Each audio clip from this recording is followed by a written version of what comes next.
ready?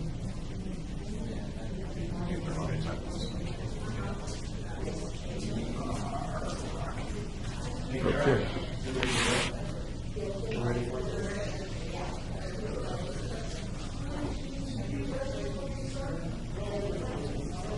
At some point, let's get a two-shot of the setup, just so that I can sort of like a setup. Sure. I don't have to be here for this meeting, just kind of roughly where it is. Well, at the end of the session, I'll still be around to take a quick minute and I'll go back for you. All right.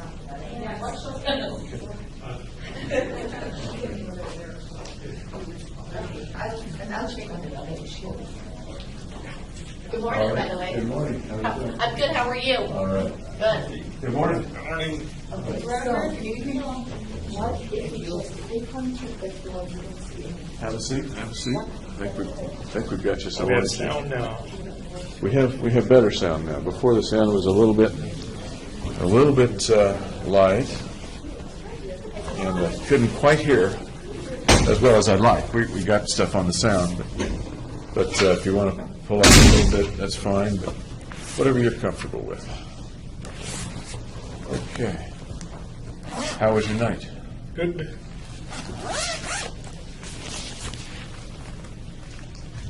I see what you mean about this room being, or your room here, being much smaller. Yeah. And you don't have a regular bunk. The bunk is down on the floor, Right. isn't it? You know what I'd like to do before we get started? I would like to test your eyes a little bit. Okay. We talked about the dilated pupils. I want to check the constriction of them with the flashlight, stuff like that, okay? Okay. Great.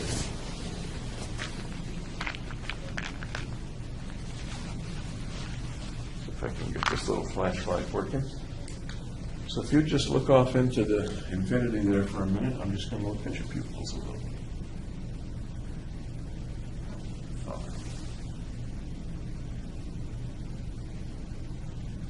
Kind of right, I guess.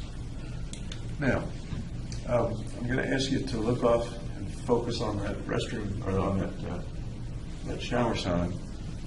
Focus there, and then focus on my finger. And now out there. Now on my finger. Good, thank you. Everything was normal, by the way. Make a little note of it.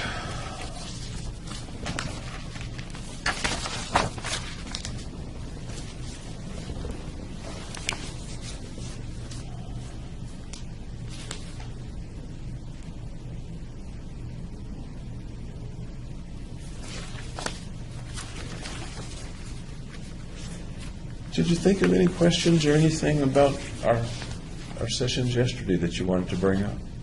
Nope. Okay.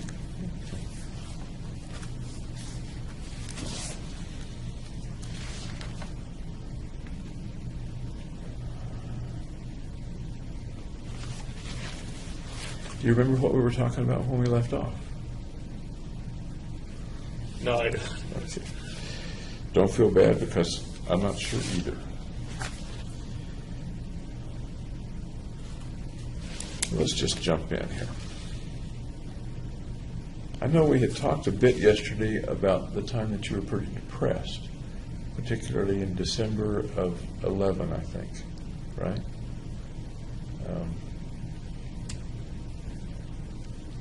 What's the time in your life that you've been absolutely the most depressed? I'd say it was around that time. Around that time? Okay. Any other times in your life that came close to that? No. Okay. And by depressed, I mean down, blue, sad, maybe feeling hopeless? Yeah, there wasn't anything like that. Okay. How about times in your life when you've thought of killing yourself or hurting yourself? I remember asking about that yesterday, but I'm not sure if I asked at any time during your life.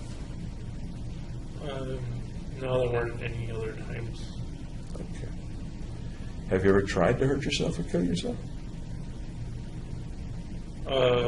Just parasuicide, like, I'm sorry? Parasuicide. And what do you mean by parasuicide?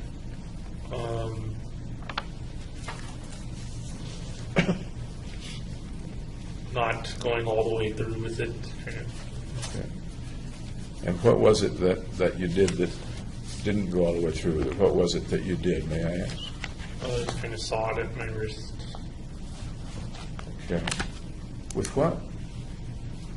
Cardboard. How old were you?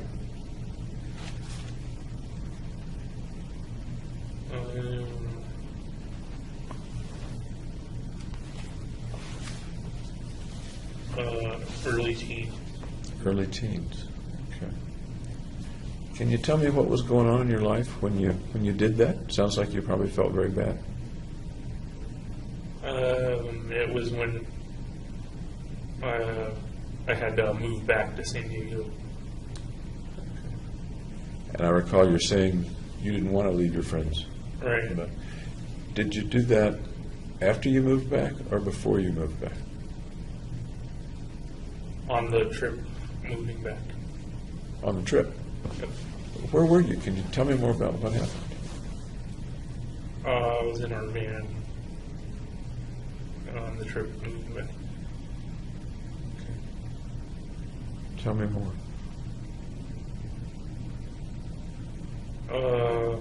Well, I just felt ignored. Ignored in what way? In the decision to go back to San Diego. So you're in the van. Tell me the process, if you will. I don't know if there's a process to it or not, but Where were you sitting? What was going the on? very back. Okay. How did people discover what you were doing? They didn't. So nobody ever found out about it? Nope. Okay. Tell me more about the sawing as you described it and what kind of cardboard it was. There's a lot more to this, I think. It was just a regular cardboard. Like you see in a moving box or something.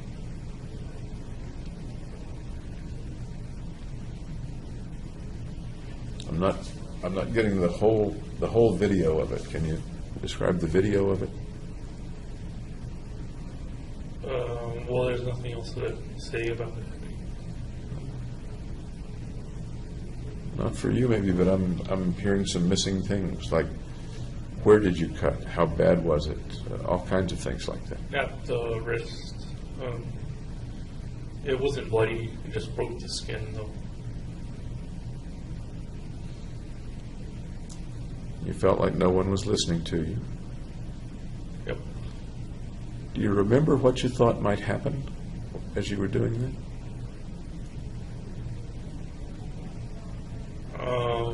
No, I don't remember what I was thinking. And no one ever noticed the abrasions or the cuts or something? Well, they're at the place where the wrist bends anyway. So there's a line there that kind of masks it. So if I were to ask your mom or your dad if you'd ever done anything like that, they would probably say no. Right. Okay. Why did you not tell somebody?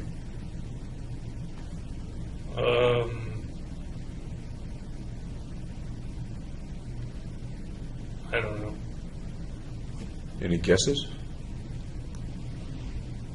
Just because they wanted to keep it private.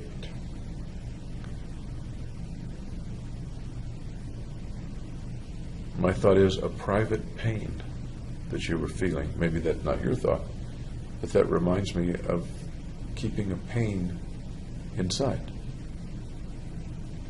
Yeah, not discussing.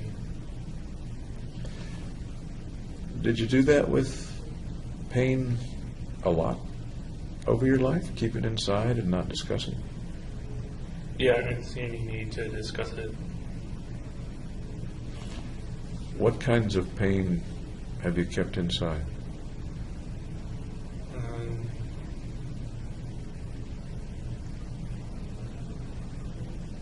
just physical pain, I guess. Tell me more if you can.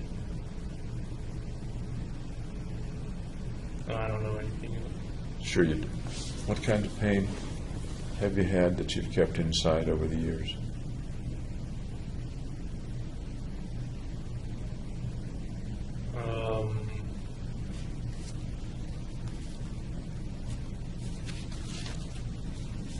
I don't recall any.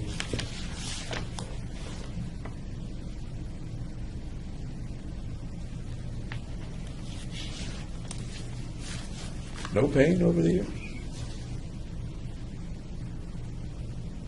None that I recall. You've talked here about lots of things that trouble you and are painful inside. You've already talked about some of them, so I know they're there. Yeah, I didn't feel like discussing it Here or before? before. Can you discuss it here? The pain that's inside, that was inside, whether it was in school or at other times?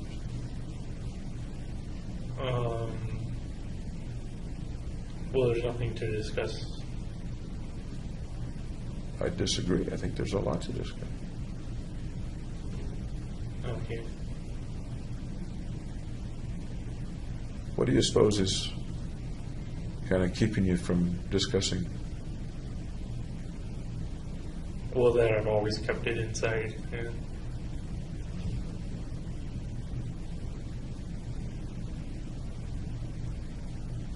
You don't want to bring it out right now? If I could recall what it is. So you're saying if it's not that you don't wish to bring it out with me, it's that you really don't have any memory of that? No, you don't have any knowledge of that? Right. Of any kind of pain that you've kept inside? How about the frozen things, the shyness and awkwardness that's Well, we already been talked so about troubling that. to you?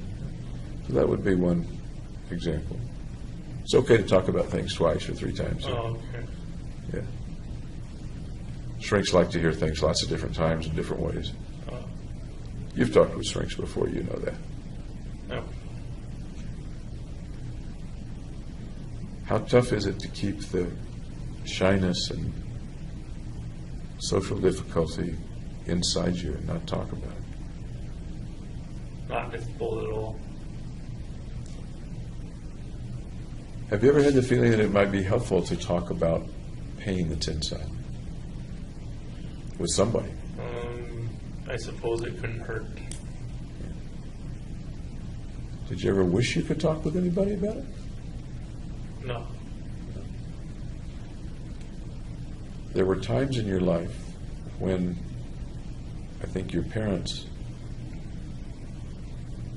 took you to somebody to talk about things, right? I can think of a couple. Maybe they're not quite what we're talking about. Do you remember those times? Yeah, with another therapist. Okay. I just ended up not saying much.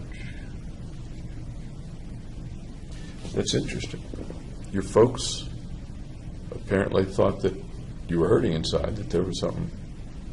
I don't know if it was because of me or it was just family therapy. So, and we're talking now about the fellow named Mel. Yeah, Mel. Yeah. What was it that got you all to see Mel?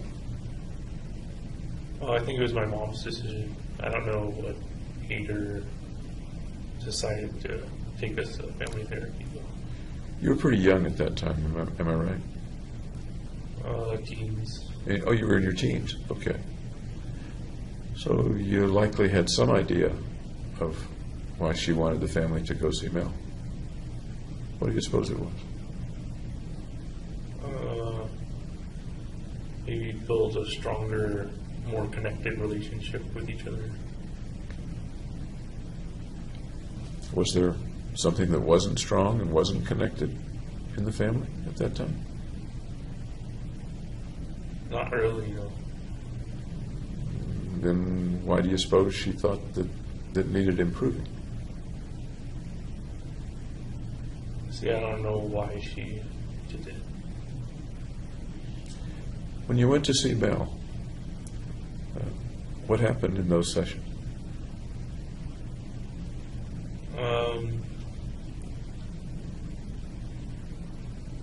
I don't remember. Do you remember anything at all about the sessions? What the building looked like, what the office looked like? It was like a typical office building. Like, and then the room had bookshelves, that kind of thing. Okay. You remember how the family sat in the room? How did the family sit in the room? On a couch together.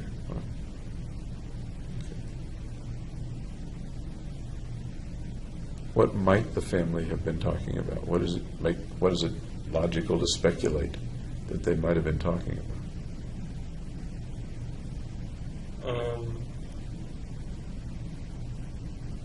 I don't know. I just remember Mel telling the story about how he got hit by a car riding his bicycle, and like got all mad at the guy because he didn't apologize to him. So that was Mel's story. So I know Mel's story. I don't know my mom's story, I guess. What do you make of the fact that you remember Mel's story, but not the more important story, and that would be your family's story?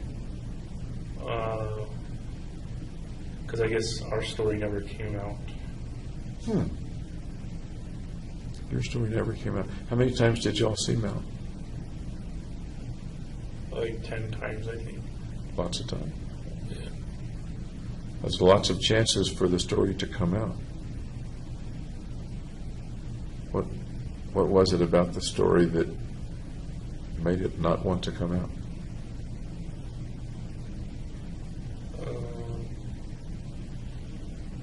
I don't know. I guess because I'm not a very sharing person, I guess. Was it just you, or was nobody talking? Nobody wanted it to come out. I think my mom was talking, but I don't know what she said.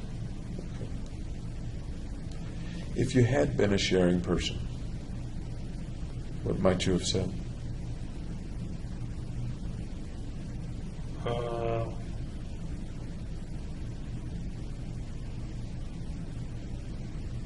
don't know. Was that a time when you were pretty uncomfortable?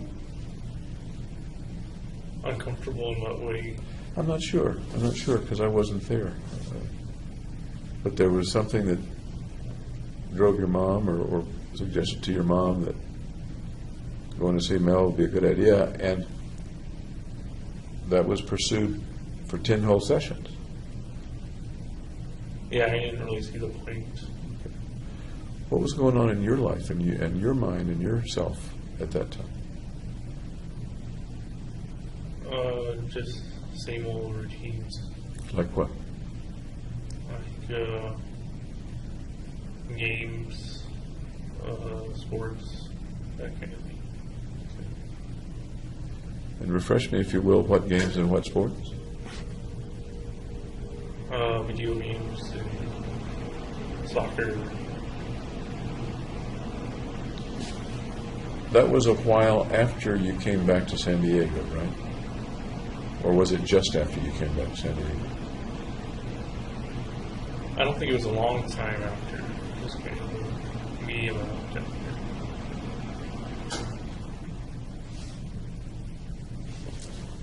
One more try. What might there have been going on in your part of the family, your life in particular, that might have contributed to Mom saying, we need to get some help with this? Nothing unusual. So you weren't part of her reason? I doubt that. I think I was part of the reason. And in what way might you have been, or were you part of the reason? Well, because I'm part of the family.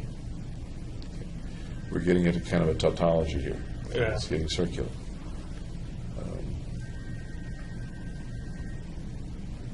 I don't know her reason for starting therapy. I don't either, because I wasn't there. You're the only person in the room who was there. Yeah, and I don't know. Okay. I asked you about yourself and being depressed and thoughts of hurting yourself. Has anybody in the family ever been severely mentally ill or severely depressed? And In my extended family, mother, father, brothers, sisters, aunts, uncles, cousins, grandparents? my mom's father had to be institutionalized a couple times, but I don't know why. Or for what. Did you know him at all? Only when I was very little. And did he pass away when you were little and you didn't know him, or is there some other reason you didn't know him? He passed away when I was little too. Okay. And what, so far as you remember or were told or figured out, what was his difficulty? They didn't tell me. What do you think? Maybe depression. He was hospitalized, you said? That's what my parents told me. Okay. So far as you know, one way or the other, did he die by his own hand, by committing suicide? No, I think he got cancer or something. Okay. Anyone else in the family been in a mental hospital or had significant psychiatric issues or problems? My aunt on my father's side, I think she's schizophrenic. That would be Betty Holmes? Yeah. Is that right? Okay. Tell me about your Aunt Betty. She has paranoid delusions, I think. She doesn't talk much, but she's a kind and loving aunt. Okay. What do you mean by paranoid delusions? In terms of her? I think she thinks there are people that are after her, kind of thing. Okay. Has she been hospitalized before? I don't know. Not sure. Okay. When was the last time you saw Aunt Betty? A couple Thanksgivings ago. What do you remember about that meeting, that Thanksgiving? I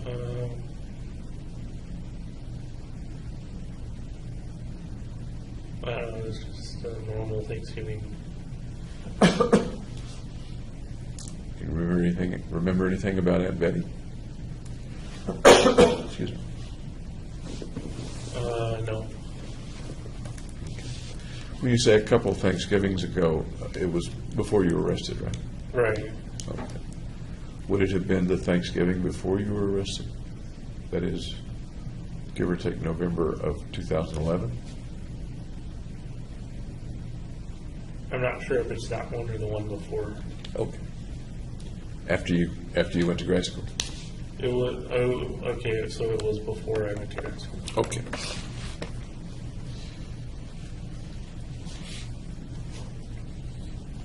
You don't know much about Granddad, but you do have memories and interactions with Aunt Betty.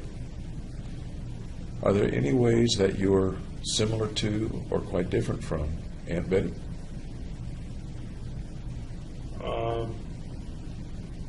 Well, I used to drive around a lot. She doesn't use her car much. Kind of stays at her living situation most of the time. So that's a difference. Yeah. Okay. Tell me some more differences or similarities. She doesn't talk very much either.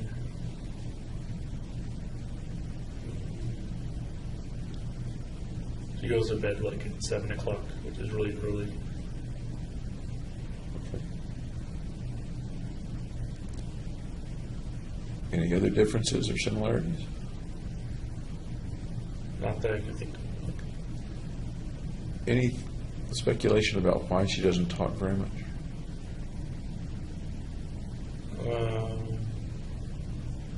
No, not really. I guess it's just part of who she is. Okay. You think she's a shy and awkward person? You've used those words to describe yourself. I don't know if she's awkward or not, but I'd say she was shy. Is there anybody in the family that you feel some similarities with? You often hear people say, I'm just like my grandfather, I'm just like my uncle, I'm just like my dad, or something like that. I'd say I'm like my dad and my mom. Okay. More like, I didn't quite hear you. More like my dad. Okay. In what ways? Can you explain that to me? Both kind of have a bit of OCD, OCD meaning? obsessive compulsive disorder. And whenever somebody uses terms like that with me, I always ask, what do you mean by OCD or obsessive compulsive disorder? Like being fastidious, detail oriented stuff. Any other similarities, either within the OCD concept or something else?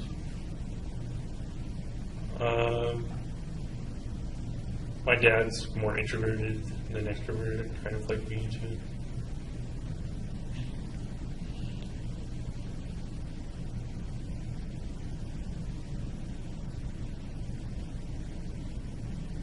Is your dad a happy guy? Yeah. I know that they're upset that this has happened to you and that you're in the situation that you're in. But other than that, you feel he's a reasonably happy guy? Yeah, he's happy. Okay. How about differences between you and your dad?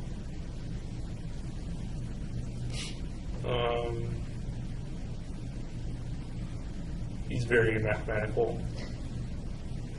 He's got like a bunch of degrees in mathematics, statistics.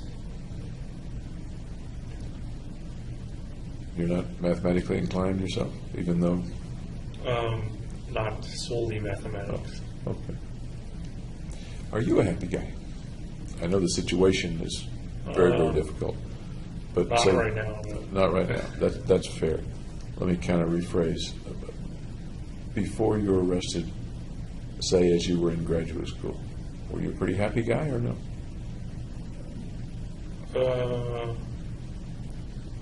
No, I'd say no. And we know that you had some depressed times. In between those depressed times, were you still not happy, or were you pretty happy? I'd say I was happy in between the depressed time. Okay. How about back in college? I'd say I was happy there too. Happy then. What were the things, I'm tempted to say the differences, but what were the things that made you a happy guy back in college and a less happy guy in grad school? There was less public speaking and kind of less necessity of public speaking in college. Anything else? So public speaking brought happiness to an end for you? And that's essentially what you said. It made me kind of unhappy.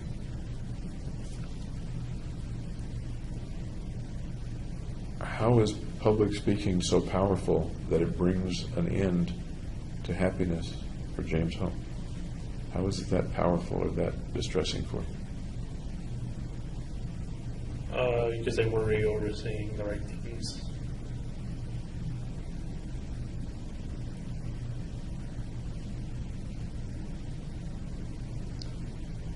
Okay. Anybody else in the family that's had significant psychiatric or psychological problems as far as you know? I think my dad's father also had like OCD. And what brings you to that thought? That's just what my parents said. Because I was little when he died too. So both your grandfathers passed away when you were little. Yep. How about the grandmothers? They lived a lot longer than it's like.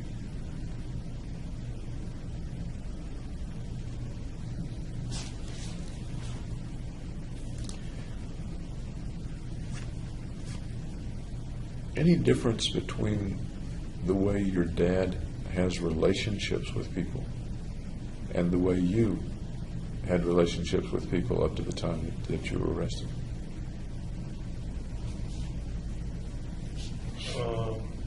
I don't know about my dad's relationships. So. What do you see in your dad vis-a-vis other people? That's a kind of obtuse way to ask it, I guess, but you see him with your mom. You've described what he's like with your mom. You've seen him with other people. Perhaps he's talked about other relationships within and without the family. How is that similar to or different from your relationships? I'm not aware of how his relationships. Does he have friends? Yeah. Did you have friends? Yeah. Was the way you worked with or interacted with your friends similar, as far as you can tell, to the way your dad interacted with his friends, or different? I assume they're similar, but I don't know for sure. About how many really good friends did you have up to mid-July of 2012?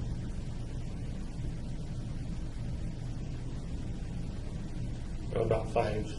About 5.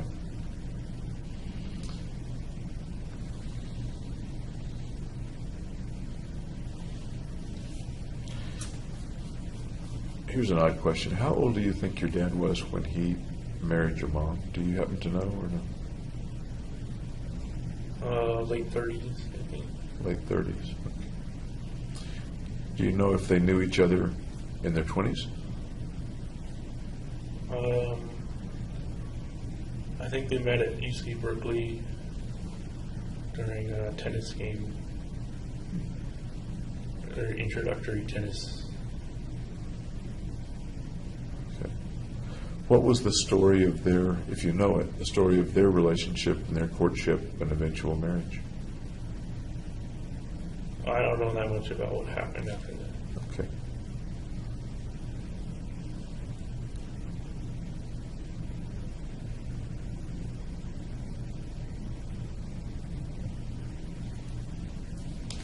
Did you ever have thoughts of marrying or having a family yourself? Yeah. Tell me about those thoughts.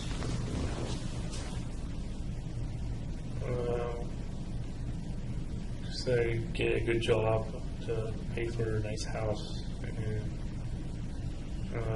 support my kids through their life kind of thing.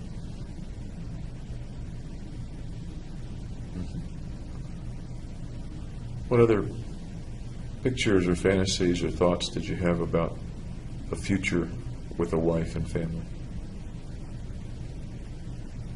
What was the question? What other pictures or thoughts or fantasies did you have about a future with a wife and family? I didn't really have much thoughts beyond that. When you were going with Gargi, did y'all talk about a future together, or was it not that close a relationship? She said she didn't see a future together. Really? Yeah. When in the relationship did she tell you that?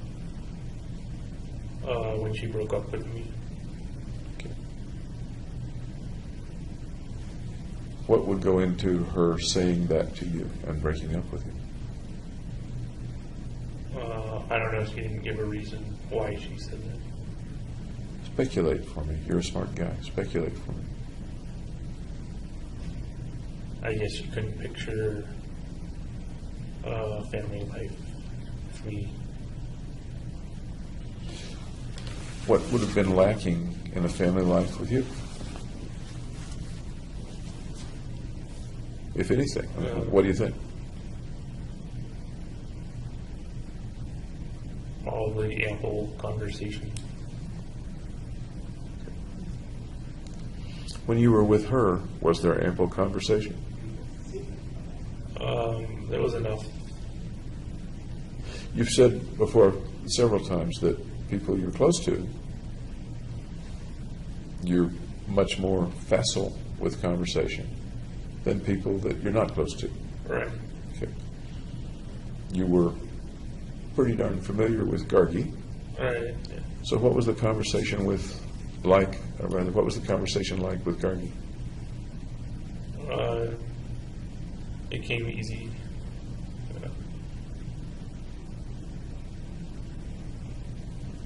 Talking with many people, you answer in few words. You use the word concise. Yeah. You don't volunteer much on your own. Right. What's the difference between that and the way you were with Gargi? Or was it similar with Gargi?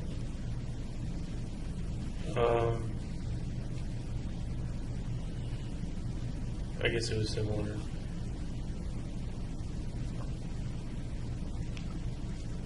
Then I'm confused. You said things were easier with people you were close to. Yeah. Am I misunderstanding something or missing something? Well, I still didn't talk excessively, but I talked more with them. Okay. Would that be a difference in quantity but not a difference in quality? Or is that not a reasonable way to describe it? That is, the quality of your, let's just say, conversation is about the same, but there was a little more of it. Yes.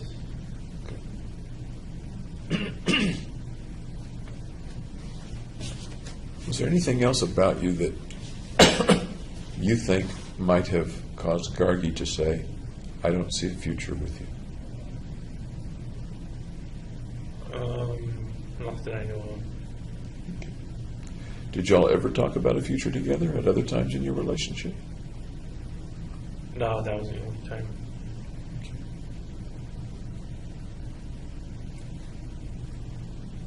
Tell me about the breakup and how you felt. Did this come suddenly, or did you see it coming? I noticed it coming. Yeah. I'm sorry? I noticed it coming. Okay. How did you notice it coming? Well, she was acting more distant.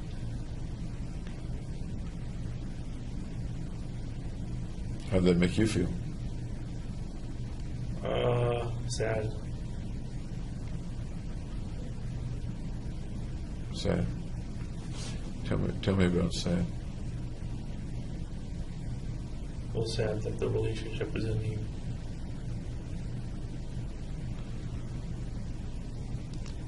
Had you ever felt that kind of sadness before? A particular kind of sadness? No.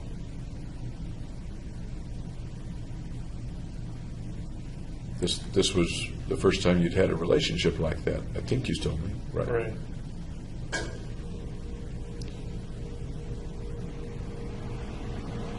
So what's the sadness that goes with that kind of breakup? What's that sadness like? Debilitating.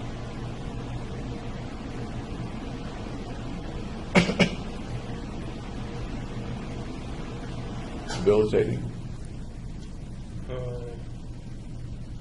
Yes, I was morose then. Two big words. Can you break them down into smaller words and longer sentences? Debilitating, morose.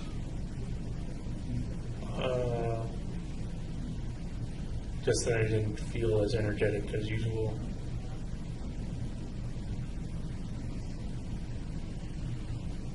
How did your life change if you didn't feel energetic and you were debilitated, morose? What did you do?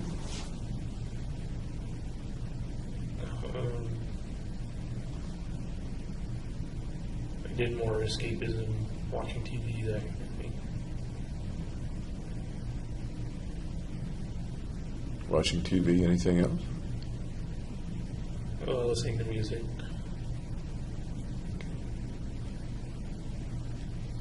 And once again, the kind of music you listen to primarily? Techno, trance. Okay. And what kind of TV?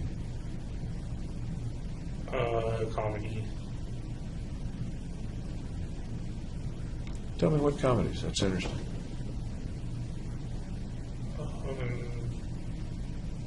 Arrested Development.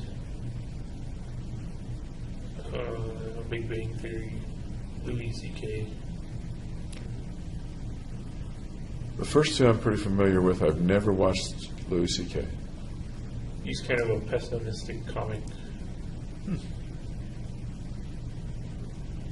So is it stand-up, or does he have a situation comedy situation? It's kind of him going through his daily life, but he's also done stand-up as well.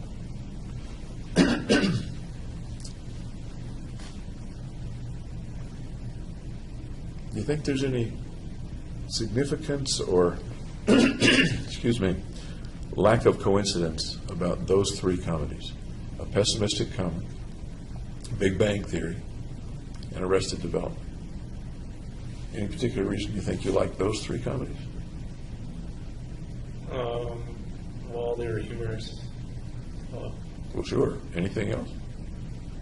They're witty. Anything else?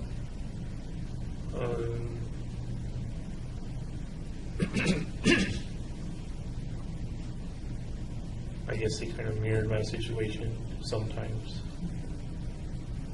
That's kind of what I was wondering. Can you tell me more about how they may have mirrored your situation?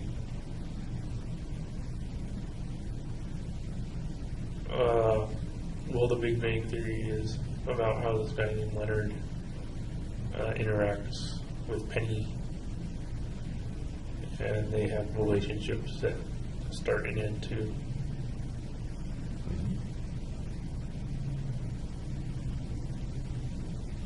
So of the characters on Big Bang Theory, and I promise you I know them all because I watch a lot of Big Bang Theory. Oh, really? Yeah. So the one you picked to talk about initially was Leonard and Penny. Right. Are any of those characters kind of like you, or you kind of get into a particular character? I kind of identify with Leonard. Okay. So what's Leonard like on the Big Bang Theory? Suppose that I had never watched Big Bang Theory. What's Leonard like? Well, he's a strong scientist, and he's kind of socially awkward as well. What else?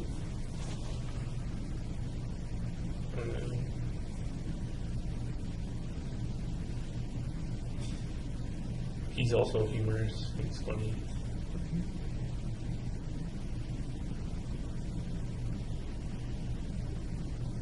How does he get along in life on the program anyway?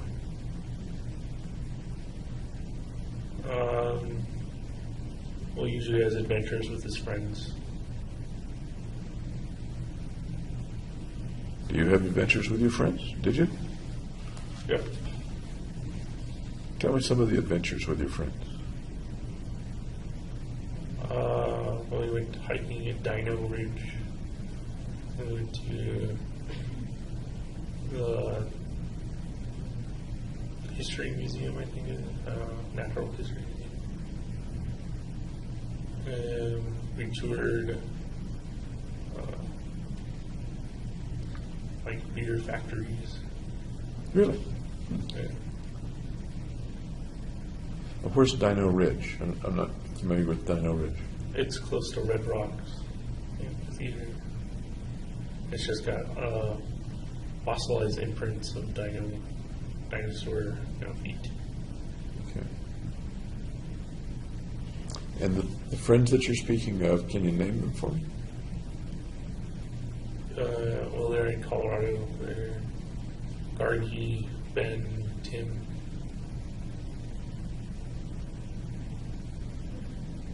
Anybody else? Not for those trips, no. Okay. So it's Gargi Data, Ben Garcia, Tim Tapscott, is that right? Right. Tapscott, okay. So y'all pal around quite a bit then? Yeah. Okay. That's a little like of course there were more than 4 people in the Big Bang Theory, but Right. there was Penny and then all the guys. Yep. Okay. The beer factory tour, that's interesting. Tell me about that. I forget the name of it, but they make Fat Tire beer, which is like my favorite beer. Okay. And they had like a bunch of samples throughout the tour, so you got to taste all their beers. How did I know that? The good part of the tour. Yeah.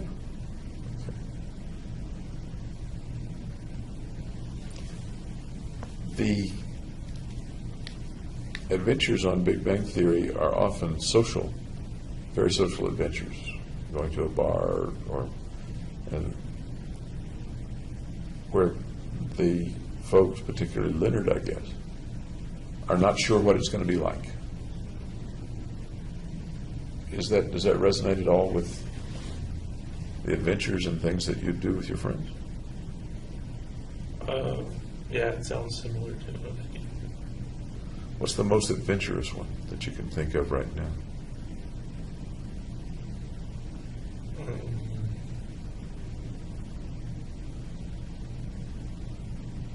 Just going to a bunch of different bars on St. Patrick's Day. Oh. Tell me about the St. Patrick's Day bar hop. Well, the first bar I went to was an Irish bar, and they played a bunch of Irish music and had balloons that are tossed everywhere. Then we went to like kind of just normal bar that wasn't based on Irish or anything like that, and drank a bunch. And then we went to a bar called Rock Bar, which they had music and a dance floor and stuff. And this was the St. Patrick's Day? Yep. Okay. Do you know what year it was? It was after you were here at grad school, of course. Would it have been 2012 or 2011, or do you know? I think it was 2012. Okay.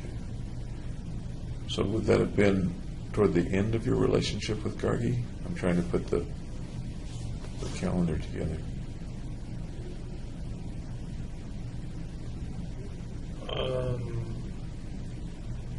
I don't remember.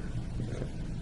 But at that time, you were all palling around, and the relationship with Gargi was good, or no? Yeah, it was good. Okay. And St. Patrick's Day, if I remember right, is in March. Right. Okay. So of that group, if you're the Leonard, I'm making it a leap here, I know. If you're the Leonard and Gargi's the Penny, the other guys don't have a girl. Right. Okay.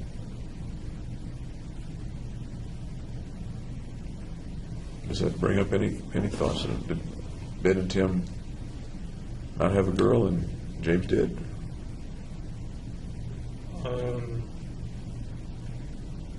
No, there's nothing. When Gargi broke up with you, and from what you say, it was kind of a one-sided breakup. She was the one that left. Yeah, and then like a couple weeks later we got back together, and then I broke up with her. How was it that you got back together? How did that work?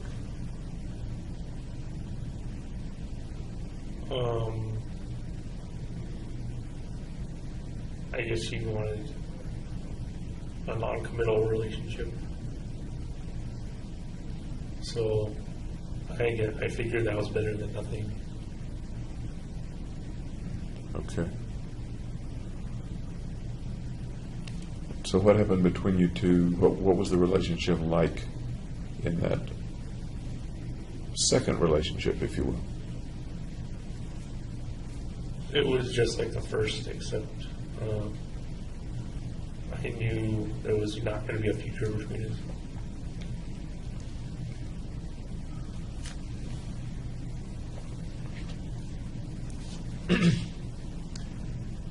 Did you pretty much know that, or did you have hopes that there would be a future? No hopes. Okay. Same time spent together, same intimacy or sex, same Yeah. enjoyment of each other? Yep. Okay. How long did that last? I think a couple months. Okay. So that would bring us up to roughly when?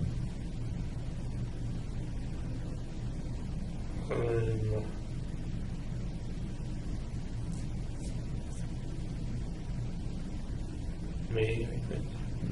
Of 2012? Right. Okay. Then you broke up with her. Right. Tell me about that. Well, I just told her I wasn't happy, and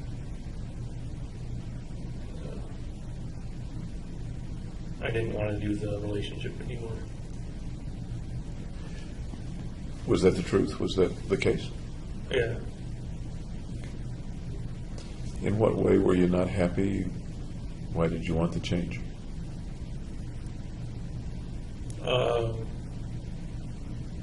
Because I wanted a committed relationship. Okay. And how did she take it? How did the breakup itself take place? She took it well, I would say.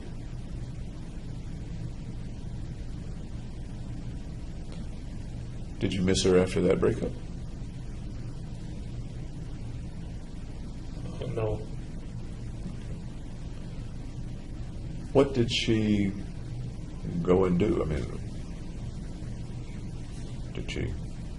what happened to Gargi after that? We stopped hanging out, so I don't know what she was up to.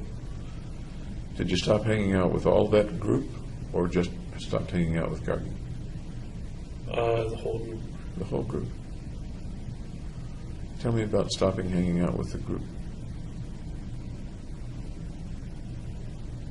Well, we didn't do any more activities together. Any particular reason? It reminded me too much of Gargi. Did the group call you up or text you and want to hang out, or? Nope. But they were all friends. But you Yeah, were all we were all friends. Yeah. What do you make of the fact that they didn't say invite you to go do things, or did they? Maybe they did. No, it kind of ended when the relationship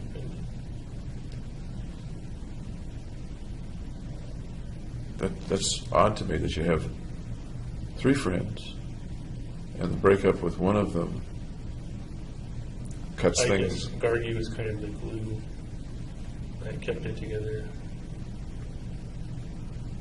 Sounds like they may have sided with Gargi in some way.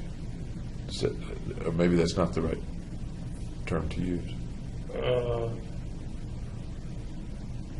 It was more I left not participating with them anymore. So you're saying it was more you that left them than them that left you? Or am I missing? Yeah, that's pretty much. Can you tell me a little bit more about that, about you leaving them?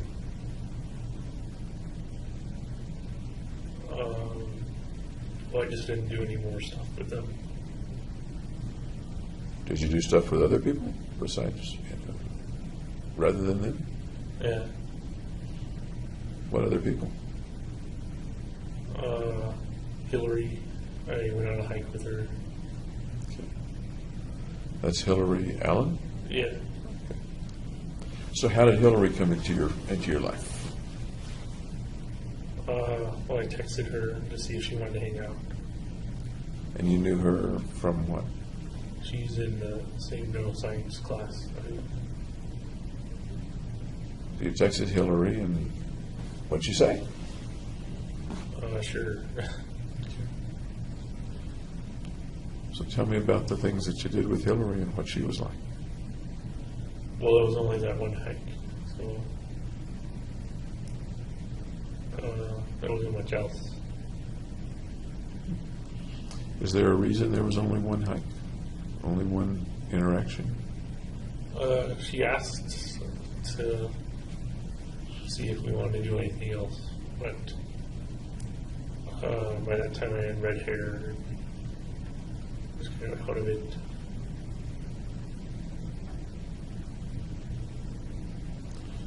So she was asking to do other things, and what does your red hair have anything, what does that have to do with not doing more things with Hillary? I kind of didn't want to hurt her by putting her in jeopardy. You know, what kind of jeopardy? Of being like the girlfriend to a murderer. So at that point, you had decided that you were a murderer? That I was going to be.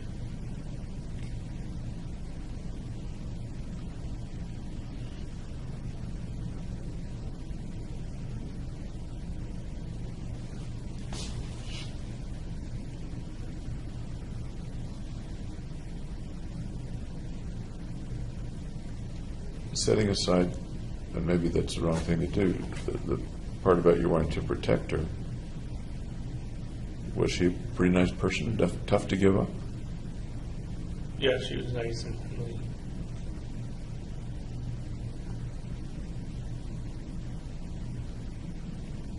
And the reason that you gave her up was solely that you wanted to protect her? Yeah.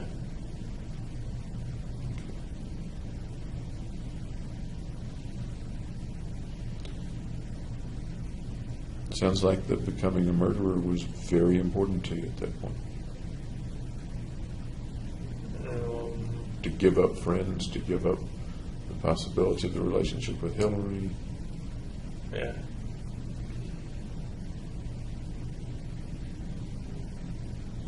How was that feeling, that thought, that set of thoughts developing in you at that point? And we're talking about May, June? Yeah, May and June. How were those thoughts developing in you at that point?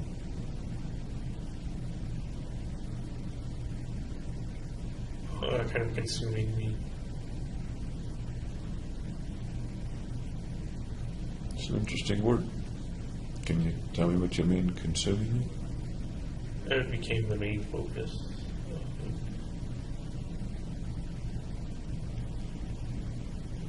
If it was a main focus, what was it pushing out? Doing well in school, making new friends.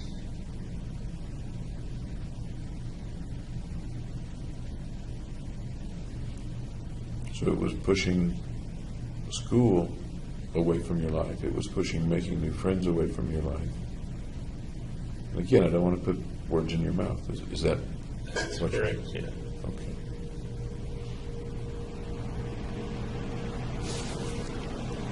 Did that happen all of a sudden, or did that It was kind of a gradual process. a gradual process? Can you put your finger on about when it may have started inside you?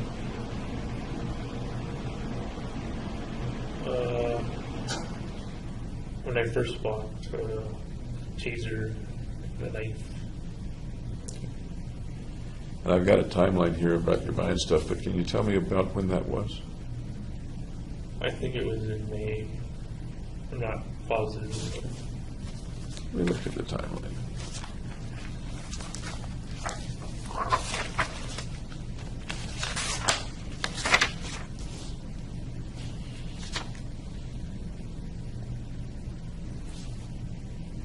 Okay. So that's about when the thoughts began to fill your life? Or tell me in your Kind of words take rather than my over. words. I'm sorry? Kind of take over. Okay.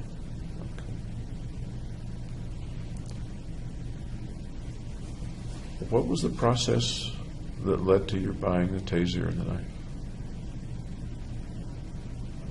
What was that like? That's what I'm asking. Initially, I rationalized it as like self-defense. Okay.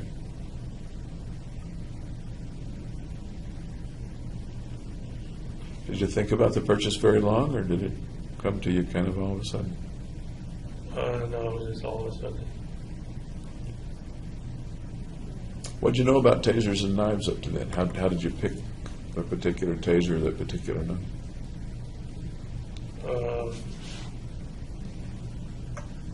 I just looked at the different types and kind of chose it random.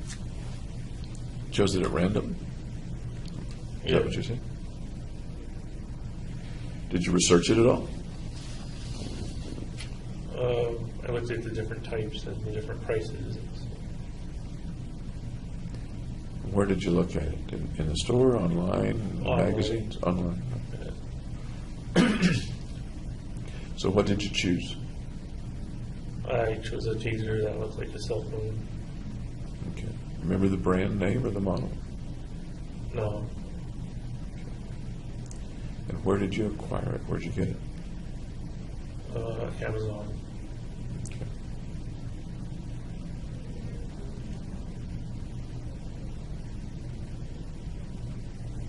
Your thoughts at that time, you used the word rationalize, but your thoughts at that time had to do with self-defense. Right, that's what it was initially. What was in your mind? What were the pictures or thoughts or fantasies in your mind about self-defense? That I would be attacked by people. What do those people look like? Thugs. Where are they? What's the circumstance? Can you expand on that a bit? Just like walking down the street and thugs and rob me. What do they take from you? What do they do?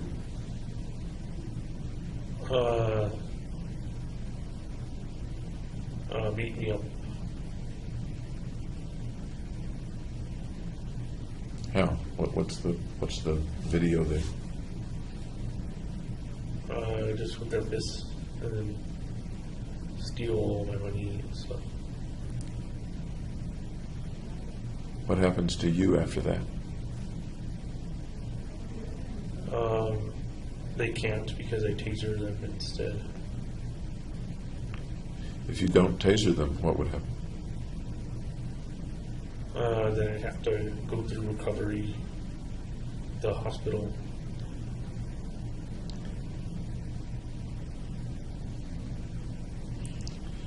You'd been in some fights when you were a little kid, as I recall. Not serious, kind of play fights. Okay. Had you ever been beat up badly before? No. Okay.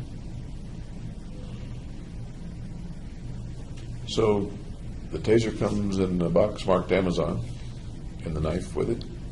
What sort of knife was it? I think it was Smith & Wesson folding knife. Okay. So that comes in a box from Amazon, and what do you think? That I'm safe. Did you end up carrying them? Sometimes. Did you know how to use them? How did you figure out or assume that you would use them if the occasion arose? Well, I practiced. There was like a pivot screw on the folding knife as you flip open. And the taser's just a button you press. It's a Did lot you- louder than I thought it would be. So you pressed it, you tested it how many times? The taser, just twice. Okay. I assume there's a limited charge on it, or was it rechargeable? It's rechargeable. Rechargeable. How did you test it? I just pressed the button and saw the electric arc. So it was a contact taser with little points in the part Right. between them? It wasn't one that It wasn't a shooter. shoots out? Okay.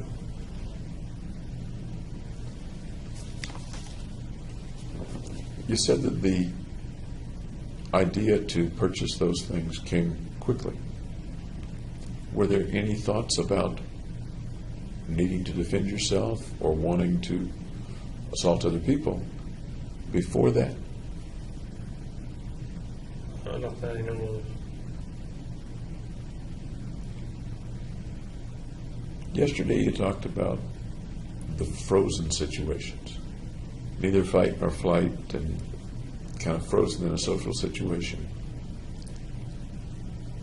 And thoughts came to you about nuclear winter and about the saw. Right. When's the first time you recall having those kinds of thoughts? Early high school. Early high school. In early high school, was there ever anything more specific? I guess the saw is pretty specific. But ever anything about wanting to get a weapon or wanting to kill people or hurt people?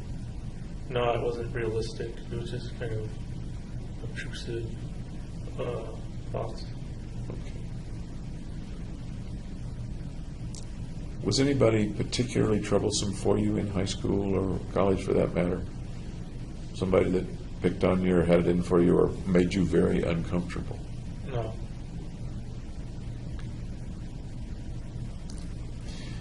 After getting the taser and the knife, I'll be clear, those were the first weapons that you purchased? Yeah, and part of the reason I purchased them was because Hillary had someone slash her or like screen window something. I'm remembering something like that. Tell me more about that, please. She just said she almost had a break-in. So I would be prepared if I had a break-in. Did you advise her about being prepared? No. Or this had more to do with protecting you than protecting her? Yes.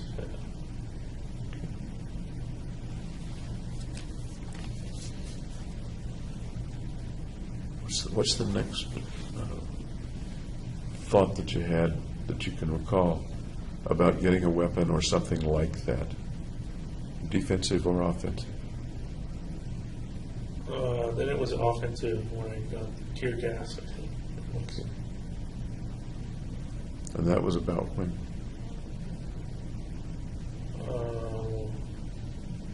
I don't know, you have the timeline. Yes, I do. I'm trying to.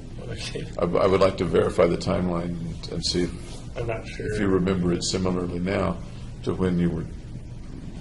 Actually, this probably had to do with researching the actual purchases, but I'd much rather hear it from you than look at somebody else's record. Well, the record would probably be more accurate. Yeah, but that's not always my purpose, is it? My purpose is to see what's in you, Okay. to try to understand what's in you. So I think it was May or June.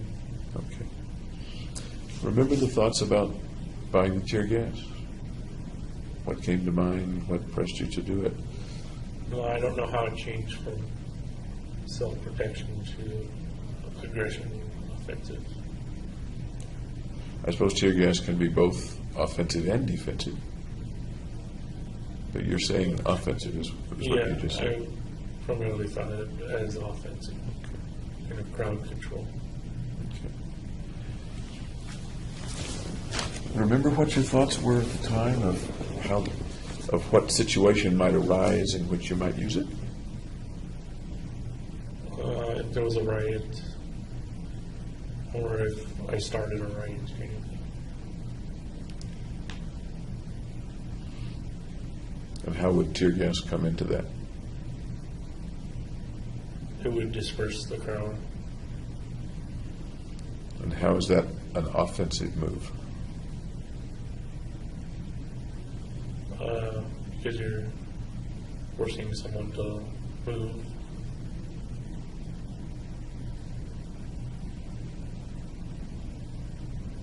Can we take it a little further? How does that accomplish an offensive task for you, if that's what you're speaking of? I'm not sure. My first thought is that it forces people to run away from it. Right, that's what it's traditionally. Why do you want them to run away from it?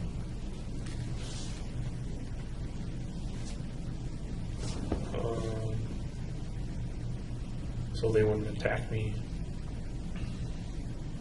That sounds defensive. I guess it's both. So what are you going to do as a result of their running away from it?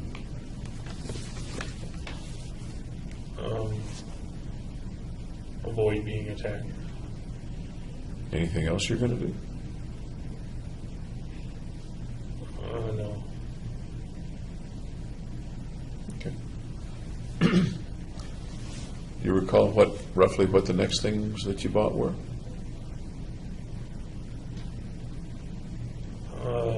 Then I think I bought the handgun. And which handgun or what handgun did you buy? Glock 22, 40 caliber. Okay. Was this also online, or did you get it at a store, or order it?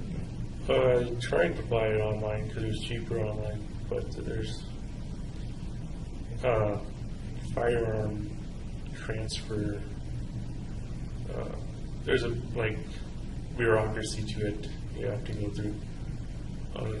So I just went to the in-store and bought it there. Okay. You remember what store you went to? Gander Mountain. They don't have Gander Mountain where I live, so tell me about Gander Mountain. What's Gander Mountain? It's basically like selling camp supplies, outdoor supplies, as in the gun section. Okay. Any particular reason you chose a Glock 40 or Glock 22 40 caliber? The 40 caliber has more stopping power than the 22 or 9 mil. So that's why I chose that one. But less than a 44 or 45. Why'd you pick 40? Well, as you go up, it creates more recoil in the gun. So less accurate, I guess. Sounds like you researched that a bit. A little, yeah. How did you research it? Just online searches. Okay. You got a Glock 40 with these characteristics. Anticipating what, if anything?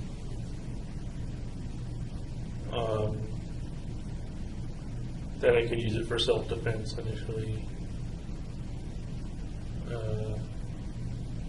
But then it went towards other purposes. Other purposes? Yeah, offensive. Like what? Like shooting a person. At the time, if you remember, what was the picture or the thought or the fantasy in which you might use it?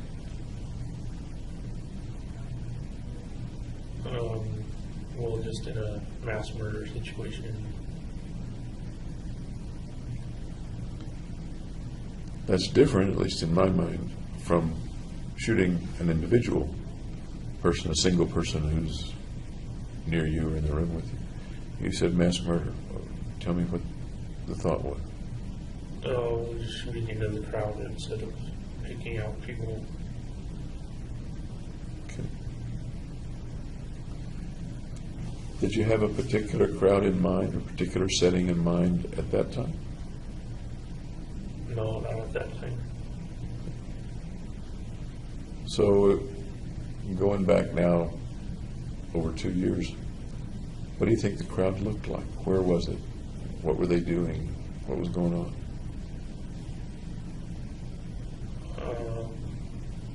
It was just a crowd. There wasn't any specific setting to it. So it was still abstract. In that abstract, in general, was the crowd, for example, trying to do something to you? Or doing something else? Or They were just going about their business. okay. Was there anything frightening about these people to you? In the thoughts at that time? No, Yesterday we talked about a word that some people use to describe you inside as angry. right. Okay. As you were thinking about these things, buying a Glock, ordering a tear gas, are you angry, or what's the thought inside you at that time? Kind of that I have a mission to complete. Mission to complete. Yeah. That doesn't sound angry, but maybe it is. Is angry in there anywhere? No, there's no anger. Okay. Tell me more about the mission to complete thought.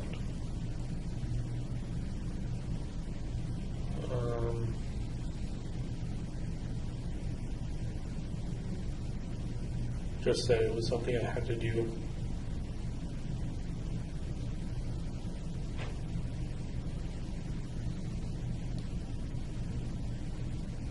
Did the word mission come out of you or come from somewhere else? From me. From me, from you. Okay. Did the having to do it come from inside you or from somewhere else? Inside me. What do you make of that? What's the something you had to do? Tell me more about what that is. It's like I was obligated to do it. In what way obligated? That there was no other alternative to just doing something else compared to. And what creates a situation where there's no other alternative?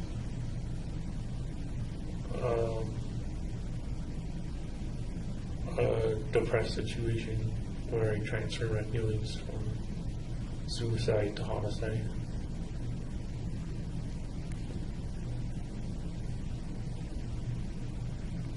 What brings you to that explanation that the obligation came from, in your words, a depressed situation where you transferred your feelings from suicide to homicide? Where does that explanation or interpretation come from? I just made it up, imagined it. Is that what you were thinking or imagining at the time, or you just made it up just now with me? No, at the time.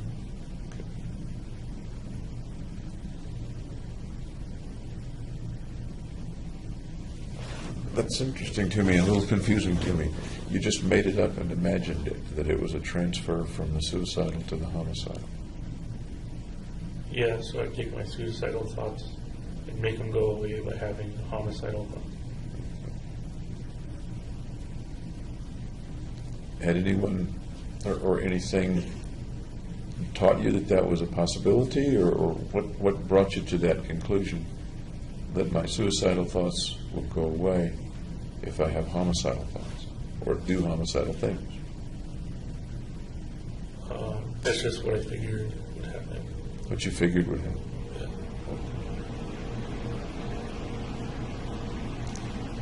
So a little earlier we talked about suicidal thoughts.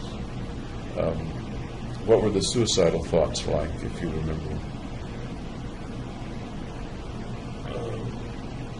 Well, I didn't have them because I transferred them. Okay. The word unconscious comes to mind. Does that come to your mind too, or not? No. Then how do you figure you had suicidal thoughts? Because I was like almost catatonic. What do you mean by catatonic? Like didn't have the drive to do anything other than the mission I made. What else how else is catatonic kind of defined in your mind at that time? or now for that matter? A lack of energy, just not willing to get up or do things that I normally do. And that's the way you felt? Yep. In May, June, I think we're talking about, of 2012. Yeah. Were you still going to classes at that time? Yeah. When did your prelims come out? When were those?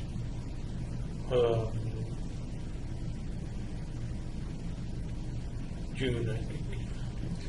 This was before the prelims? Yes. Were you staying in bed all the time, or were you actually getting it? Every opportunity I had, I would stay in bed, but if I had to go to class, I would get up. At this point, you weren't seeing your friends anymore, is that right? Right. Were you interacting with them by text or email or IM or anything like that? No, I deleted their numbers. Really? Yeah. And why'd you delete their numbers? Because I kind of figured our friendship was over. Any reason not to keep them in your phone, even if the friendship is over? Deleting numbers sounds to me like an active disconnection on your part. Yeah. And I'm wondering what was the logic of that as contrasted with just ignoring them? Well, in a way, it was ignoring them. But you did something active. You deleted their numbers. Right. Of course, you could have called them anyway or texted them anyway. But the numbers were deleted from your phone, huh? Yeah, kind Okay. of out of sight, out of mind. Okay. Did they reach out to you or try to contact you or ask you to do things? No. No. That sounds like a kind of a loss. You have 4 or 5 friends that then you don't have them all in the course of a couple of weeks. Right. Did you feel a loss or a sadness with that or no? Yeah, I felt sad and depressed.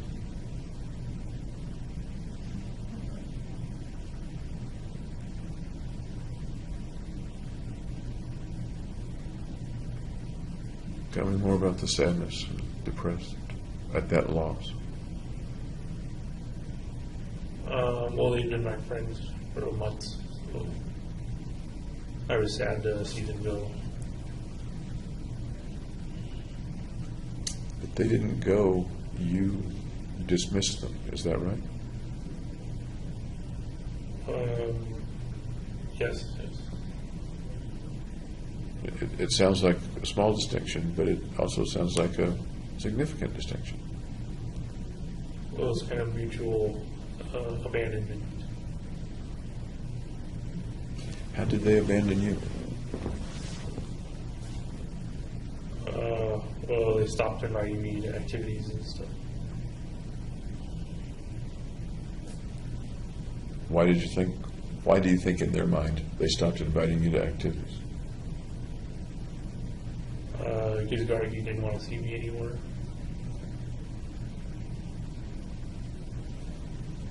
So the group included Gargi, then because you broke up with Gargi, it no longer included you?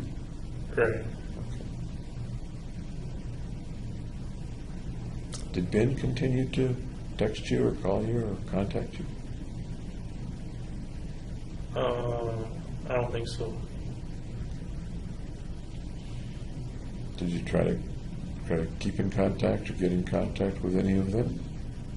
No, I avoided contact and deleted their numbers, so I wouldn't contact them. What else were you doing with your time around that time? What was going on, for example, with the video games? Well, I was playing them. Online versions or Online, yeah. Okay. How much were you doing, give or take, hours per day? Maybe like 8 hours per day, a lot. That is a lot. Yeah. What do you make of that? I really like video games. Any other reason? That I was using them to kind of escape. Any other reason? Not that I know of. Of the proportion, weighing the proportions between I really like video games and I need the escape, of that 8 hours, what portion was I really like video games versus I want to escape? Do you think? I think the escape was unconscious, so the really liking video games, 99%. 99% of the conscious? Yeah, If you include the unconscious? How much of maybe it? 50-50.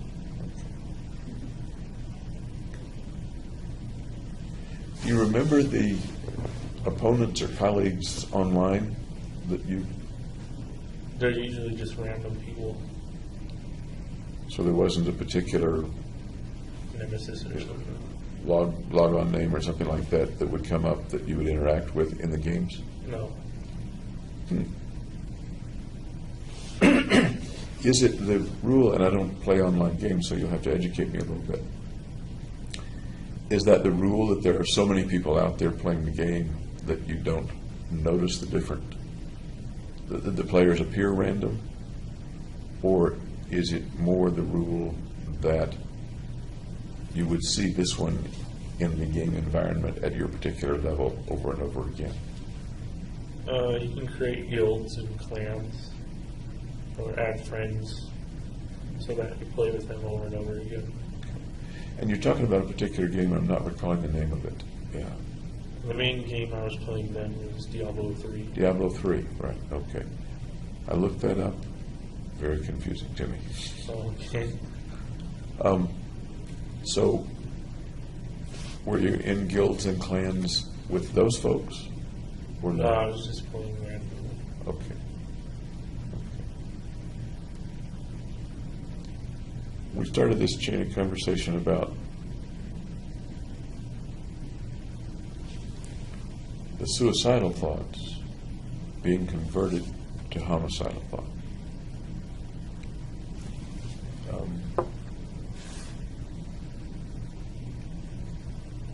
But as I talked with you, correct me if I'm wrong, you weren't aware of the suicidal thoughts. It was kind of an automatic conversion. Did you believe at that time that the homicidal thoughts were converted from suicidal thoughts, even though you weren't aware of the suicidal thoughts? Or is that something that you deduce after the fact? I don't remember.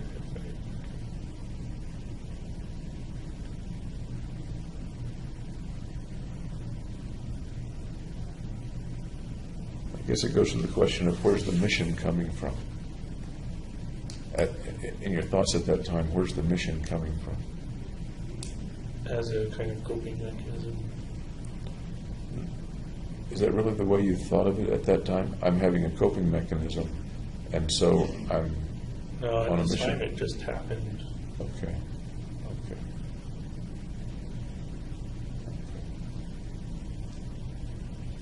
Did you spend much time trying to figure out where the mission might be coming from, or did you just kind of, Accepted. here's the mission? I'm sorry. Kind of just accepted the mission. Pretty serious mission to just accept.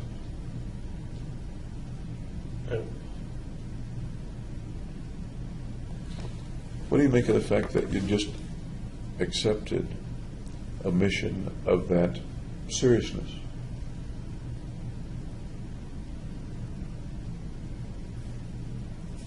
Once again, you're a smart I guy. didn't think it was all that serious.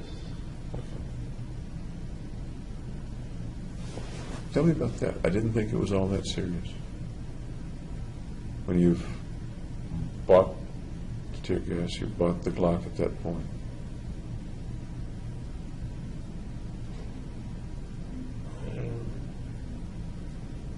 Yeah, I didn't think of the consequences through.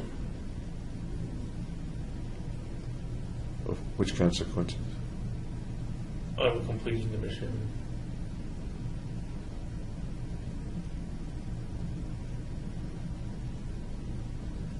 So you're at the beginning of actually carrying out physical things related to the mission. Right, ordering the weapons. Are you saying that you didn't really think the mission was going to come to fruition? Or is that not what you're saying?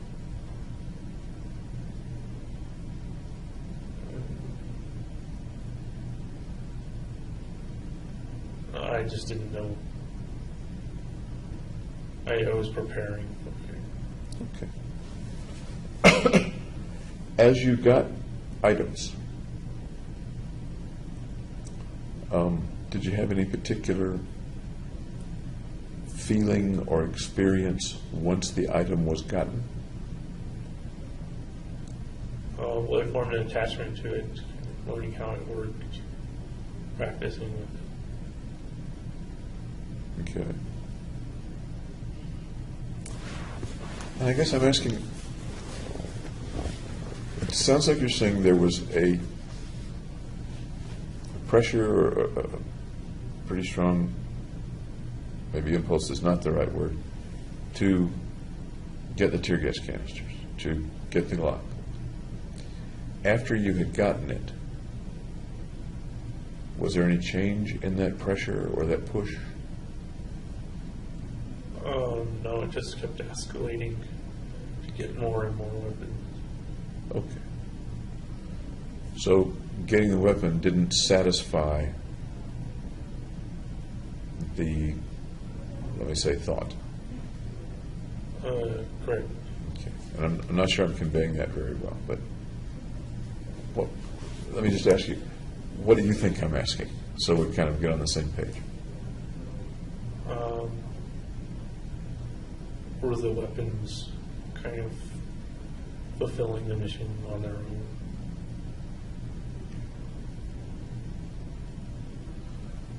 I'm sort of, that's pretty close. That's pretty close. And I'm probably not articulating it very well. Often we have you use the phrase obsessive compulsive. If I have a compulsion to check the door, make sense? Right, people check it over and over again. Yeah. Once I check it, the strength of the compulsion goes down for a little while. Does that make sense? I've satisfied the compulsion. You don't need to check it for long. Okay. And it may be for a second, it may be for a minute or a day, but carrying out the act relieves the pressure for a while. I'm curious as to whether you experienced anything like that. I would say yes, because I didn't buy all the weapons at one single time. I kind of paced through it, going from compulsion to compulsion. Okay. And you use the word escalation. How does that fit in this kind of thought? Well, getting a shotgun is an escalation from just a handgun.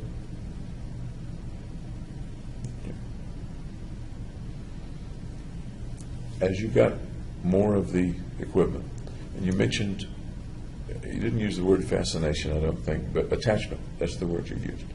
Tell me about the attachment. Well, as I got familiar to the gun, I became attached to it. How did you get familiar with it? What was that process like? Just taking it apart and assembling it again, seeing how it worked. So you did that Yeah, with each of the things that you got, or in certain particular ones? most was with the handgun. Okay. I guess there are different levels of stripping a gun. Right, I wouldn't like take it down to the factory kind of assembly part, but I would just do the basic assembly system. Did you get pretty good at it? Well, there was no reason really to get very good at it, but I could take it apart and put it back together again. Not many people can do that, particularly people that aren't familiar with weapons.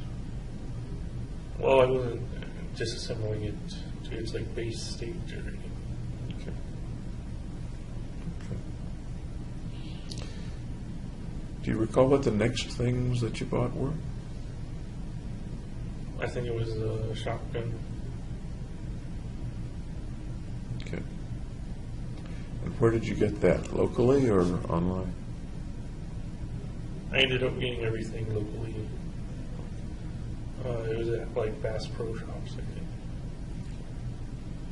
Was there any problem acquiring those different kinds of firearms and ammunition, etc.? Any problem?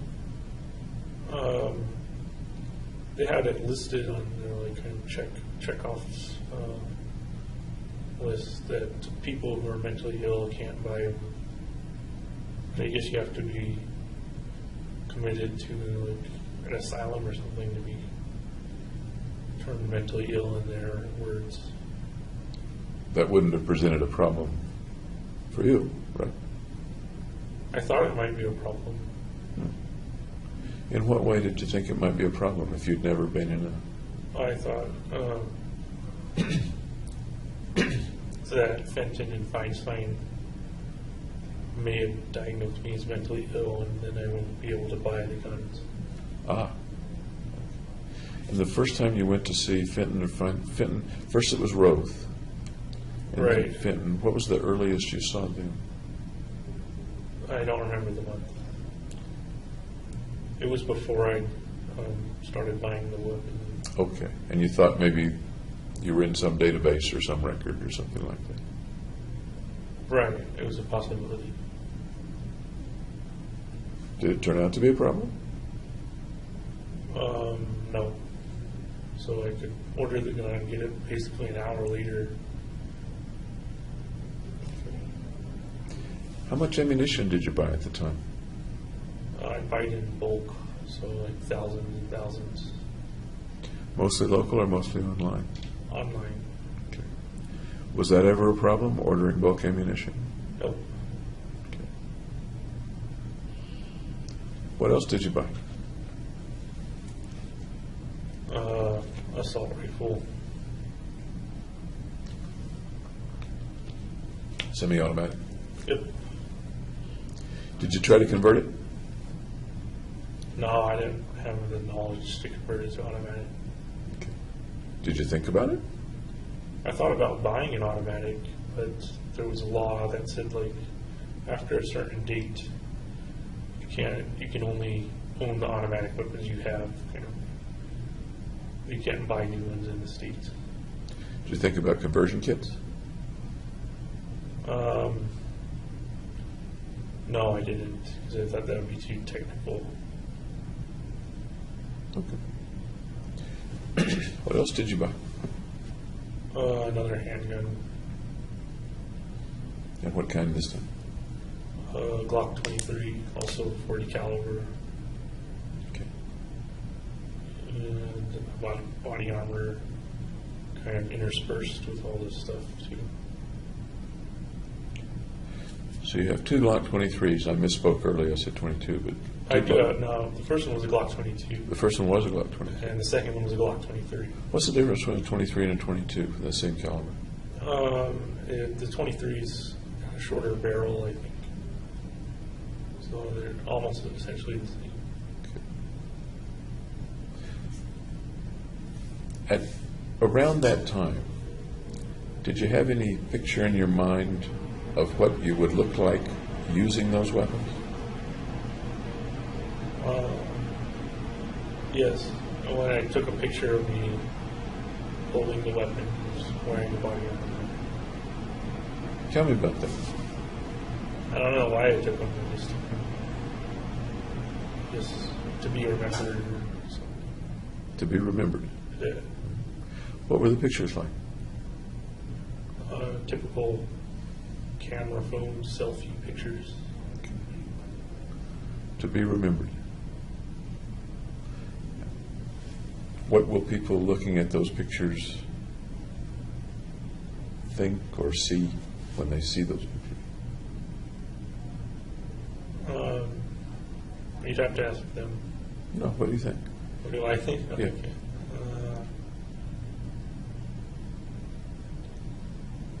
I think they would remember it because they're kind of unusual pictures. And what do they think about the person in that picture?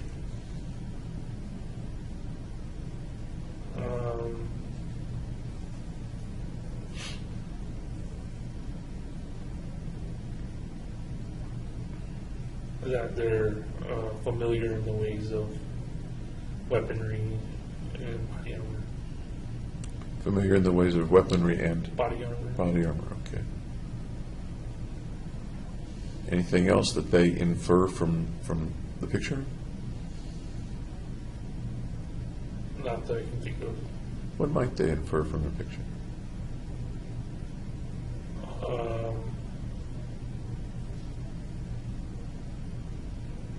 That I'm a killer, I guess. So we started out with being remembered,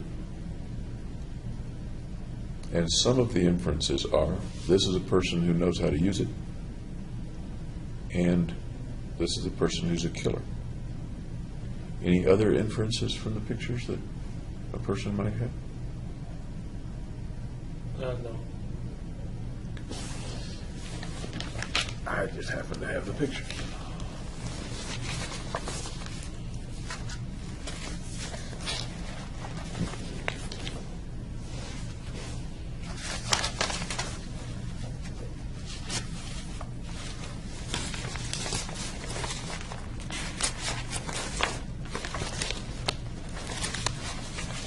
I think I do.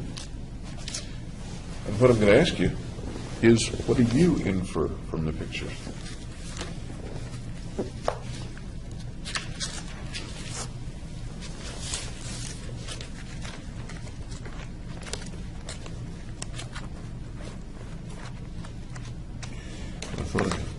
Describe for me one of the pictures, can you? I'm wearing the bulletproof coat with the tactical vest over it.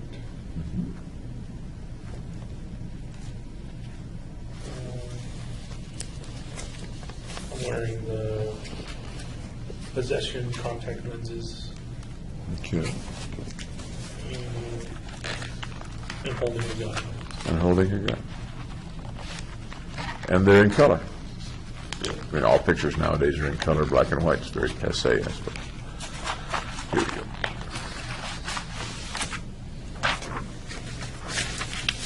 See if I've got the one you're referring to.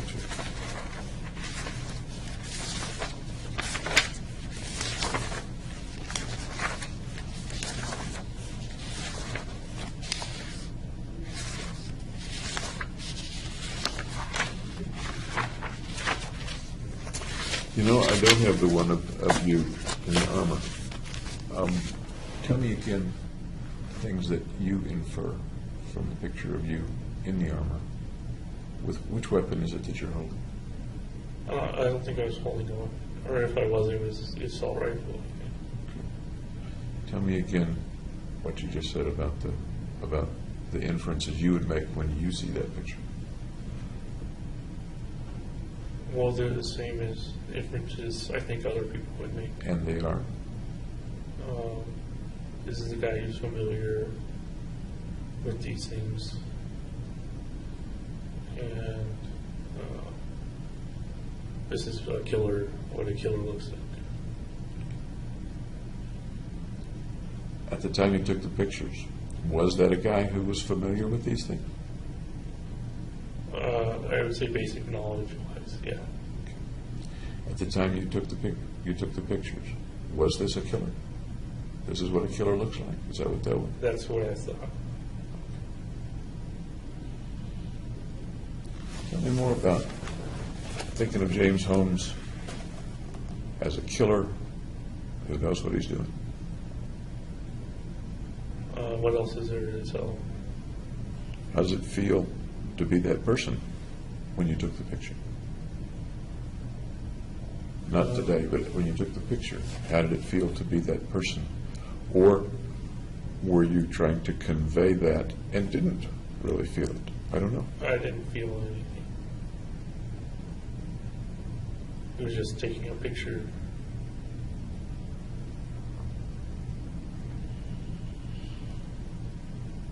You didn't feel anything when you were taking the picture? Right, except that I'd be remembered by those pictures. Okay.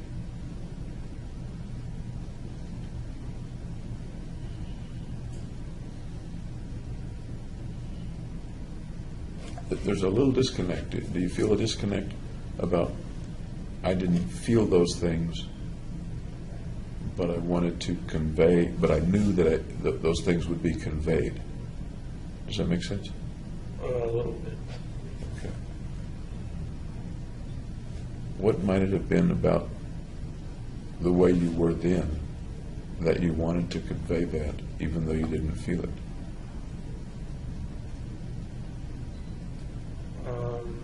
I'm not sure how to answer that. It might have been a bad question.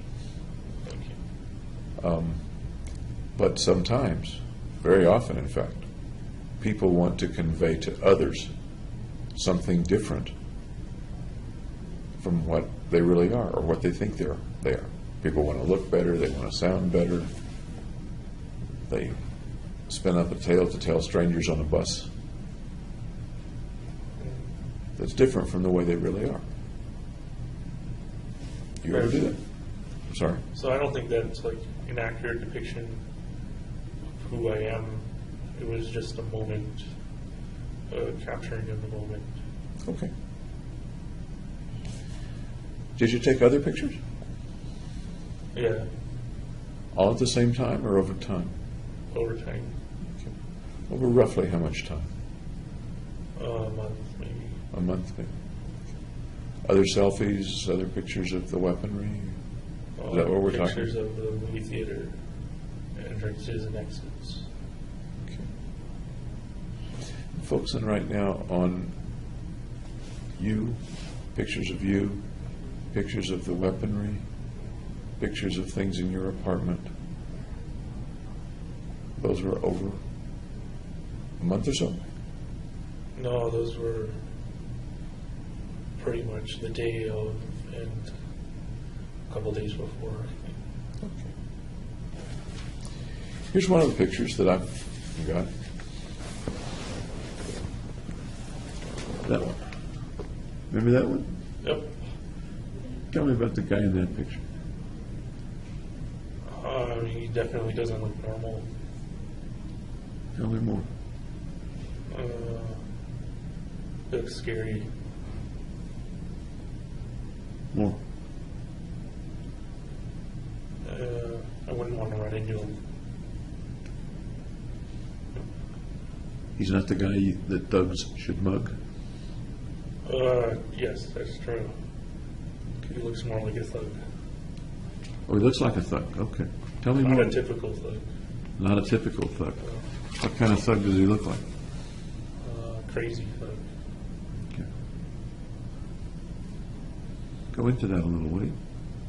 More. I don't know how.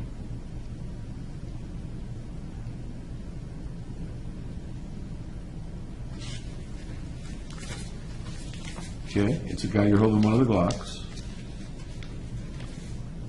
You don't have a beard. Yeah, clean shaven before you got to jail because they don't have good razors in jail. Is that why you started growing the beard? That's why I grow the beard, yeah, because they can't shave. Not as convenient to shave. The shaving doesn't work. Tell me about the red hair on the guy. I'd had that for a while.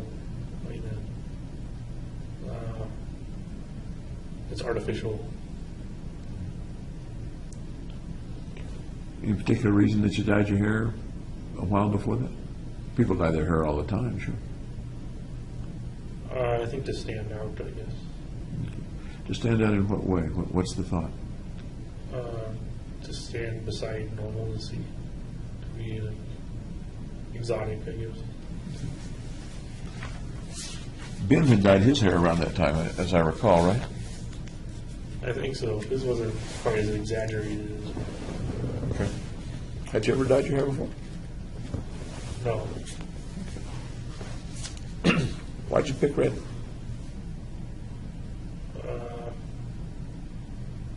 I thought it would look better than green or blue. Okay. And you mentioned the contact lenses. Tell me about the contacts. Well, those just happened to arrive on the day of the shooting. Otherwise, I would have taken the pictures beforehand on like whatever day they arrived.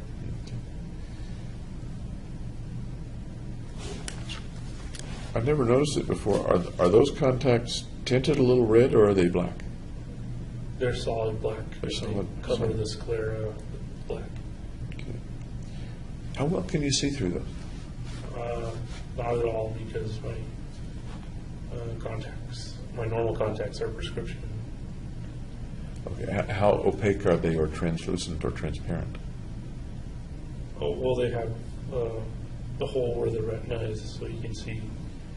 But I can't see because because it wasn't prescription contacts. Okay. You're a little nearsighted. You're Right.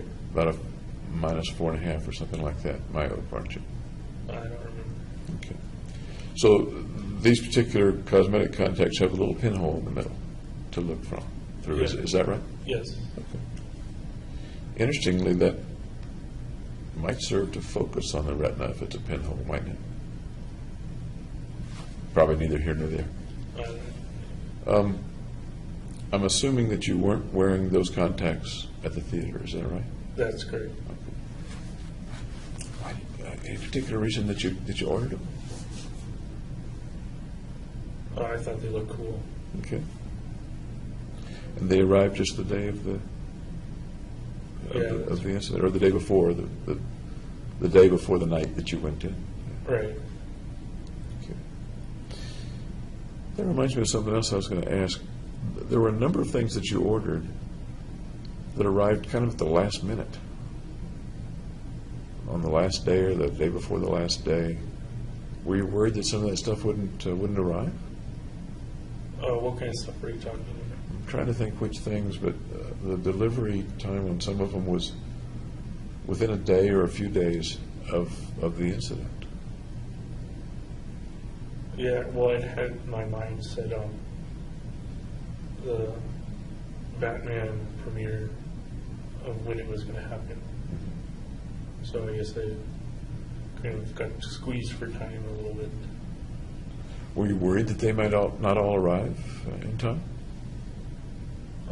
No, I think pretty much everything arrived before. Good old Amazon.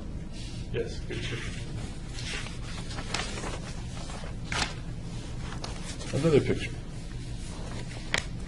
Tell me about this guy in this picture and what it conveys. Well, that was like the incendiary devices that I made. And I was kind of blowing out the fuse. You were blowing out the fuse. Yeah. Is that you weren't? The fuse was not lit, and you were blowing it. But is that why Right. the lips are pursed, as if you are blowing Yes. out the fuse? Yeah. Okay. What's the expression on that guy's face? What's that guy thinking or wanting to convey or infer? I don't know. What do you think?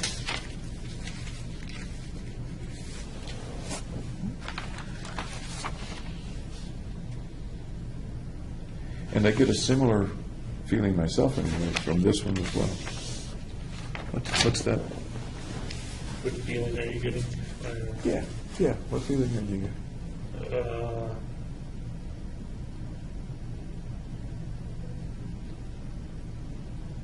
Just that you want to stay away from them.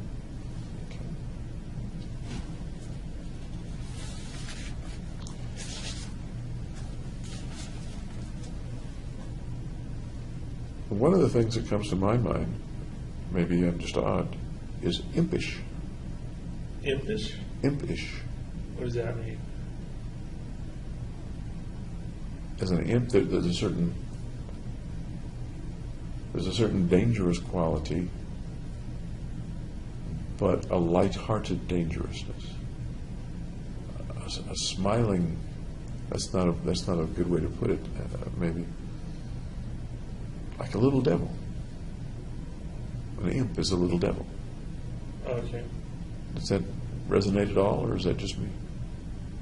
I don't know where the little part comes in. Okay. Then a devil, a devilish look. Yeah, I'd say that's accurate. It looks a little devilish. With regard to Batman, I guess I think of the Joker. He's not little. He's the one who dyed his hair green. Did the Batman story have anything to do with your choosing the Batman premiere? Or not? The main reason was because I knew it would be a blockbuster hit. So there'd be a lot of people there. There are other blockbuster hits. This is a really big blockbuster and fills the auditorium. Right. Do you think, in retrospect, that there was anything non-coincidental about your picking that blockbuster instead of Avatar or something? If it was unconscious. You've tried to figure out unconscious things before. What do you think? That it bears some resemblance. Okay. Do you think the resemblance is coincidental?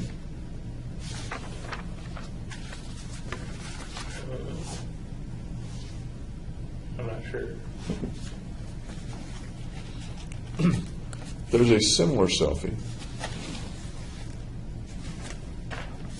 That might be the one I'm thinking of. That's this one.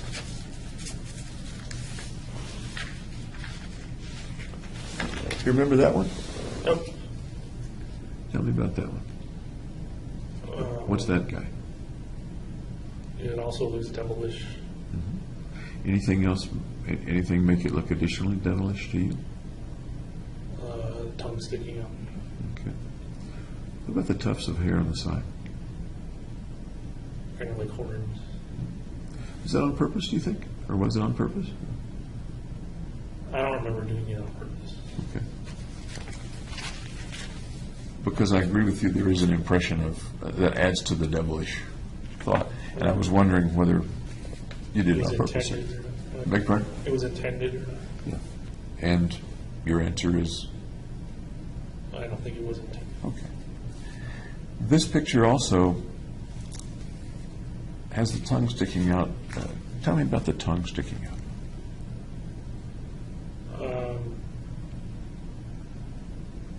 I don't know. People stick out their tongues. They do? How about that tongue? Anything interesting about that tongue? Just that it's my tongue. It's your tongue. Anything interesting or unusual about your tongue? No, it's a perfectly normal tongue. Are you familiar with the Bible? Oh. Yeah. Okay. Anything about tongues in the Bible that comes to mind that might be relevant to that picture? No, nothing. Okay. There's a part of the Bible, and tell me if this starts to resonate with something that you know, and it may not, that talks about the shape of certain people's tongues. There are some people who can, I think the biblical phrase has something to do with lap water like a dog, and other people who can't. Dogs lap water because they can cup the end of their tongue. Or that's the my way. tongue was cupped in. Yes, and any. Is that I didn't know any of the Bible stuff about it. okay? So as far as you recall, that's not part of. You didn't look at your tongue in a mirror and say, "Gee, I'm part of the group that the Bible speaks of who can lap water like dogs." No. Okay. And by the way, I don't think there's anything inherently good or bad about that. By the way, my tongue does the same thing. Okay. You took pictures here. How about that one? Tell me about this one. That's a picture of all the equipment I bought.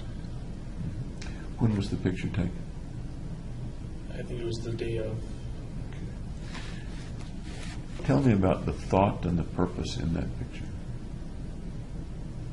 That was just to show that I could buy all that stuff and nobody would notice. Anything else about that picture that a person looking at it might infer or feel? That it's dangerous.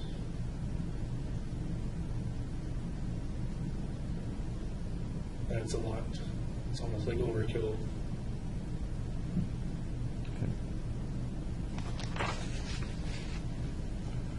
By the time you got to the theater and got out and put it on, you were pretty much wearing everything in the picture. Right. Pretty much so, yeah.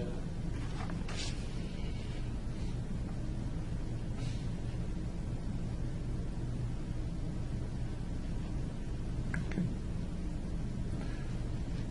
Anything important about the color of the sheet?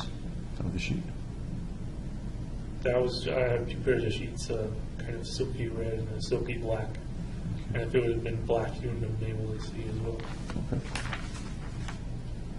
Why'd you pick silky black and silky red sheets, by the way? I'm curious. I thought they looked good. Okay.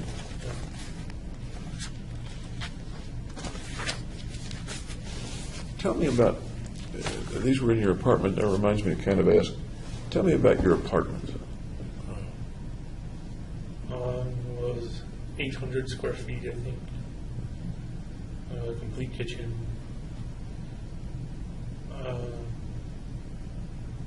I don't know, it was a good apartment. It was close. It was right next to the Anschutz Medical Campus.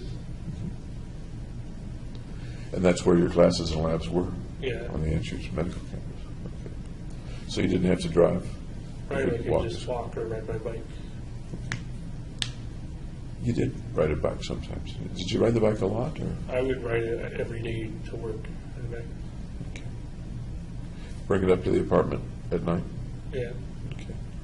Pretty good bike, or? I've had it for years and years. Okay. As a place to live, in your apartment's a personal place. Where people live is a personal place. What was it? How was it personal to you? Or how did you make it personal to you?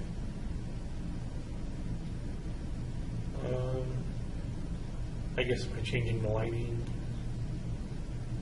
How did you change the lighting? I put like red bulbs in the lights. In all of them, or some of them? Some Okay. Roughly, when did you do that?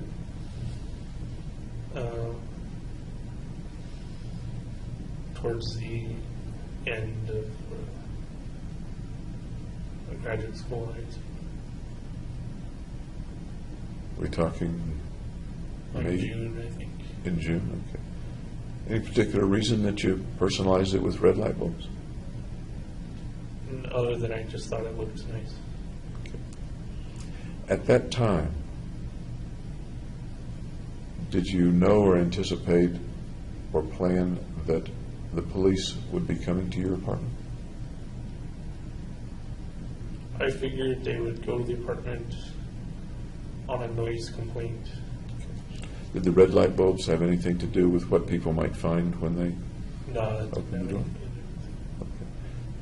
have Okay. I'm curious, which outlets were which lights were the red light bulbs in? just the lamp, I think. A lamp, okay. Well, how else did you personalize your apartment? I have my own plant. Water that every day. Okay. What kind of plant?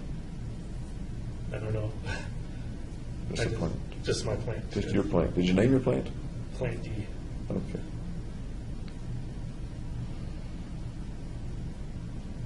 How else did your apartment look while you were living in it over the months or couple of years? Clean. You kept it clean, okay. What else? Messy too, because I kind of kept all my clothes on a section of the floor. Okay. On a section of the floor. Yeah, so it had its own spot. Because I would use all the drawers for other things. For other stuff. Yeah. So this is the section for shirts or something like that. Or just laundry. Okay. Yeah. You said you use the drawers for other things, like what? Storing papers, notebooks and stuff. Did you have anything on the walls? Yeah, I had posters. What were the posters? I had a Pulp Fiction poster, Samuel Jackson, and what's his name? I don't remember. Oh, John Travolta. Which poster was Pulp Fiction? I can picture the content, but you might tell me, what was the content of the Pulp Fiction poster? It was in the scene where they busted the drug runner guys, and the guy had shot at them like 20 times and missed every single time. And then they pointed their guns at him. And what did he do when they pointed their guns at him? Well, he got shot. How about the Samuel Jackson poster? What was the content of that? That is the poster. Oh, that's the same, I'm sorry, the same scene. What other things did you have on the walls? I had one of those motivational posters that said, like, challenge, take your shot. It's a shot of whiskey or something. Okay. Probably not a good alcoholics. What else did you have on the wall? I had a movie poster of Anchorman. Okay. I like that movie. Yeah, the comedy. Yeah. I had a Zombie Brains poster. Okay. Anything else? I think I had a model, a poster of a model on the wall. Tell me about the model poster. Well, she was scantily clad, How scantily, and what was the model doing? lying there kind of teasingly. Okay, what else? I had a poster of why guys always leave beer on the bottom shelf of the fridge. And a girl bending down to get the beer. That poster was actually on the door to the fridge, wasn't it? Yeah, that's what Okay. I kept it there. Okay. Did you keep much alcohol in the apartment? Yeah. So I will supply that. How much, say, was in the apartment in July? I think there was like a case of Coors Light and 2 bottles of liquor. Okay. How much would you drink in general over the months? I usually drink socially, and so I bring some of the beer with me. Okay. Different people mean different things when they say socially. Over dinner with friends. And we talked, I think, about drinking yesterday a little bit. Drink very much when you were by yourself in the apartment? No, not really.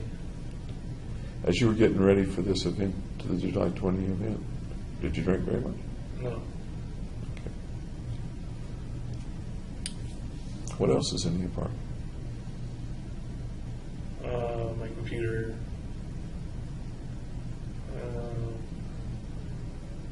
Just basic furniture, a TV. Okay. Gargi came there from time to time when y'all were dating, when you were in the relationship. Yeah. Would you usually go to your apartment or to her apartment? Or her place? Before she broke up, it was usually like half and half.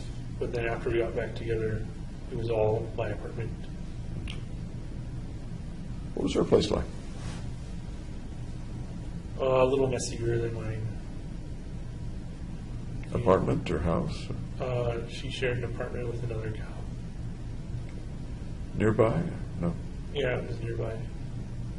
But not the same building? Like, it was like 5-minute drive. Okay. You were in an apartment building. Yeah. Who else lived in the apartment building? Other No. students and nurses, Primarily or exclusively? Or? primarily. I didn't get to know them like at all, basically. Did you see them coming in and out, Yeah, doing laundry and things like that? yeah, I saw them in passing. At the time, did you know their names? Any of their names? No, There wasn't a single person who lived there whose name you knew? well, they had their names on the mailboxes, but I didn't memorize them or get to know them or anything. Were you ever in anyone else's apartment in your building? Nope, Was anyone else who lived in the building ever in your apartment? nope. Okay. Any particular reason?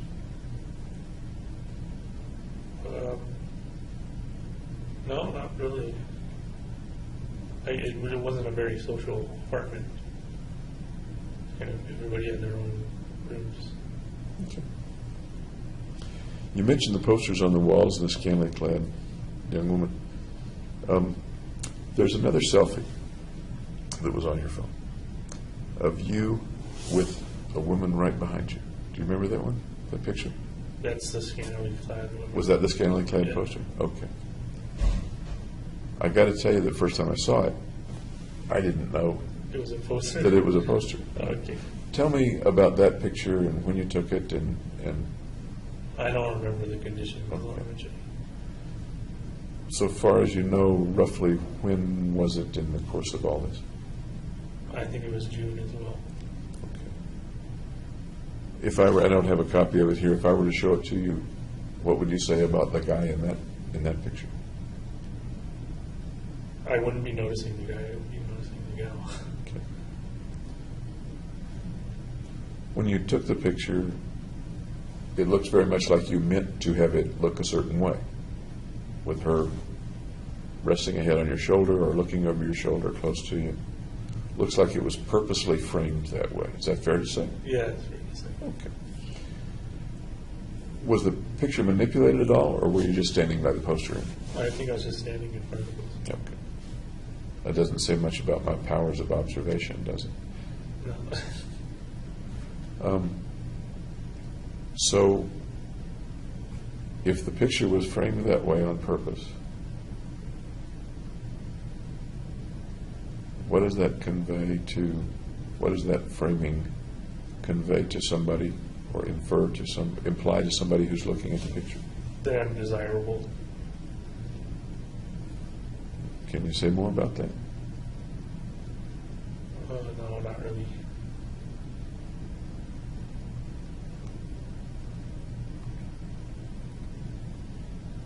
Did you ever look at the picture very much yourself?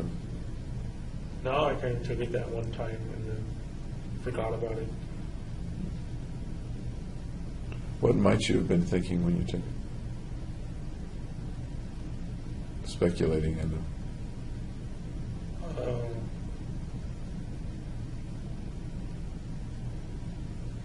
I don't know.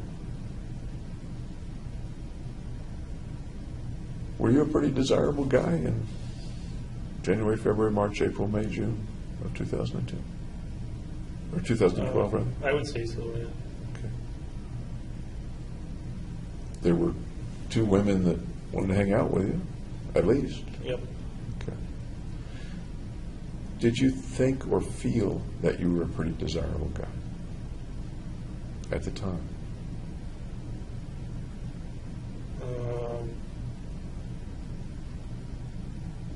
No, I kind of felt that would make me more desirable, seeing you with someone like that.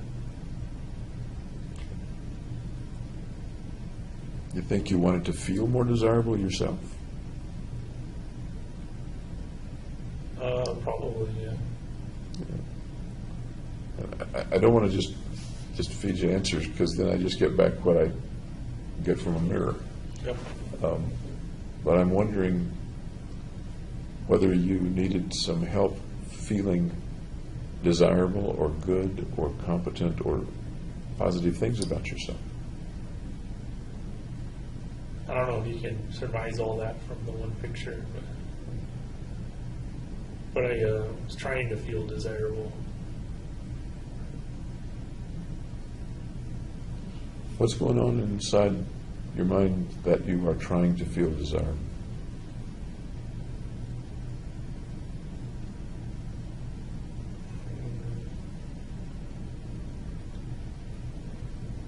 Well, just because I've broken up with my ex-girlfriend. But around that time, and we're not sure exactly when the picture was taken, I guess, around that time, you had rebuffed her, and you had rebuffed Hillary. Right.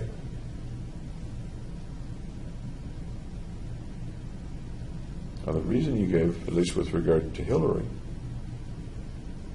was that you didn't want her to end up being the girlfriend of a murderer. Right. Am I remembering that right? Yeah. Okay.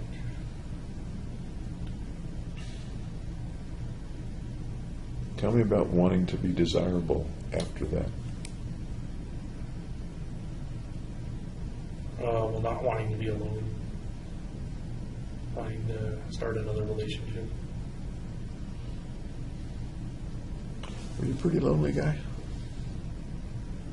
No, I feel best when I'm alone. I guess. You feel best when you're alone. Okay. But a few minutes ago, you said that there were times when you didn't want to feel alone, or didn't want to be alone or feel alone, one or the other. Right. And by the way, these aren't black and white things. They can blend and they can come and go. At times, were you a pretty lonely guy? No, because I don't usually feel lonely when I'm alone. Since you've been arrested, have you felt lonely? Yes, just because of the sheer amount of being alone for 2 years. It's an enormous amount of being alone for 2 years. It's absolutely enormous. Uh,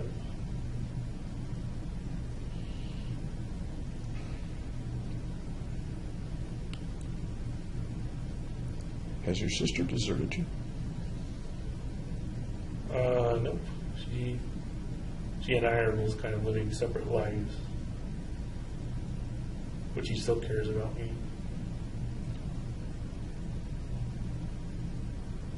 Please correct me, but I don't think she's contacted you once except for being with your parents when they visited in 2 years. Is that accurate?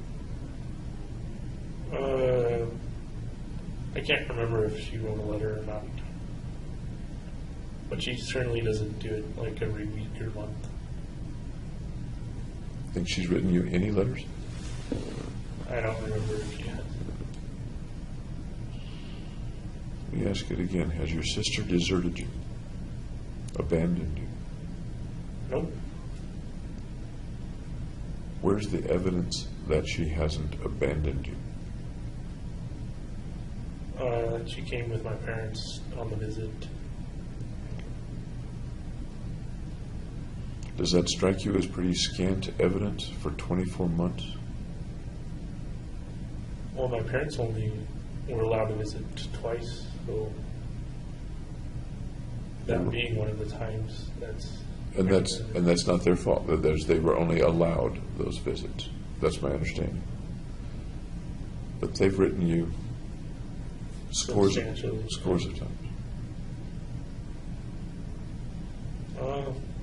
That's just the relationship dynamic between me and my sister. Well, you were describing your sister yesterday. She loved her big brother. She was looking up to her big brother. She helped her big brother dig a hole in the sand and fill it up with water. Real typical younger sister, older brother stuff. Yep, now the situation is not so typical.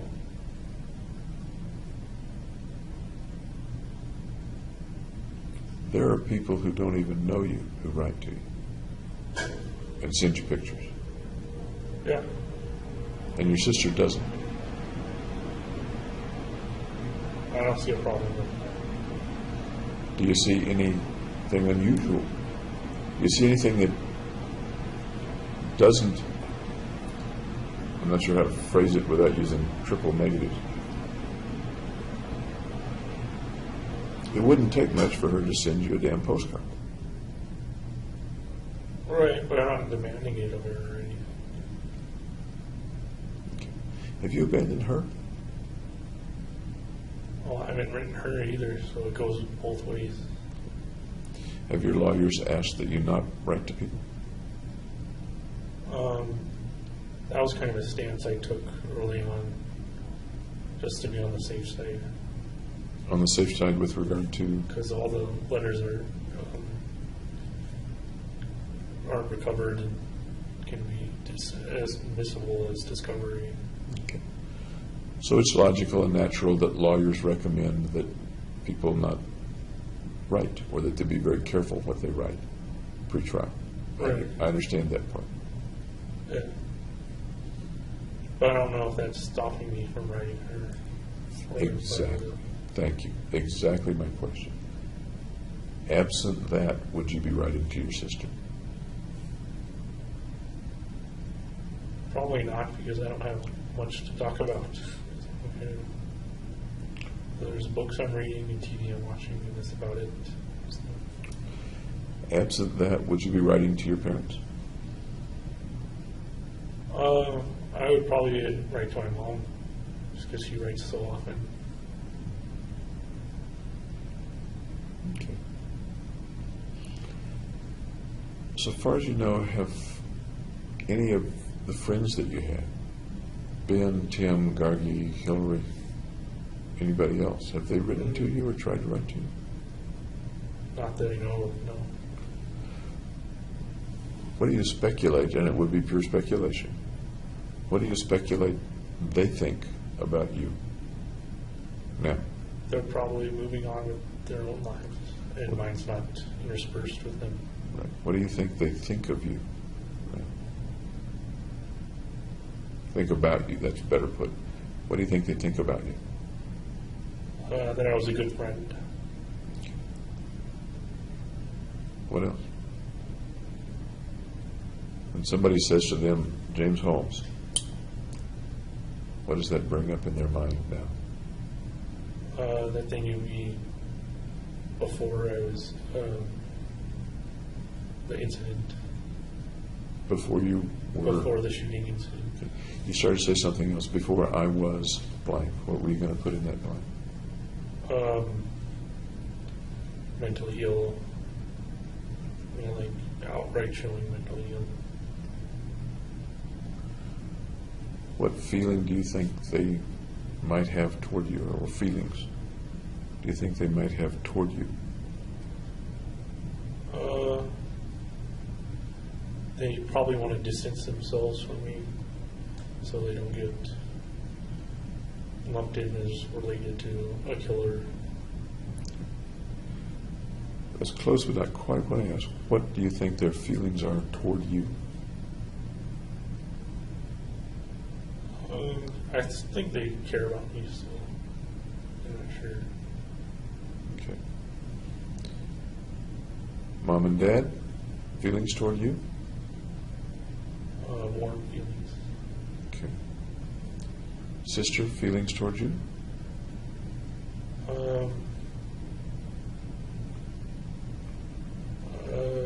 Just still warm feelings.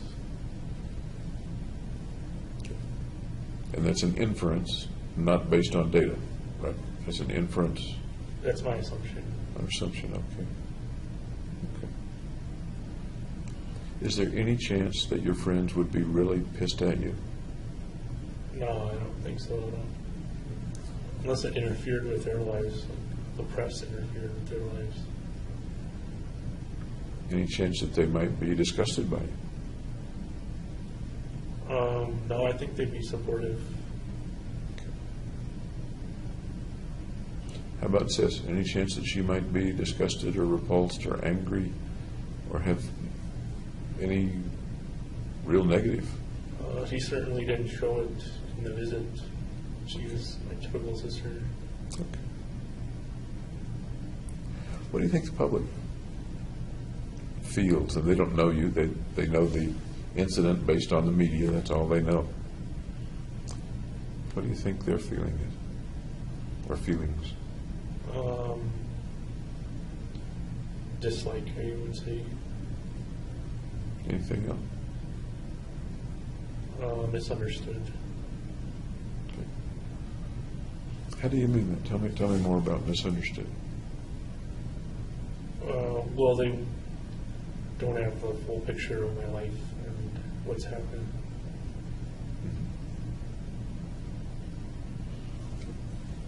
Are you aware of, in general, the media coverage and stuff like that? Yeah, we have a TV, so I can see some coverage on the news. So you're pretty much up on how the media treated this incident, how the media has treated you, or no? No, I'm kind of sheltered from that, maybe. Who shelters you? Just not having computer access or internet access. Does you have TV access? The lawyers talk with you frequently. Do they talk about public reaction at all? No, not really. Does anybody at the jail, the custody people, mention public reaction at all? Like guards? Or? Yeah. No, not at all. But occasionally inmates Yeah. call things out, as you said yesterday. Yeah. Yeah, that's primarily negative. Some are supportive, but it's definitely on the fewer side. Did you see any TV coverage? Of course, the most coverage comes in the first week or two, doesn't it? Right. But you did have out time when you had access to TV. Do you recall any TV coverage at that time? They're memorializing the victims. Did any of the coverage refer to you?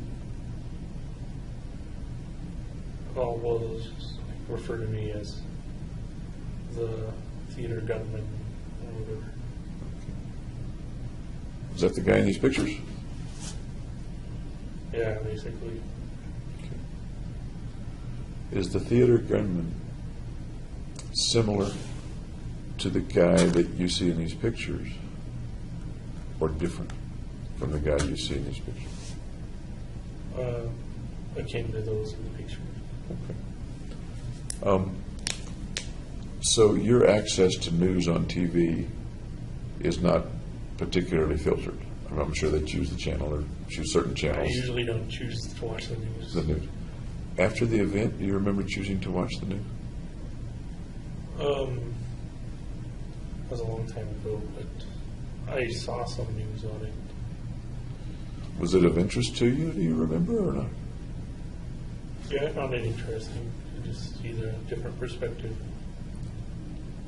Do you remember how you felt as you watched the various news stories?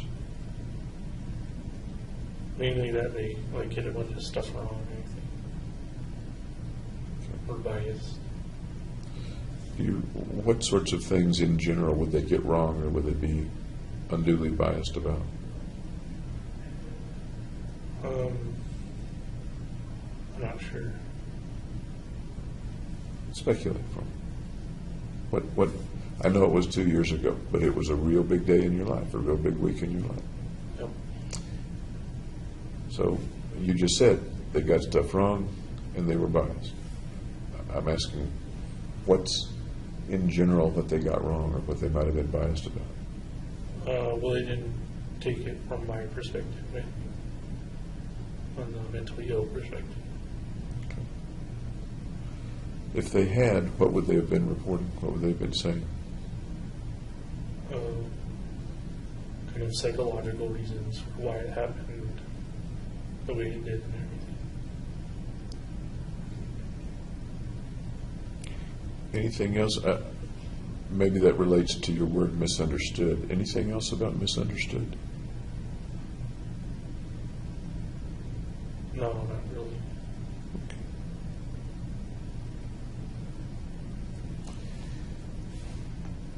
This afternoon, I'd like to do a little bit more about your apartment.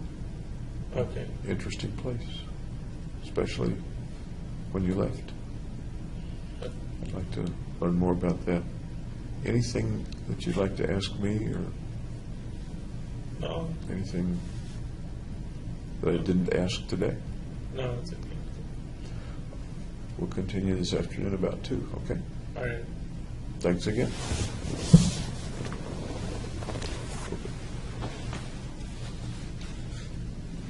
There we go.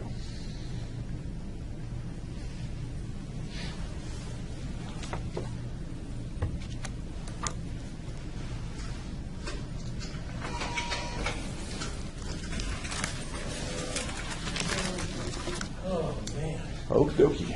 we're tired. Yeah, okay. Okay, I'll come back about 2 o'clock. We'll need a little bit of setup time. Okay. Okay, thank you. Be ready to go. Okay.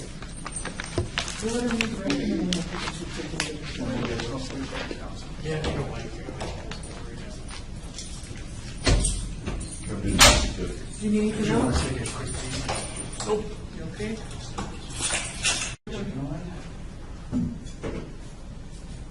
Okay. You looked a little like you were leading a parade out there.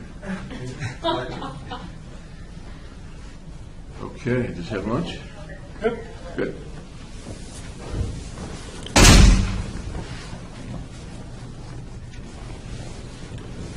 Okay.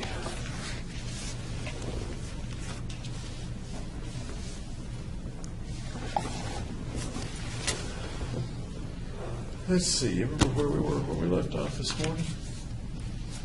Your memory's probably better than mine. You want to talk about the apartment? Yes, and we talked a little bit about it, and we were getting to the part about the armament. And the way the apartment looked when you left, that's what it was. Okay. Okay.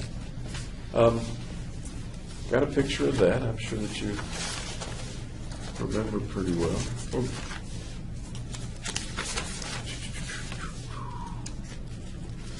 I don't think this is a picture that you took. No, I don't think I took one from that direction. Okay.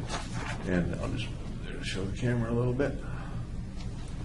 Okay. Does that look familiar Looks to like you? my apartment. Tell me about that and what's in the picture. You're welcome to handle it if you want. Here, well, this is all the incendiary devices I made.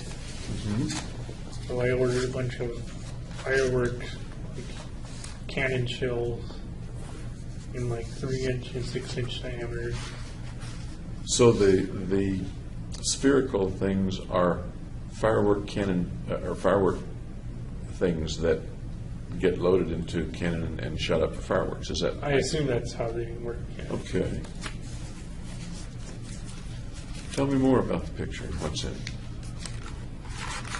Well, there's all the different fuses running into those, and they go back to like a transmitter that's like radio frequency transmitter. You can press a button and then it'll light the fuse and go through.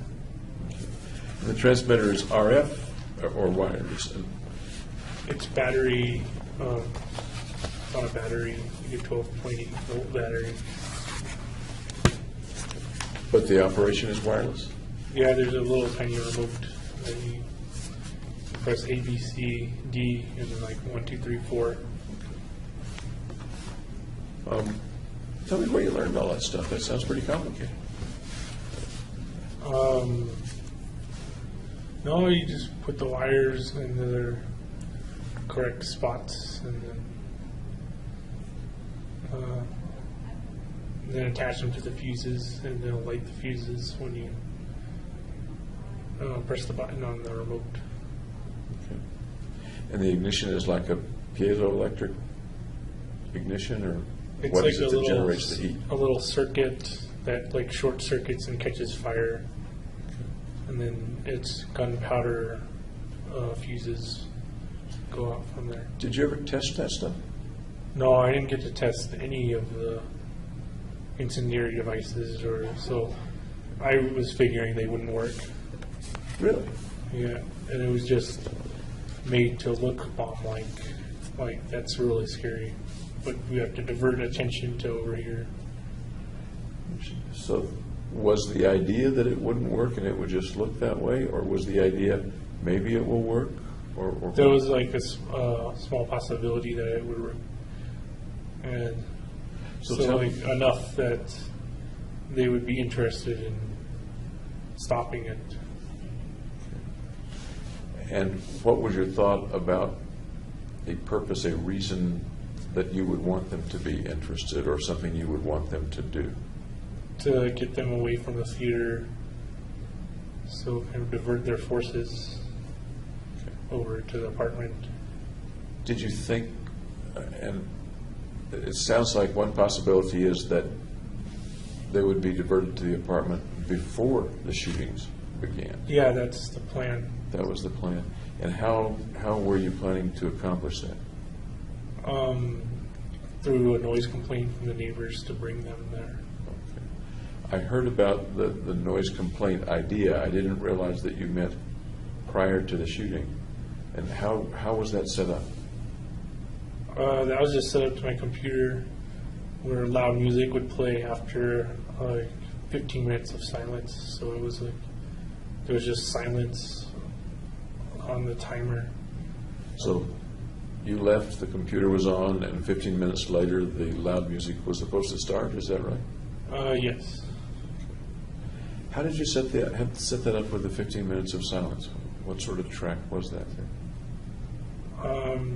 Well, there was like an application I had that you could connect different songs together and copy paste minutes of silence in. Okay, so the computer just thought it was 15 minutes of music, but it was really 15 minutes of silence. Right, so it was fully on like the highest volume.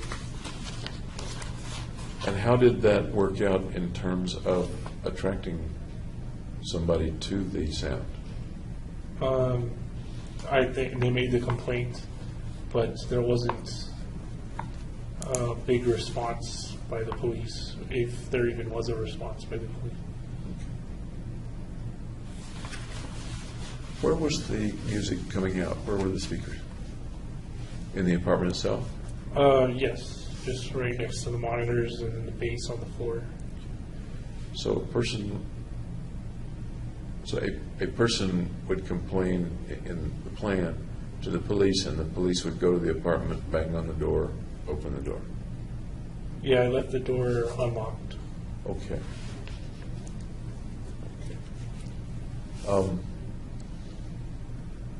As you were thinking about that, did you consider the possibility that a person might have come to the door, that is a non-police person, might have come to the door? Yeah, and so that's why when I sent a tripwire, I didn't have it attached to the door. I had it kind of inside, so they'd be able to see inside, but not go to like disable anything because there's an obstacle in the way. Okay. So if the person who opens the door could see what was there, Then they definitely call the police. they would call the cops. It occurs to me that the cops also would not, once they saw it, they wouldn't rush in either. Right, but they'd be kind of stuck at the scene. Okay, the diversion would have worked. Right. I don't want to put words in your I mouth. gave it like a small likelihood that any of it would work. But Okay. There was something in a dumpster also. I'm trying to think what it was. Does that ring a bell? no, I didn't put anything in the dumpster. Or a... There was something beside the dumpster. I put Okay, what was that? the boom box, also with the timer on it, on a CD. And I put the remote for triggering the transmitter thing, so a random person outside could be able to trigger the fuses. That was just like a random factoring into the equation. So that would have been another possible way to set off some or all of the incendiary devices. Is that what you're saying? Yeah. Do you know what happened in the end to those things? They got taken away the next day. I told them all about like all the most of the details surrounding it, like how safe it was and what types of explosives or whatever.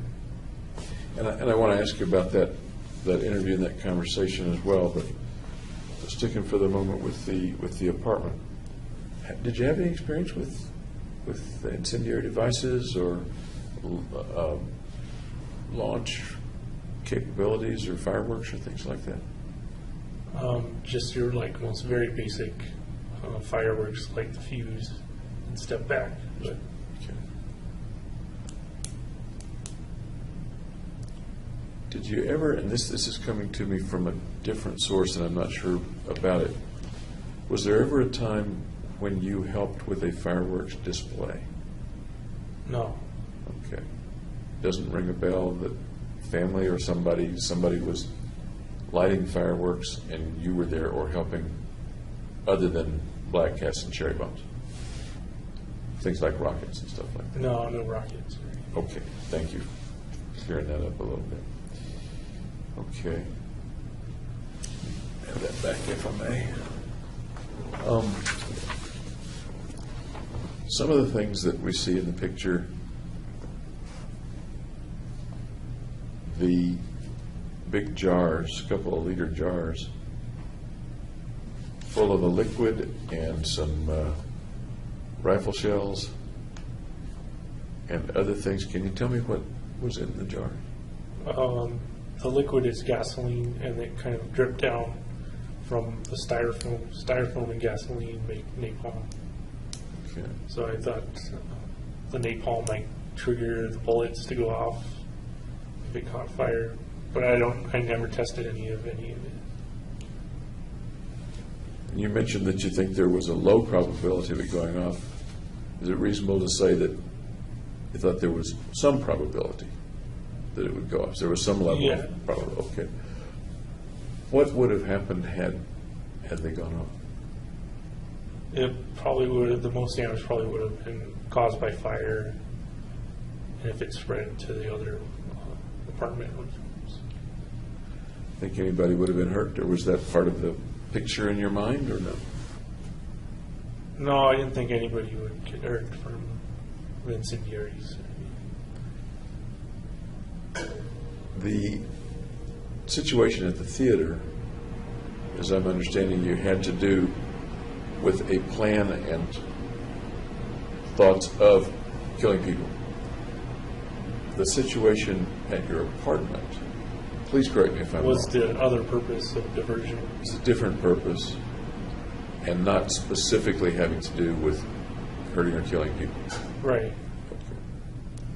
But you realized there was a chance that that might happen. Yes, I wouldn't want to be in that room when anything went off. Would you want to be in the next door apartment when anything went off? I don't think it would have carried that far. What about the bullets if they'd gone off? The shells? Well, since they're not in a tube or a barrel, they're going to explode in all directions. And how did, I think that's a true statement, what I understand about shells that you toss into a campfire or something. How did you know that? Just thinking it through. Okay.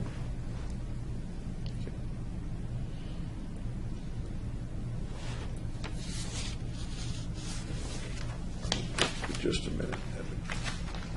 Look again at all these pictures and see if there's anything else before I dismiss the pictures.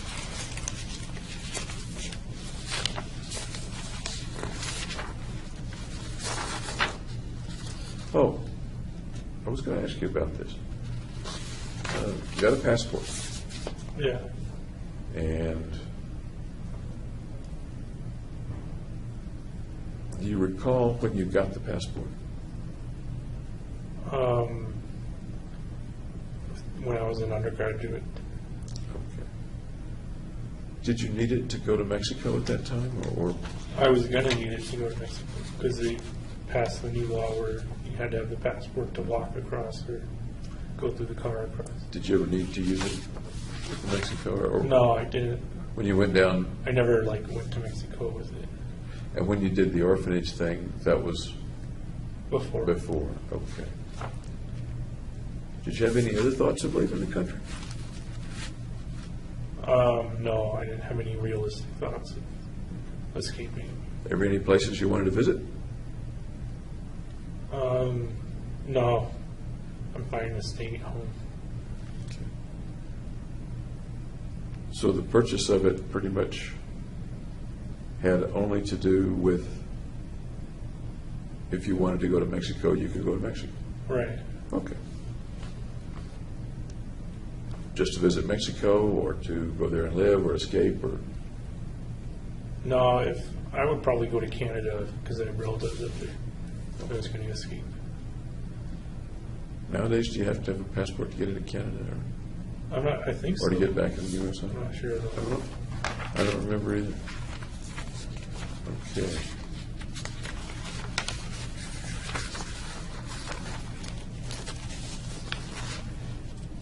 You mentioned that you didn't test things. Did you ever test the flammability of some of the things? Not necessarily the device, but just to be sure the gunpowder burned or the napalm worked or something like that?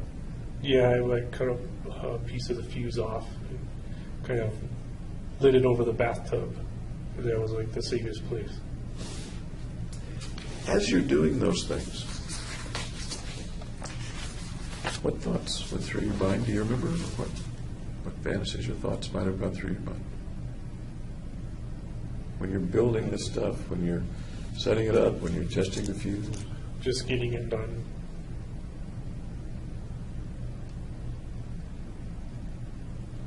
Just getting it done. Yeah, that's what I was thinking when I was doing it. And it is, when you say getting it done, Assembling the components. any thoughts about the result of getting it done, or the consequences of getting it done? Just that it was unlikely that it would work. You mentioned diversion. Right. About how far is your apartment from the cinema? 10, 15 minutes.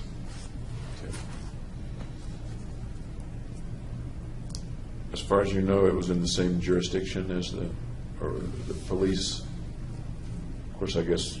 the whole One city. was Adams County, the other was Arapahoe County. Okay.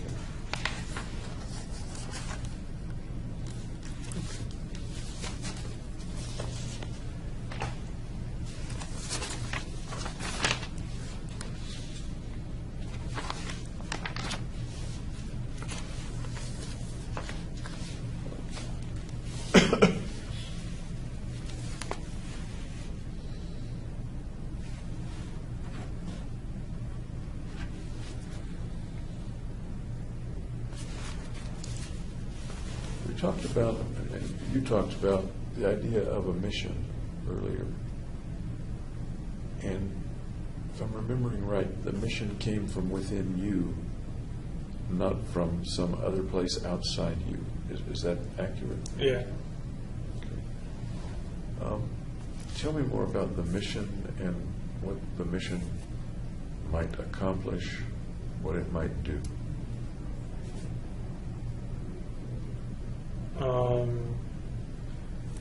Well, the mission was to go to the theater and shoot as many people as possible. And that was the thought at the time, back in May, June, July Yeah. of 2012. That's one level of mission. Was that designed to further some larger mission or additional mission? No, that was kind of the ultimate mission.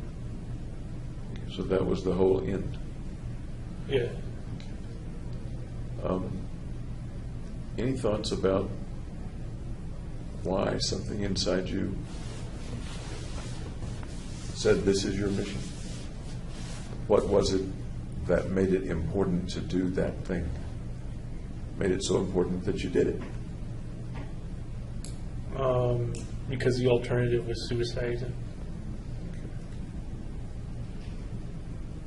And I think you said this morning the alternative was suicide, but you weren't thinking of that at the time.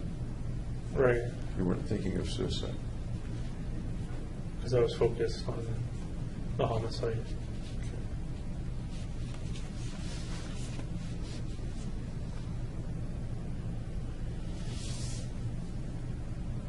that's a concise answer of the thousands of possibilities of the reasons for things of all for anything. You quickly went to the alternative was suicide. What you sound very sure about that, and I'm wondering why you sound so sure about that when one might say the alternative was X or Y or Z. You've been now several times very clear and concise. The alternative was suicide. What leads you to that? What's the reasoning that leads you to that?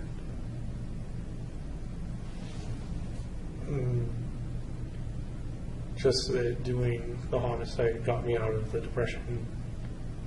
It gave a purpose. You were pretty depressed back in January of 12. As I understand it, you were less depressed later in 2012. At least as far as you knew. Am I wrong? No, it was about the that? opposite. I was more depressed You were more depressed. during June and July compared to January. And some of the things you described about that were, you used the word catatonic. Is that Yeah, what you call just it? like unable to get up and go. What were other symptoms, as you look back on it, that you were depressed at that time? I guess I'm sort of asking, and I don't mean to be sarcastic about it, why should I believe that you were that depressed? Because you haven't told me that much about the depression. Can you tell me more about, describe more to me that tells me that you were depressed back then? I was just a low mood, not wanting to do anything. Okay. You were doing things pretty actively, though. Yeah, which is what got me out of the depression. Okay. If those activities were getting you out of the depression, can you tell me the rationale for actually carrying out the shootings? If the preparation activities were doing their job. Right. Talk to me about the necessity of carrying out the shootings themselves after the preparation had done its job. Well, the shootings were supposed to increase my self-worth. So that would get me out of the depression in the end. The shootings were supposed to increase my self-worth. Can you tell me a little bit about that? I think it was in a text message I sent to Gargi about human capital. How you can kind of place a value on a life. And if you take lives away, that kind of adds to your own value. I do remember the text message exchange. Is that an accurate rendition of the way you were feeling at that time? Or is there anything more to that you can explain to me? I don't think there's anything else to it. That's a pretty concisely encapsulated theory, if you will. There's Okay. got to be more to it than that. Why is there got to be more to it? In what way did you think of taking other people's lives as enhancing yours? Tell me about the logic of that. Just that anything they would have done or like pursued gets canceled out and given to me. Okay. Starting today and looking back, does that still make sense to you? Yeah. Okay. So the premise that you're describing 2 years ago, you would still Agree with it. agree with that premise today? Yeah. Okay. Tell me more about the premise, would you?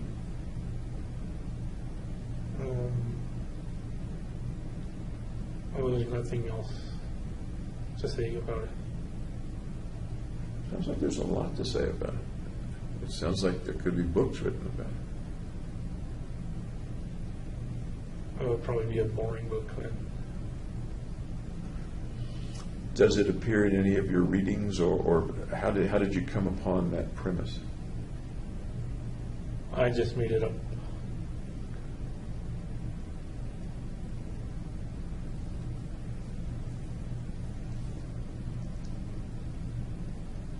I don't see a rational side to that. I might be able to see an irrational side to that, but I don't see any data, if you will, or information that would lead to the veracity of that premise. I'm not saying you didn't believe that premise. I don't know, because I'm not inside you. Right. I certainly wasn't inside you 2 years ago. Okay. What makes that a logical premise? Or is it? Or is it an irrational premise? It's not based on logic. It just is the way it is.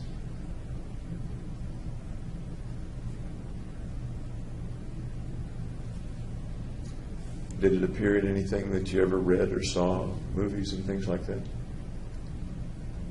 Where you think the idea might have come from, or no? Well, I think it came from economics, because you can take countries measuring their GDP of a given population and kind of say this is a value which we place on our nation's output. And you can do the same to individual people and say this person has a value and does this output or would do this output, but then it goes to me afterwards, after killing him. Let's use your country analogy for a minute and see how long the analogy holds up, okay? Okay. A country has goods and services and output and value and potential value for the future.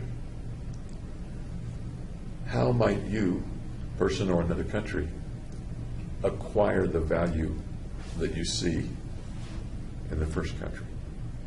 You conquer the country through like a war, and then you receive its economic benefits. Okay. Are there any circumstances under which, when you conquer it, you wouldn't receive all those economic benefits? If they apply like a slash and burn strategy, where they kind of burn the land. Sure. And that's exactly what I was thinking. If you obliterate the country, Right. then its value plummets. Yeah. I That's can my say- thinking. Is that your thinking as well, or not? Its value goes down, but the conquering country would have increased their military effectiveness because they've kind of won a battle. Okay.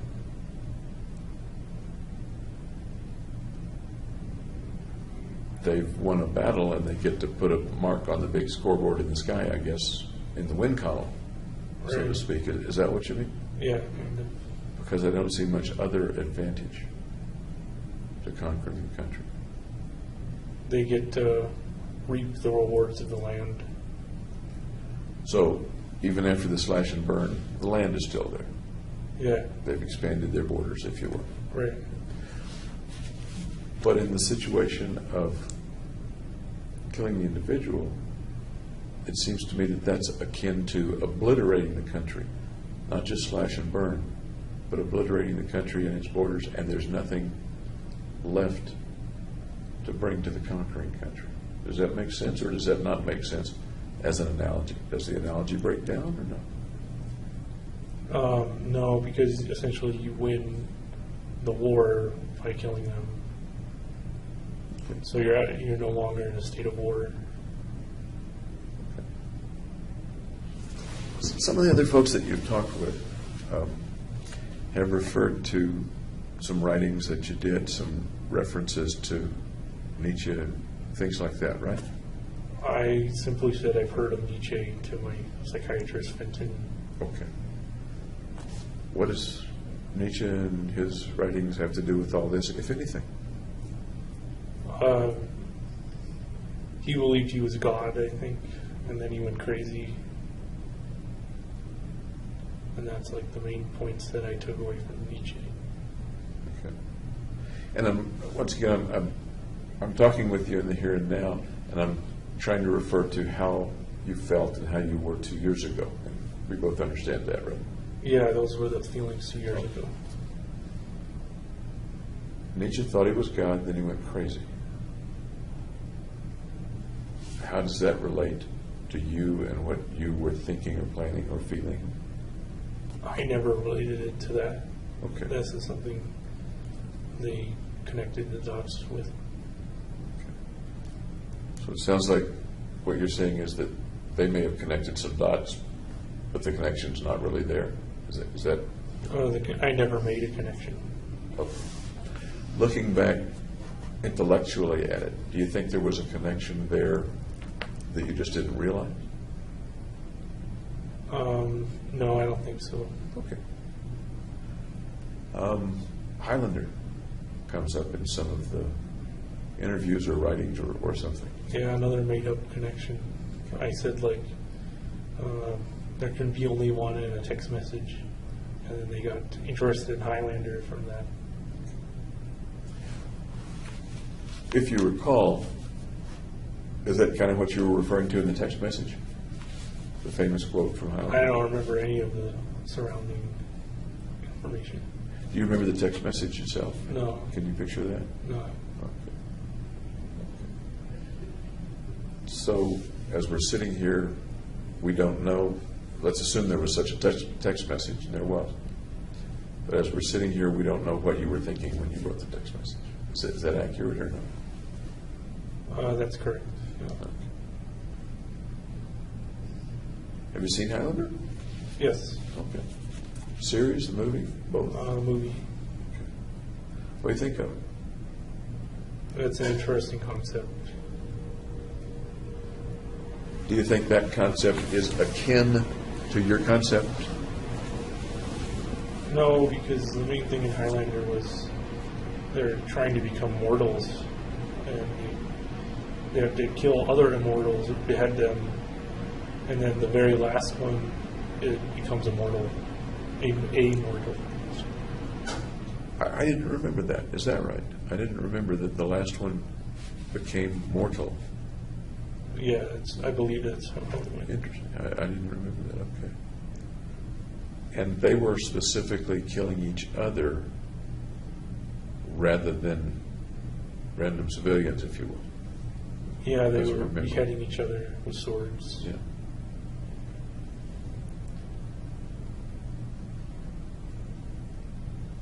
You've implied that you came up with the idea, with the concept, independently, as far as you can remember, independently of any readings or anybody else's writings that might have come up with a similar concept at some other time. Does that make sense? Are you talking about the Highlander concept? The Highlander or Nietzsche or anybody else.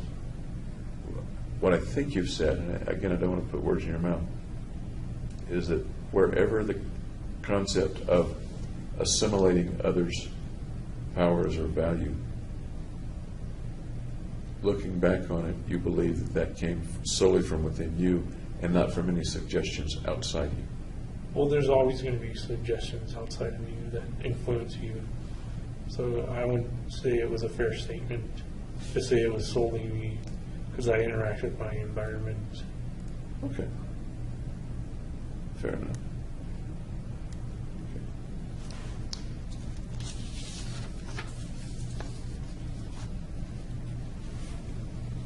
Apparently you didn't know or want to know any of the people in the theater.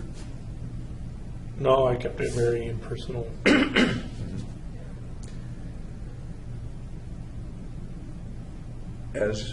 As you were carrying out the shootings, you were wearing a gas mask the whole time? Yes. Okay. How well could you see out of the mask? Not well, because there were lights behind the theater, which were actually brighter than in the theater. So I had to go from a brightly lit area to a darkly lit area. it had the gas mask with scratches in it. I tried to remove the scratches, but they weren't coming out. Was it a used mask? No, it was a new mask, but there were still scratches on the visor. That you tried to remove to be able to see better? Yeah. Was the movie still playing when you were shooting? Yes. I wasn't watching it though. I understand. Did that throw light on the audience that you were shooting at? No. It threw light at the very front where there were no people sitting. I want to get more to the theater, but I don't want to get ahead of myself. Okay.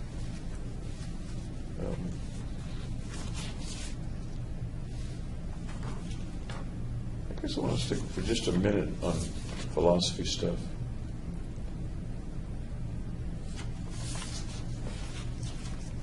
Is there anybody that you can think of that came to a similar conclusion? You may have been independent of it or not. Other people, for example, who've killed lots of people or injured lots of people. Anybody that you particularly recall thinking about? No. Ted Kaczynski comes to mind. The Unabomber? What about him? What did you know about Kaczynski at the time? I said I heard of him to Fenton, and I guess he was anti-corporations or something, anti-technology maybe. I don't remember. Was he at all relevant to what your mission was and what your thinking was? The only relevance is he had like a purpose in mind and carried it out in a similar way. Did you say in that 4-month period, April, May, June, July, do you recall reading about or learning anything or seeking anything about Kaczynski? Those would be in the computer records. I don't remember offhand. One way or you don't remember one way or the other? No. Okay. Another guy that I'm a little bit reminded of is the fellow Cho, long first name that I don't remember. Wait a minute. Sung-Hui Cho at Virginia Tech. I've heard about him. He went up into the bell tower, I think it was. I'm sorry? He went up into the bell tower, I believe, and was shooting from there. That was the one at University of Texas. Oh, that's a different one? Yeah. Okay. Well, then I don't know. Do you remember looking up any of these folks, or learning about, or thinking about, comparing yourself to any of the other people that have killed a lot of people? I looked at what they did and how they did it, but I didn't compare it to how I was going to do it. You looked at what they did and how they did it. Any suggestions in there or things to avoid? You don't shoot the police, otherwise they kill you. So. Okay. And you didn't shoot the police? Right. Okay. Anything else about how they did it that may have informed you about better ways to go about this? No, I didn't seek out any improvements in their methods or anything.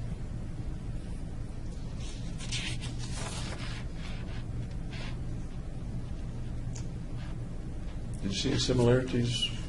You may have already kind of answered this, and I don't mean to make this an interrogation, but now we're in a more specific timeline of things.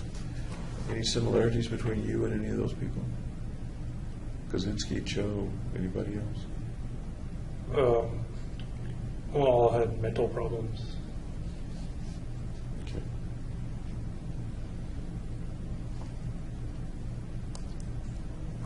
Is that speaking today, or speaking, would you have said the same thing 2 years ago?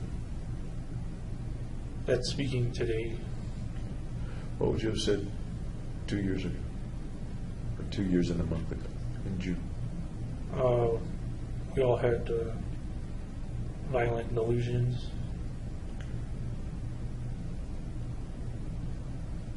Was there anything attractive about them or repulsive about them? No, they're just people. Anything attractive or repulsive about the end result of what they did? No, not that I can think Or about what happened to them afterward? of. No, pretty much what's expected to happen. And what is that? What's expected to happen? They got either locked up or they died. The selfies of you with the Glock and the AR remind me a little bit of a picture that Joe took of himself. I never saw any pictures of Joe. Never did. Let me show you the picture.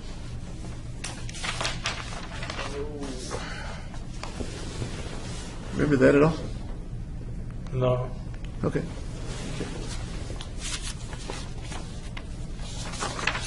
I suppose selfies are pretty common. Yeah, everybody selfies. takes them.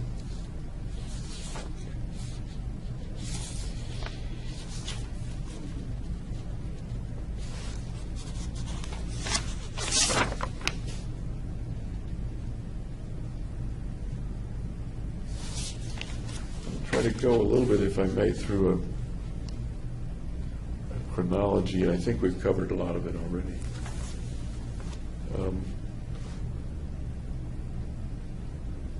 We talked about the trip in December of 2011 to Arizona, spent Christmas with your uncle. Yep. I have down that you went to Woodside to see some friends from Riverside. Is that not true, or a different trip, or same trip? Woodside, I don't know what that is. Woodside, California? Yeah, I don't know where that is. Okay. Did you take any other trips from grad school around then back to California? Or just the one around Christmas to go to? I think it was just the Christmas one. Do you remember seeing friends from Riverside on any of those trips? Yeah, I think we were going to go to a Mongolian barbecue, but we went to BJ's Pub and Brewery. Okay. Families, or you and your friends? Or? Just friends. Okay. Tell me about that.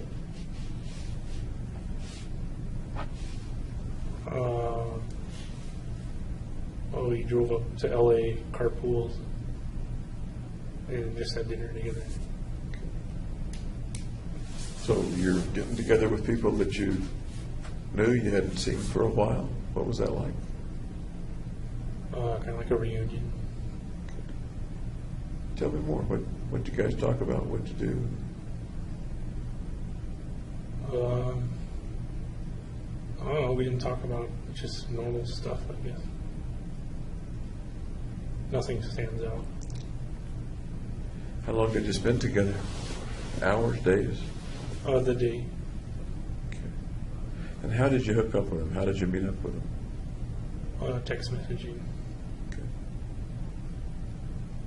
You let them know that you were coming back and ask if they wanted to get together, or what? I think they asked if I wanted to go or not. I said yeah. How did they know you were going to be in Riverside? Or I not wasn't- Riverside? How did you know? How did they know you were going to be back in California? I don't know if they texted me previously or if it was just overlap with vacation. Okay. Remember any of the names? Yeah. Earl, Tashi, Richie, Soren, Yent. What did you guys do at Riverside before? What was the friendship like before?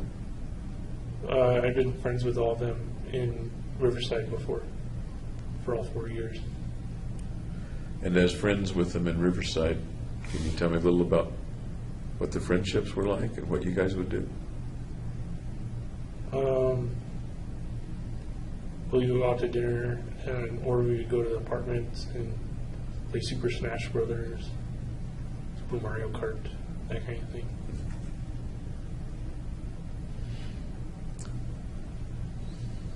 Over 4 years, that's it?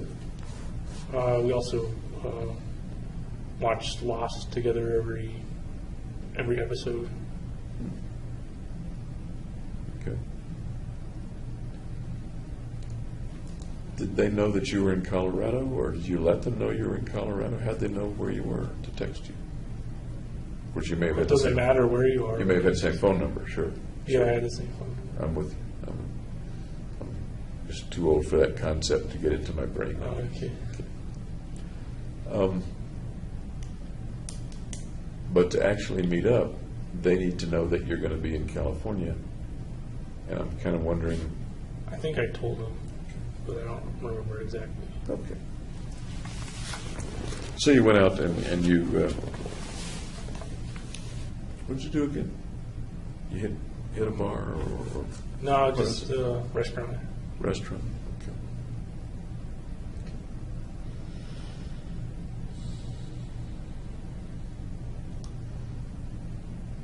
You told Dr. Gurr. You remember Dr. Gurr? Yes. Okay. You said to Dr. Gurr, among many other things,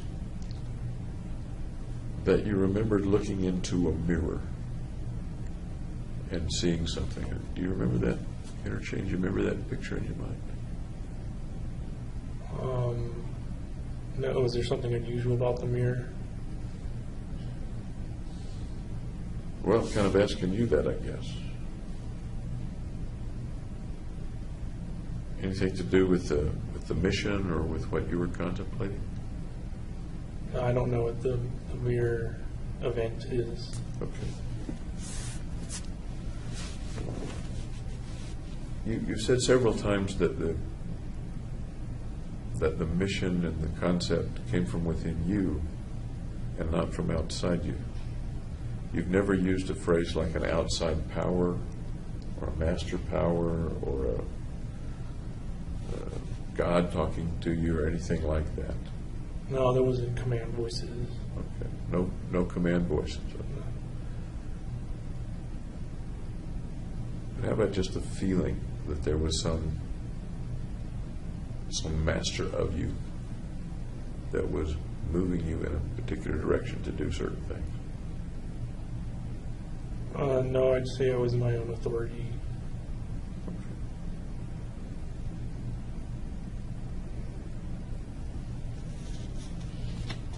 Tell me about the shooting range. It was 2 hours away. It's an unsupervised range, but the owners, or I guess the caretakers, dropped by like every day anyway. How many times did you go? I'm assuming it was up because everything in Colorado is uphill from.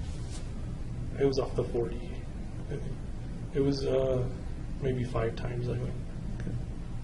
And what did you do up there? while shooting.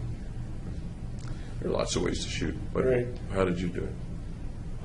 Well, they have different kind of range areas. So one was for rifles, others handgun, and one shotgun. So I would just go and practice in each designated area.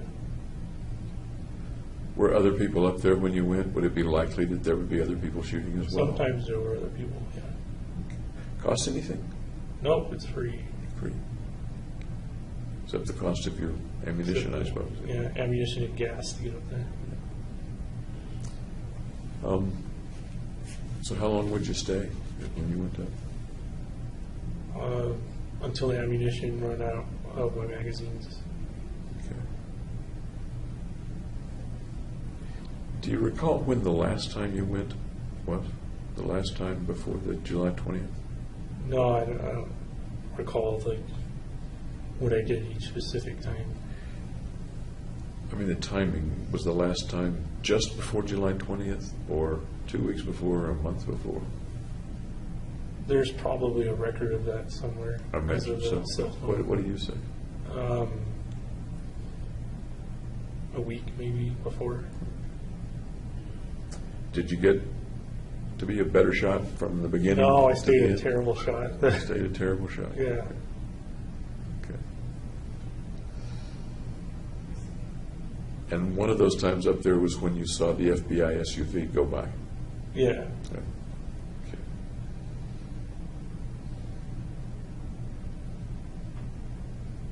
How did you feel as you were shooting on that ammo?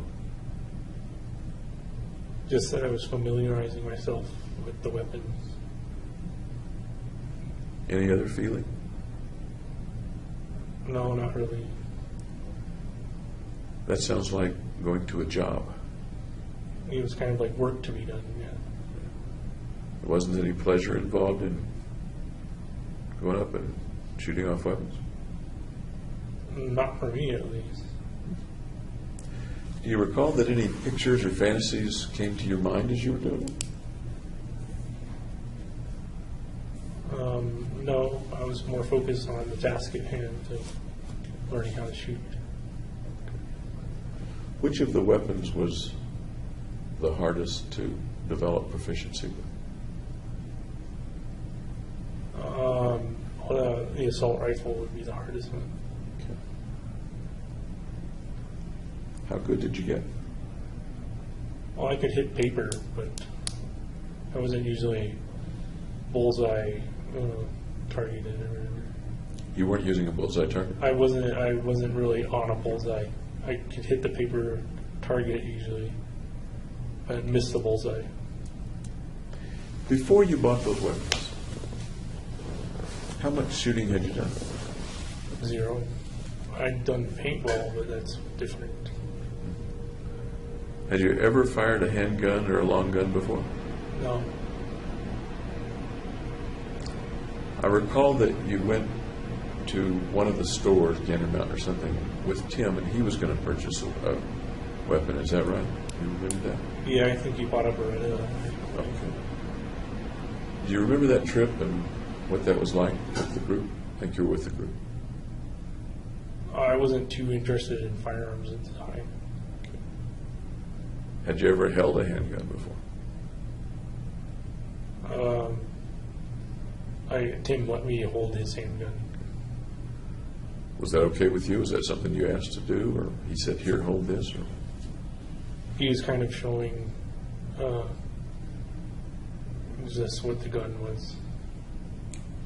do you recall what it felt like to hold the gun that first time? It made me nervous. So I've never held a gun before. Nervous. Yeah. Tell me about nervous holding that gun for the first time. What's there to tell?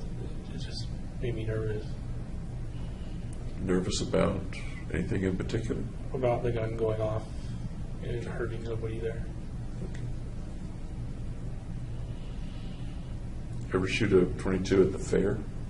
You know, the little rifle ranges at the fair where you shoot the little ducks or something? No, I didn't like a squirt gun where it blows up a balloon or whatever, but never a .22.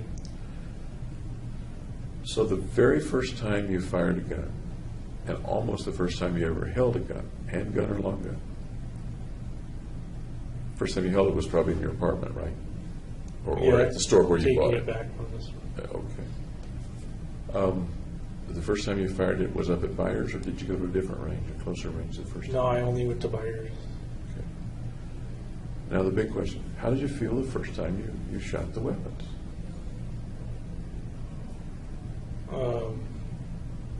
I didn't feel anything special. I just thought it was harder than it looked. In what way? And I thought you just point and pull the trigger, but it's kind of hard to aim and then multitask and be aware of your surroundings while you're looking down the sights and everything. Had you read about how to shoot or how to hold the gun or what to do as you're pulling the trigger or sighting? Yeah, I think I went to some gun forums and looked at like how to stand, how to hold the gun, prevent recoil. Did you wear ear protection? Yeah, I bought specialty earmuffs. They kind of have like a high frequency tone in them. Okay. Do you remember the first time you shot and the weapon went off? Do you remember that? I don't remember that moment. You don't remember that moment? Okay. How about the first time you shot the shotgun? I remember it gives me a bruise because I was shooting slugs, and it really pulls back on you. But I don't remember the first time as being significant versus the other times. Okay. I'm curious, did you shoot slugs at the theater or was it shot? BB shot. Okay.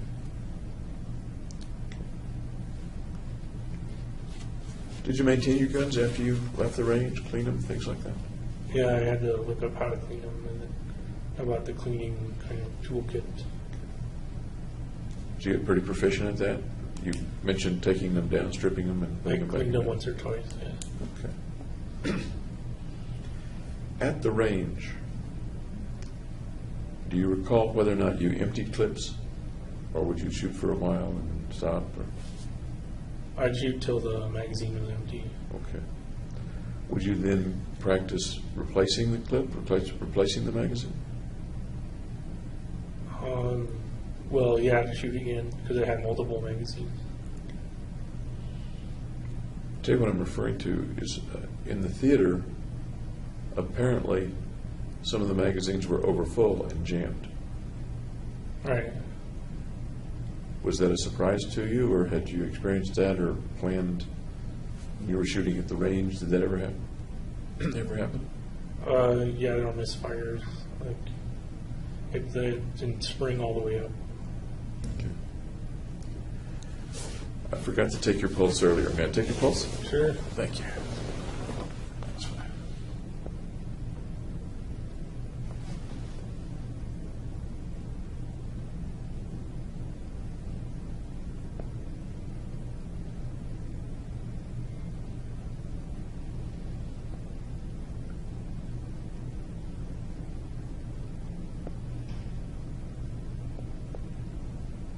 Thank you.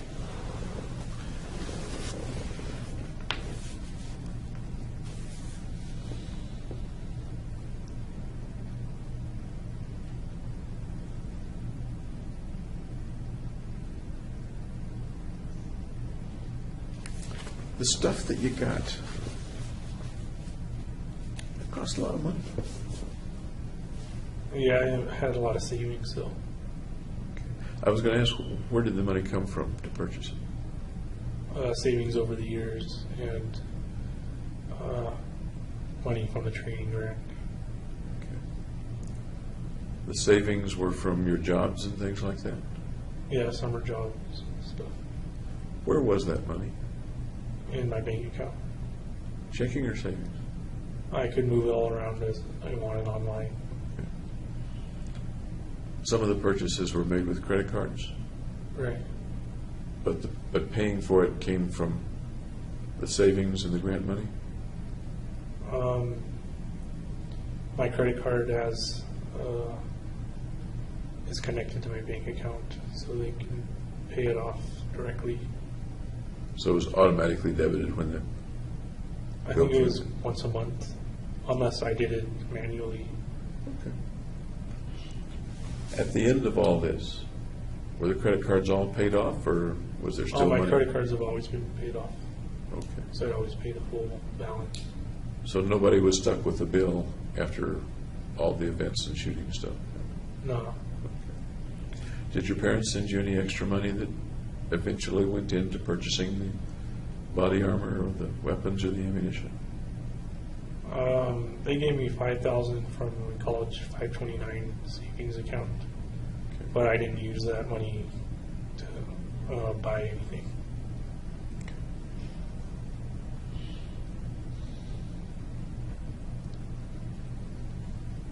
As you were buying stuff, did you pay any attention to the cost, or that wasn't a factor in what you were purchasing?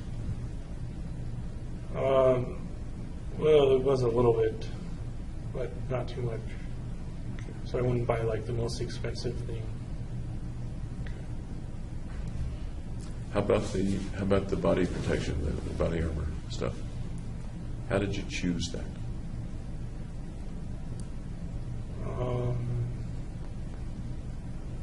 Well, I wanted to be protected in case it came to a shootout between the police and me. And there are different levels of that, different grades. Right. I usually got ballistic 3A, Okay. which is like protection from handguns.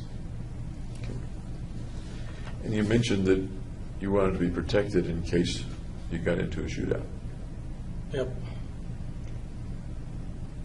Did you think a shootout would occur, or was it just a precaution in terms of the planning and anticipation at that time?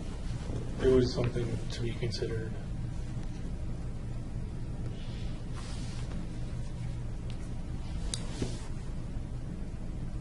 Did you put it on at the apartment before? I think you did. Put it on at the apartment to try it on or something like that? I tested it first, Okay. yeah. Okay. In what way did you test it? Attention in the facility, we will have patient movement from their units to AA, patient movement from their units to AA.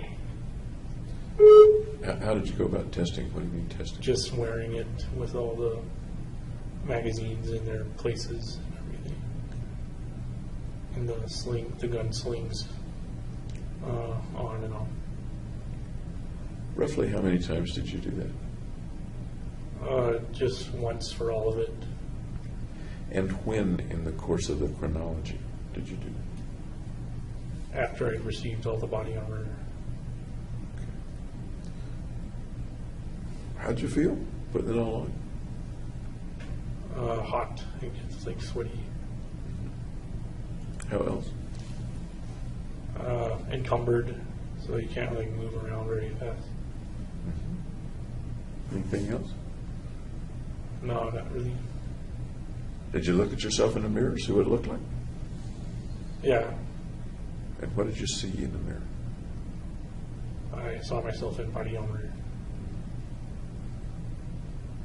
What else would a person seeing you in the mirror or in a photograph see besides a person in body armor? Somewhat dangerous. Okay. Anything else? Nope. Sounds like that and the selfie with the Glock, etc. Appearing dangerous was important to you at that time. Yeah, because you don't want 400 people rushing you. And it's clear easy they could have overwhelmed me. Okay. So part of it was if I appear dangerous, they're less likely to rush me. Is that accurate or not? That's accurate, yeah. Okay. You also bought some handcuffs. Right. Tell me about the handcuffs. How do they fit into all this? Well, there's these double doors in the theater, and you could lock them by having the handcuffs connected to each handle. It was something I didn't wind up doing, though. Okay. You bought some Road Stars. That was in case I had to do a getaway pursuit or whatever. And some field dressing and field first aid equipment. That's if I got shot.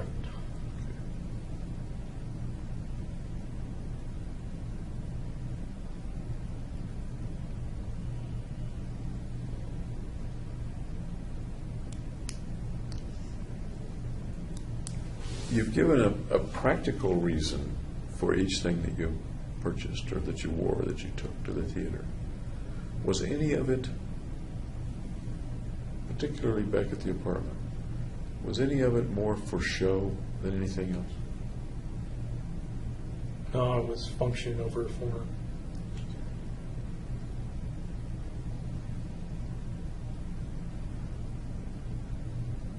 pictures that you took of yourself showed you a certain way, portrayed you as dangerous, as somebody not to be toyed with. Right. Although there's function attached to that, it also sounds like there's a certain amount of show attached for that, a certain amount of appearance. Okay. As a matter of fact, the photographs weren't designed to protect you at all. They were designed for other people to look at in future. Is that right, or is it not right? It was to be remembered. Okay. So obviously, you're going to be remembered by other people and not yourself. Did you think you were going to get killed? No, that's why I got all the body armor.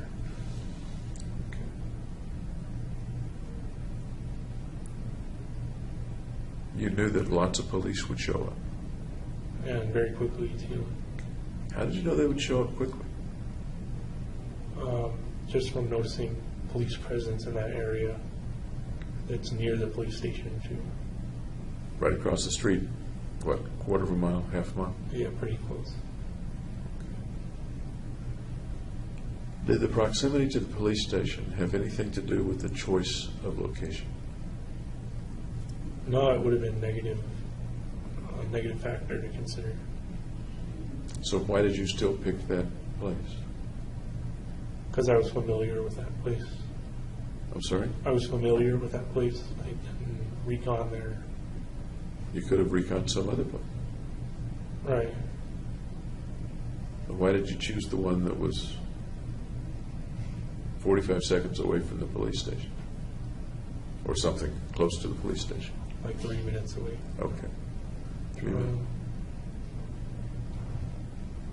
And I just felt comfortable there. It was kind of within my range of the apartment. Of usually crimes are committed like 10 miles within a person's residence, kind of a thing.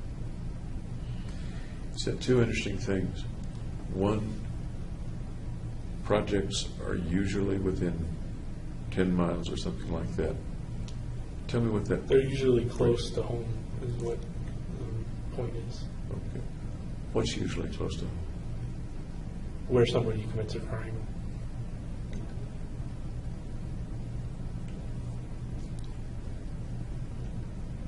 You say that as if that's a governing factor for committing crimes, or one governing factor for committing crimes, is to do it close to home. Yeah, that's what I don't know the source or the data from it, though.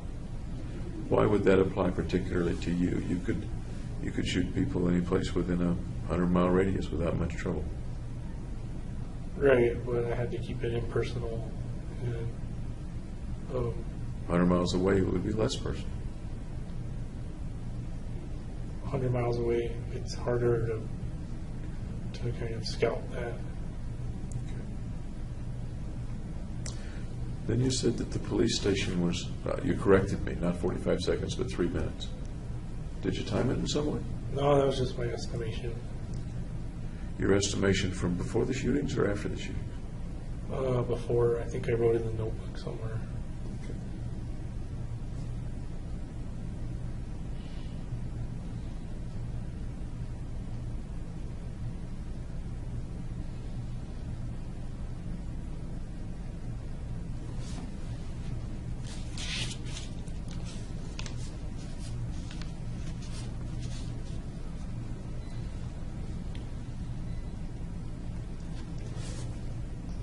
There are different ways, I guess, to kill people. You chose shooting them yourself, as contrasted with a bomb or something like that. Make sense? Yeah, that was like the easiest way I figured. What to you at the time made that, quote, the easiest way? Well, I don't have much like technical knowledge about bombs, so I'd probably wind up blowing myself up. By the way, did you ever think you might blow yourself up as you're setting up all this gasoline and stuff? No, I was pretty careful. You're not a smoker, I take it. No. Have a gas stove in the apartment? Electric, I think. Electric. Pilot light on the hot water heater? I don't think that's in the apartment. I think it's going to go down. How careful were you as you were compounding the gunpowder, the napalm, pouring gasoline around? How careful were you? Careful, not enough to get hurt. Did you do all this in one day, or did you do it over a period of days? I set it up all in one day, but like I made the napalm the previous day. I collected the gasoline and poured them into the soda bottles another day. So I put them all out in the family room on the night of. As you're doing that, then, you're going to bed with all that stuff out there. No, I'm going out. I'm going out to the movie theater with all that stuff out there. But you just said that you worked with the gasoline over more than one day. Or you poured the gasoline the day before or something like that. Right. So The napalm's relatively inert. in the process of doing this, you're spending at least one night, maybe more nights, sleeping in an apartment With gasoline lying around. Tinderbox is an understatement, Yeah. with fumes, etc., I imagine. Could you smell the gasoline? I closed the caps on them. Okay. Tell me about going to bed and going to sleep. The thoughts that you have as you go to sleep, as you go to bed. What kind I of didn't thought? feel any different between going to sleep normally and with the stuff in the apartment. Did you spend much time when you weren't doing the tasks, and there were many, many tasks to do, when you weren't doing the tasks, did you spend much time thinking about the mission, thinking about what was going to happen or what might happen? No, because I wasn't considering the consequences. Okay. So when you stopped to eat, Yeah, what did you think about while you were eating, if you remember? just what I had to do next to like assemble the stuff. Were you watching any TV during that period or doing any video games? Yeah, just watching TV. I think South Park. Okay. Spend much time watching TV on those 2 or 3 days? Not at the end of the night of the shooting, because then I had to like put everything together. Okay. What about the video games? I think I stopped playing them by now. Really? Yeah. Attention to the facility. AA movement has now ended. AA movement has now ended. So roughly when did you stop playing Diablo 3? Again, that would be in the records, the computer hardware record. But I don't know. A week Okay, before? yeah, or the thing is, I don't know the last exactly. day? You don't have to be exact. Okay. Was it close to the last day or weeks No, before? I think it was weeks before. Okay. And Diablo 3 is something you liked? Yeah, I played the previous Diablos too. Okay. It seems to me it takes a lot for you to quit cold turkey, if you will. No, because it wasn't as good as the other games. Sort of not my point. Oh.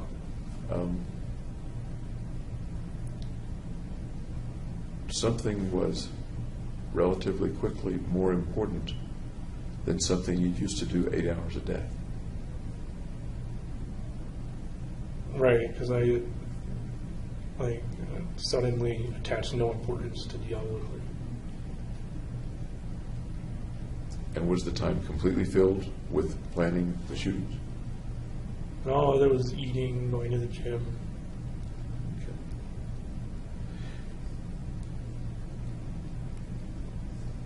That's right. You went to the gym a fair amount. What did you like to do at the gym? What sort of exercise did you like to do? Workout. Chest press, bench press. cardio, like the ellipticals, treadmill. Did you do that pretty regularly? Most people can't do it regularly. I tried to go twice a week, but if I couldn't, I would always make it once a week at least. Right up to the time of the shootings?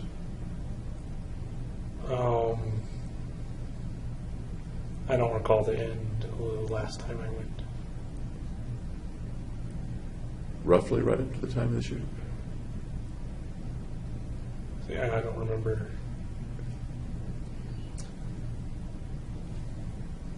We were talking about you're stopping the video games that used to take up 8 hours a day.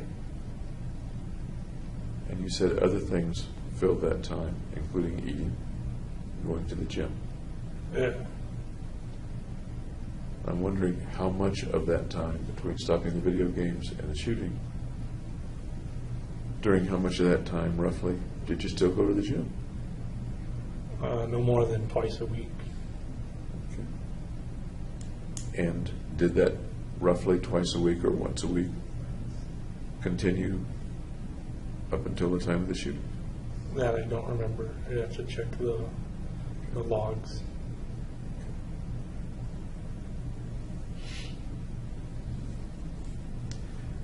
Roughly how much of the day in the last week before the shootings were you spending in some kind of preparation?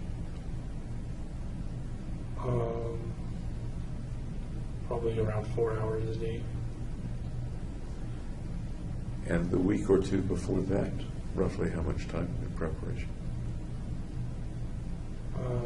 That might have been when I was going to the gun range, so a day's worth. And at this point, you didn't have classes anymore? No, I had dropped out. Okay. Tell me a little more about the reasoning, the reasons that you dropped out.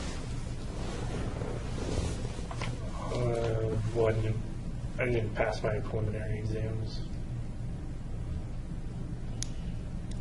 And I had a lab I could have joined, but the kind of topics were less neuroscience and more genetics. Had you wanted to, could you have retaken the prelims? Yeah.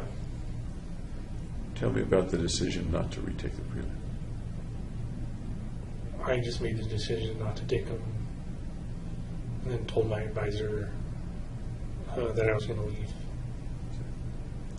At that time, pretty much that day, at that time, what did you think was going to happen in your future? What was your future looking like?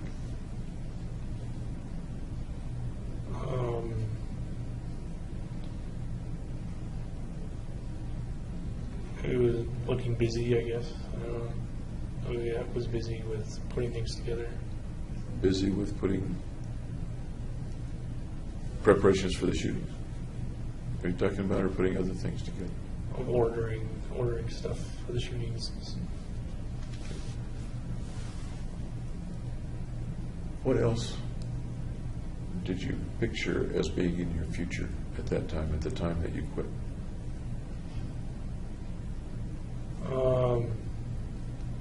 The end of my science career. And what was going to be there instead of your science career?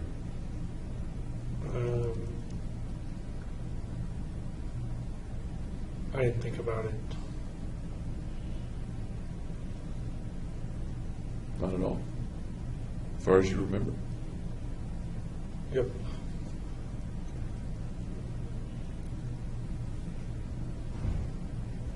Do you recall thinking that you didn't have a career, a future at all, or do you not remember thinking that? An absence of a future? No, I still had a future. I just didn't think about what I would do in the future. Okay. Months before. Okay. Tell me about your thoughts about the future then. What was the thought about the future months before that? leave it up to kind of fate to decide. And what might fate decide for you? What would be the possibilities and probabilities? That I would either continue graduate neuroscience program or quit. That's a pretty dichotomous set of possibilities. Any other possibility? Anything? If I quit, then that opens up the following possibilities. If I stay, it opens up other possibilities. If I quit, then I could move back to California and live with my uncle. Because it was like a 2-story house, and he only needed 1 floor. Is this the uncle that was sick, or? This is the other uncle. Okay. Uncle Jimmy. So that was one of the possibilities, going back to California. All right. Okay. Any other possibilities? Staying in Colorado and looking for another job. I instead of looking for a job, though, I looked for welfare, and I was ineligible. I'm sorry, I didn't quite understand you. You were knowledgeable about welfare? Ineligible. Ineligible. Yeah. Okay. So had you gone back to California, Uncle Jimmy, what might you have ended up doing 5 years hence? Maybe looking for a lab research position, maybe a lab tech or a lab research associate. Okay. Had you stayed in Colorado, what might have happened 5 years hence? The same thing. Any thoughts of being married or having family 5 years hence? If I had a steady job, then maybe raise a family. And you mentioned that you wanted to prepare for a family by having a job, and I think you mentioned that this morning. Yeah. Okay. What else did you see in your future before the mission came up? What else did you see in your future as you pictured yourself years later?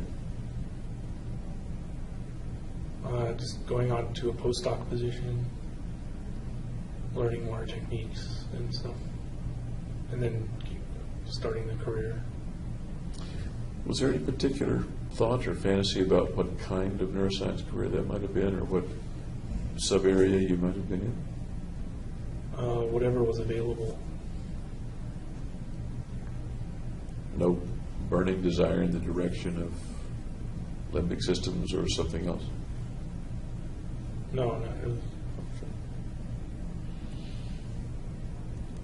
As we come into, say, the spring of 2012,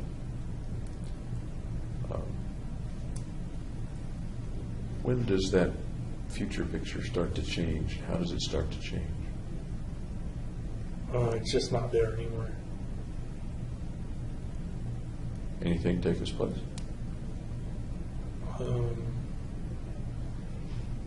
No, it's kind of up in the air.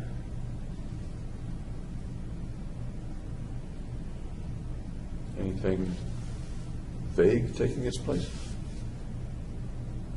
No, because I wasn't looking ahead towards the consequences. I'm sorry? I wasn't looking ahead towards the consequences.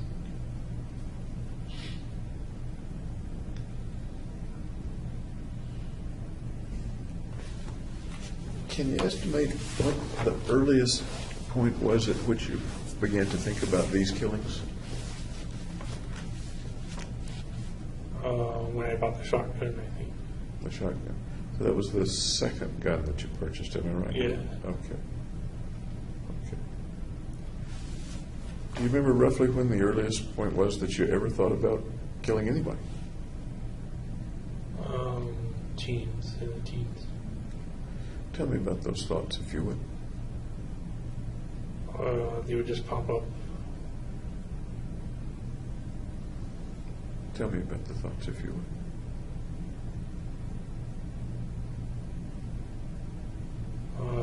They were destructive thoughts towards others. You need to paint me the picture. You need to tell me the video.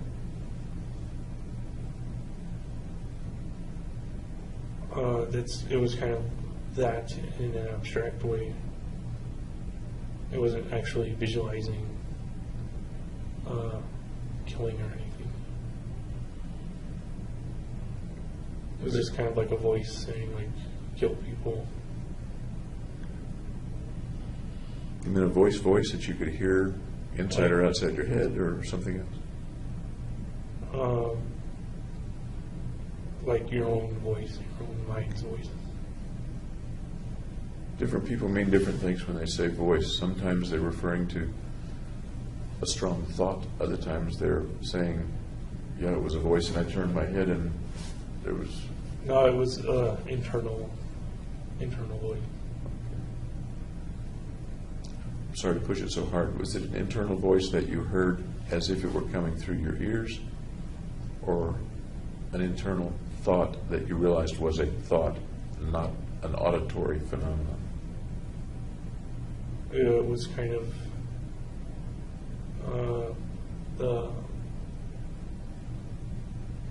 I guess the thought that is a voice in your head. Okay.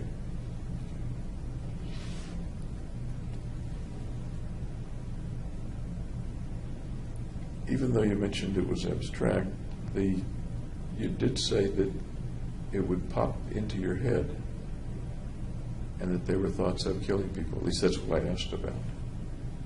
Can you be any more specific about what would pop into your head? Just a desire to kill people. How, who, under what circumstance? Just like an impersonal form of a person.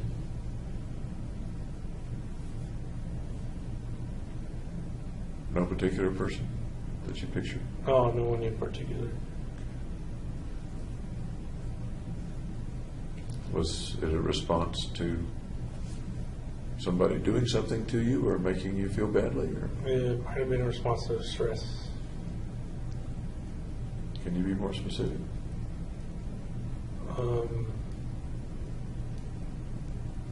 I don't know what stressors exactly triggered it. If I think of having stress, or people having stress, or different kinds of stress, the end result of that doesn't appear to me to be killing something. Can you make the connection for me? That stress Stress, then, leads to thoughts of killing a person? yeah, that's it. Can you make that connection for me? That is the connection. The stressor just leads to the thoughts of killing people. No, it's not the connection. It's 2 points. Stress is 1 point, killing somebody is the next. What's in between the 2 points? Well, stress is the trigger.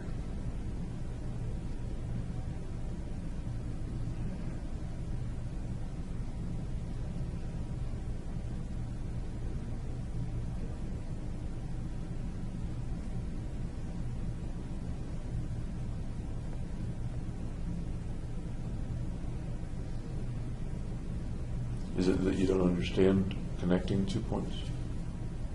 Or you don't know I'm what's saying- between the 2 points? I'm saying the stress connects to the killing.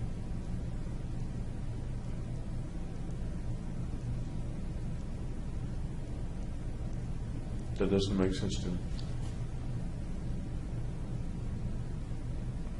Okay.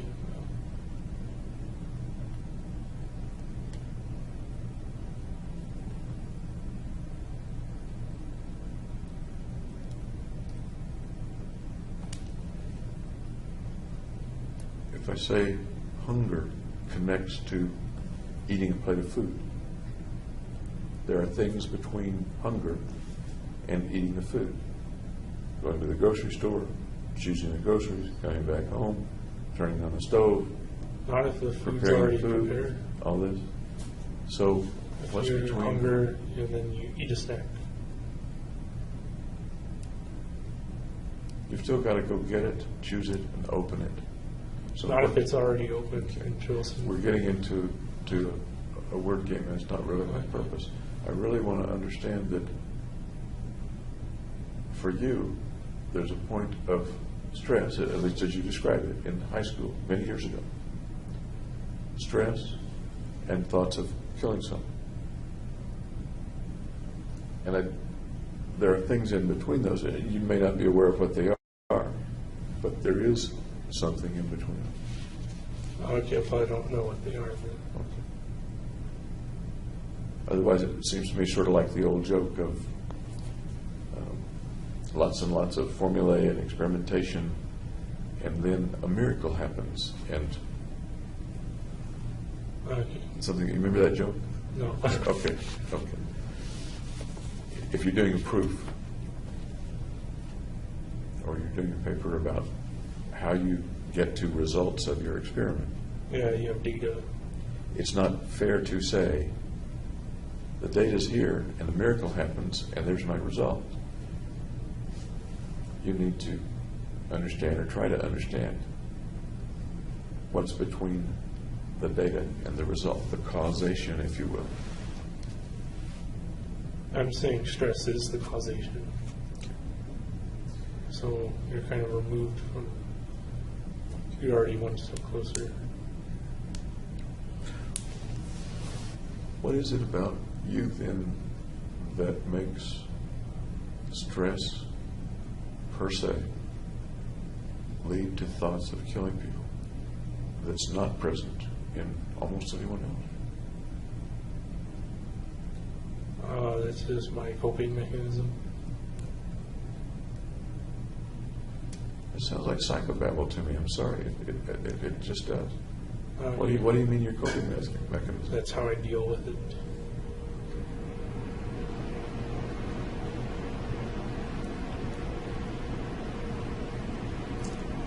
Coming into the pictures of what comes up in your mind quickly comes to your mind.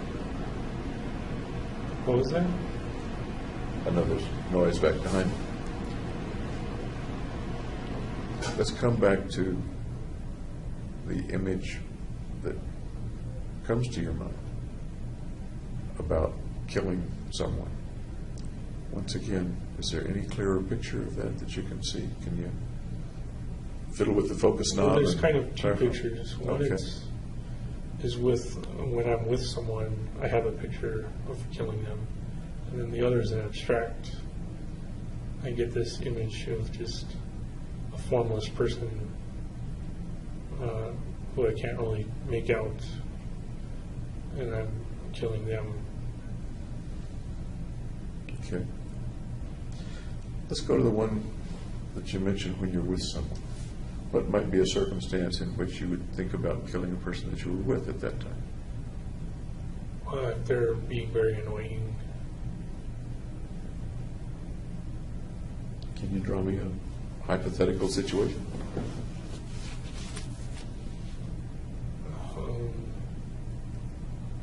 I don't know if they're just bothering me, then the thought will appear.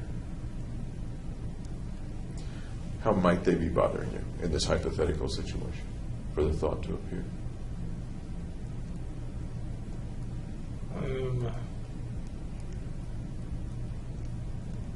I guess laughing at me or something. Okay. You mentioned yesterday or the day before about people perhaps not laughing at you, but talking derisively about you. Right. Is that a situation, is that an analogous situation or no? Yeah. Makes you mad? No, not really. How is that different from an angry response then? Well, I'm not doing anything to them, and I'm not showing any anger. We're talking about, in your mind, picturing yourself killing them. Yeah. I understand that you're not really killing them. Right. Can we make the leap to, if you visualize in your mind that you're killing somebody that laughed at you, that it's logical to think that they ticked you off? That you were angry with them? I was using annoyed, but Yes, you were. I'm not sure. have like outbursts or anger outbursts or anything. I'm talking about inside you. I'm talking about what comes to mind. And that's what I think you just described. Okay. Something that often comes before anger is hurt.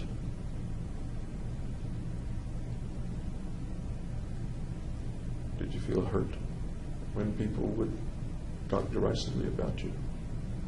Yeah. Whether hypothetically or not? Okay. Yeah.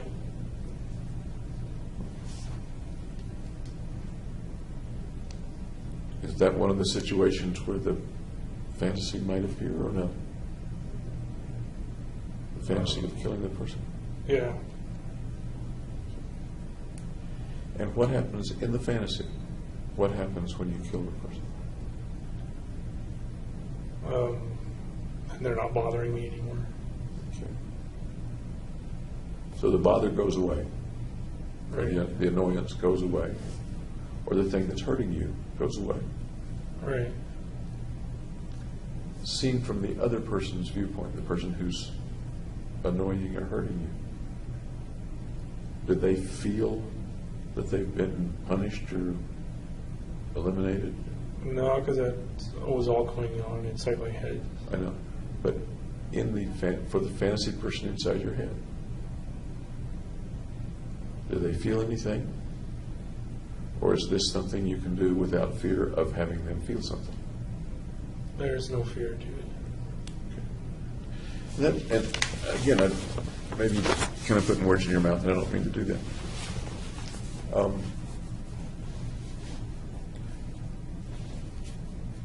Some people who are being hurt don't want to truly hurt the other person. And sometimes that's the reason they don't retaliate Right.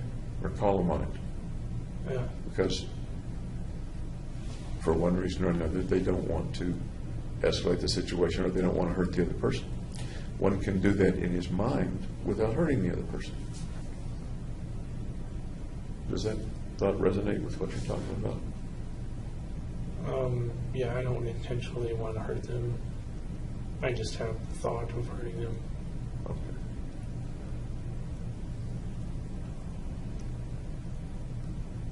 Another sort of leap. What does that thought accomplish for you? I'm assuming you're feeling... Kind of resolution. Okay.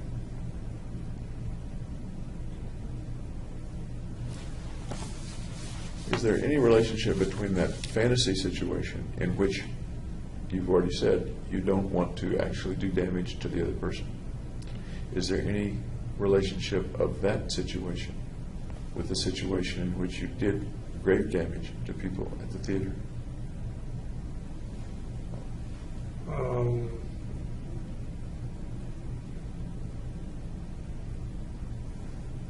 Well, then I was actually doing it. It wasn't a thought anymore. I understand. Do you see any connection or relationship or analogy of the real with the thoughts of many years ago? No, because they hadn't annoyed me in any way. They were kind of the formless kind of person there.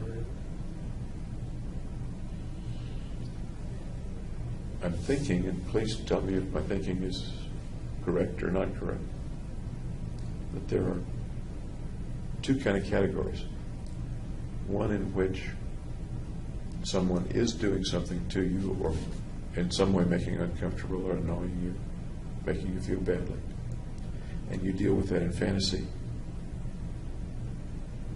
Another is a situation such as the shootings, in which the people are not doing anything to you, but you wish to take something from them and assimilate it into yourself, their value.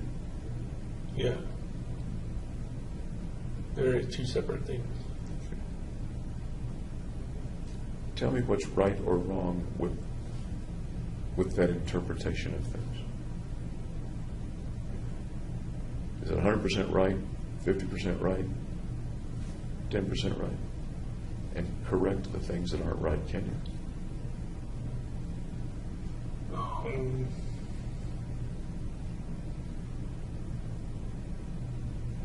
It sounds right to me.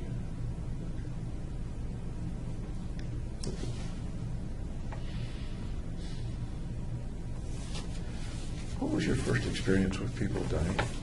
Someone dying? I never had close contact with somebody dying. Really? No. Ever been to a funeral? Yeah. Tell me about it. Whose funeral?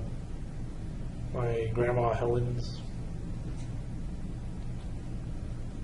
How It wasn't old? a casket or anything. It wasn't an open casket or a body anywhere. So is a memorial service as contrasted with a funeral where there's a casket? Right. How well did you know your grandmother? Pretty well, yeah. You were or were not around her as she became infirm or became ill and approached death? I wasn't around her.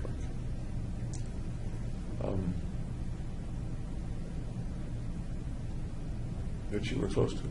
Was she living nearby, or did you see her often? She lived in Santa Clarita, which is kind of north of LA, so close by. How old were you the last time you saw her? I don't remember when she died or when. Little boy, adolescent, college? No,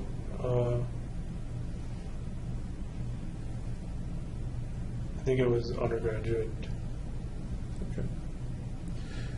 Had anybody close to you, friend, schoolmate, died before that? Nope. Had you lost any pets? Well, natural causes, basically. Tell me about that. What was that? Had a Labrador named Zuby, and I think a Scottish Terrier named Wimby. Zumbi? Zuby? Zuby and Wimby? Yeah. Zuby and Wimby. Okay. Tell me about the dogs. They're very loyal dogs. They like to play fetch.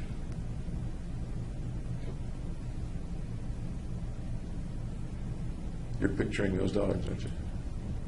Yeah. How old are you in the picture? I'm not in the picture because I'm seeing it through my eyes, I guess. How old were you when you had the dogs, when the dogs were in your life?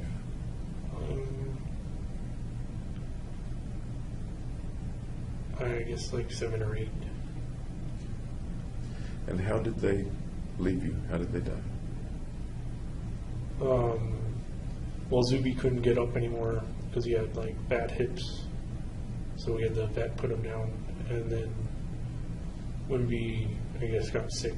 I don't know what he got sick with, but we had to put him down too. You were pretty young, but did you go to the vet when they put the dogs down?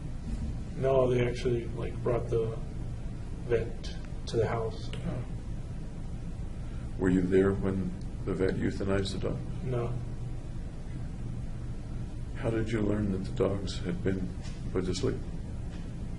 Oh, my parents told me. Did they warn you that they were going to do that? I don't remember a warning. It didn't seem sudden though because they kind of depreciated it. Would you have appreciated a warning? Yeah, it couldn't hurt. Do you remember how you felt when those dogs were put to sleep? I was sad. I climbed a tree and cried. Were they both put to sleep at close to the same time? Close intervals, yeah. I was older by then, past 7 or 8. I was like early teens. Early teen. They've been with you a long time? Yeah, Were those your first dogs? yeah. We had a third dog that we got later called Rocky. He was a poodle. But Zuby and Wimby, Yeah. Zuby and Wimby, you sort of grew up with, it sounds like. Yep. Do you remember anything that your parents might have told you, even after they put the dogs to sleep, about the nature of dogs and the nature of people dying or dogs dying, getting old? No, there was nothing surprising. But you have a memory of climbing up in the tree and weeping and crying. Yep. What kind of tree was it? Oh, I think it was a eucalyptus tree. By yourself? Yeah. You ever tell anybody that story? No. Pretty personal story. Yep. Then the family got another dog. Nope. Beg pardon? Yeah. When you moved away, Riverside, Colorado, did you have a pet? No.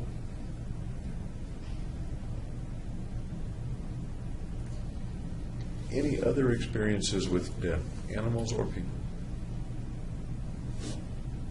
Well, my other grandma died too. How close to her dying were you?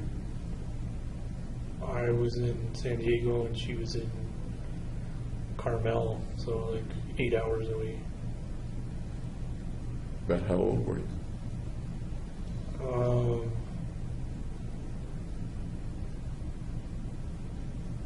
I don't remember. Little guy, teenager, college? It was either high school or college. I don't remember exactly. Do you remember how you learned about her passing? Yeah, my mom said she had gotten sick after visiting her. So you saw her?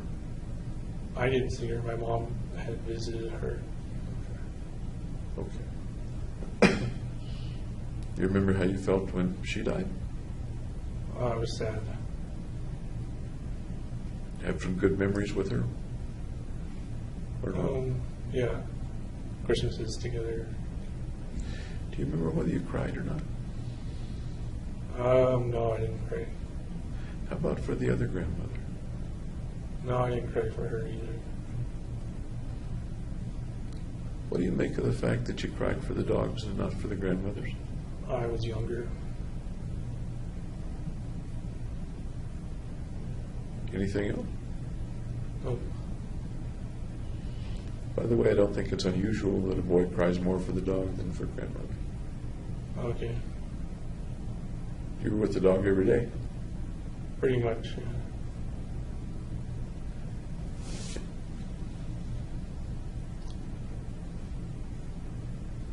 Do you have a view? Well, let me go back some years in when you were younger, high school, college, or at the time that these people in the past died. Did you have a view then about what happened after they died? What happens after death? Just a dreamless sleep. A dreamless sleep. Yeah. Did that apply to both the dogs and the grandmothers? Yeah. Where did you get that feeling of the dreamless sleep? Where do you suppose that idea came from?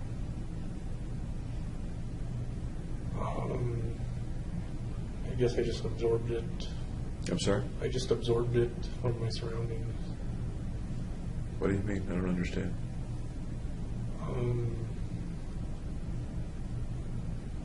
I just thought that was the way things would work.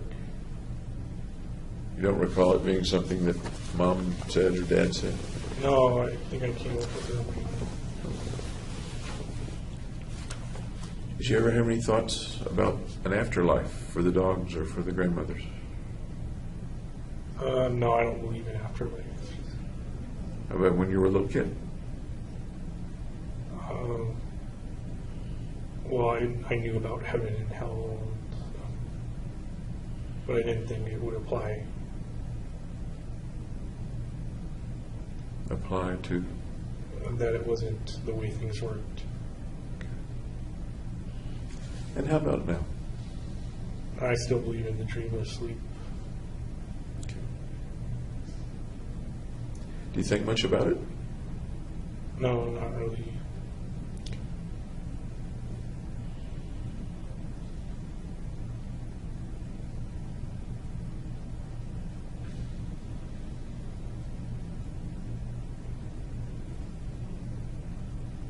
Think much about your own death? Nope. There was a possibility that you would have died in the shooting. And I wouldn't have to worry about anything else. When the officers drove up, you remember what their names are? Did anybody ever tell you what their names were? I forget what their names are.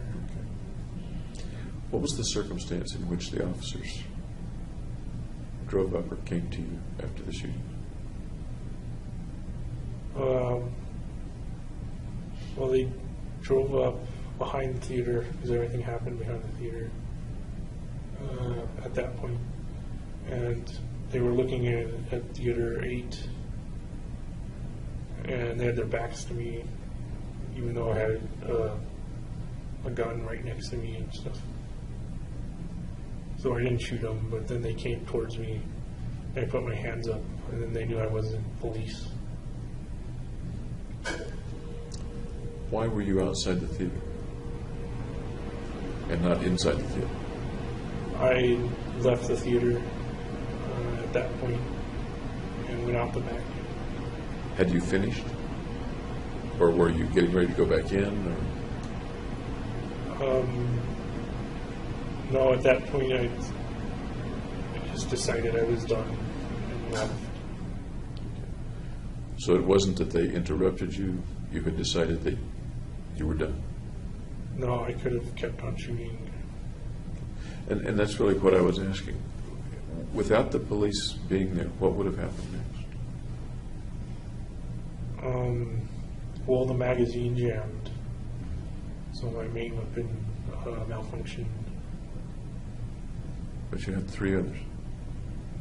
I had 2 others on me, and I would have had to reload the shotgun, which takes so much time. So essentially I only had the one handgun. So, absent the police, what would have happened? If there were no police, If the then cops hadn't come up to you, what would you have been doing? they didn't come up to me. I left the theater, and then they appeared. I understand. You have left the theater, you're outside the theater door, and the police Aren't present. don't see you, aren't present. They are present. No, but if they were not, what would have happened next?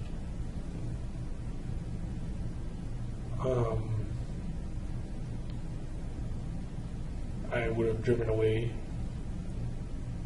Okay, I don't know where I would have driven, though. okay, so you were, I didn't have a plan exactly. either way, you were finished with the inside of the theater. You weren't Going to go back. going to in. go back in. Okay, okay.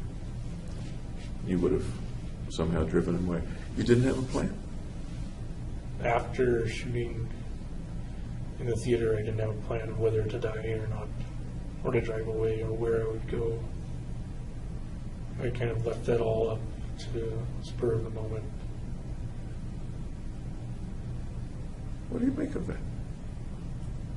And here's what I mean. The planning for what went on in the theater was very, Meticulous. I'm sorry? Meticulous. Meticulous, good word. The planning for what would happen afterward, Was absent, completely absent. non-existent. It's like life stops with the theater. Yep. And that was definitely a possibility.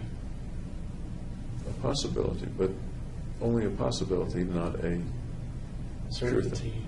So what I'm asking is, looking back, what do you think about the fact that all planning ended with the shooting at the theater? Didn't even include getting the car and driving away, except that you had some road stars and some first aid stuff. Right. What do you think about that?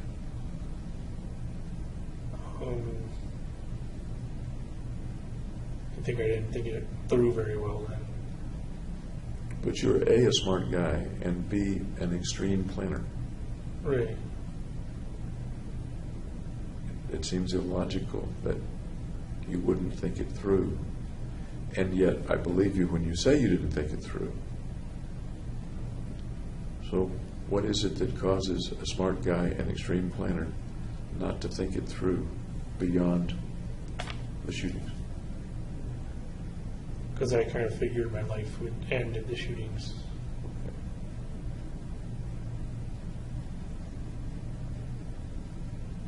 Two ways for your life to end, literally and figuratively. Both ways. Yeah.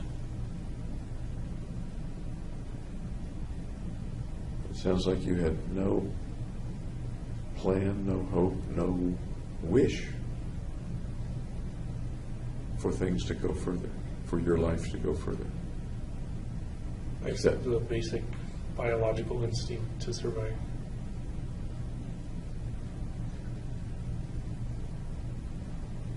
But in your planning,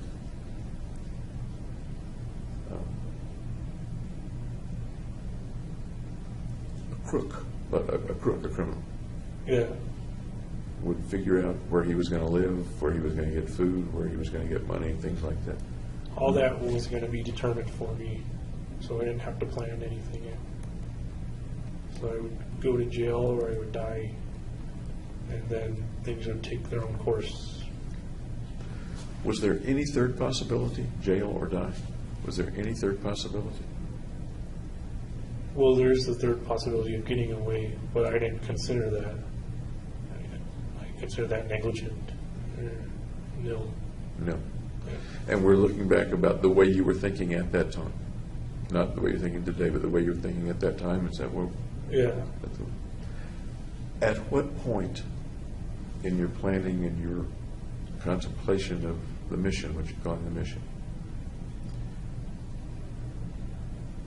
did it become either jail or die and no other real possibility?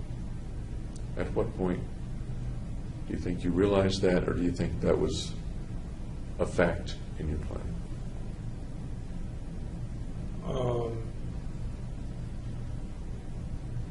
I think it was early on, at least, because I did a status posting on my Match.com and AdultFriendFinder.com. Will you visit me in prison? So I kind of knew at that point I would either go to prison or die, or go to prison and die. So that posting wasn't just a thought or random or for effect. That posting was anticipating, The consequences. rather specifically anticipating. Yeah. That's the way you remember it. Yep. Roughly when did that posting take place? About how? I have no idea. How long before the shooting? A week before? A few days before? A month before? It could have been as long as a month before, but I don't think so.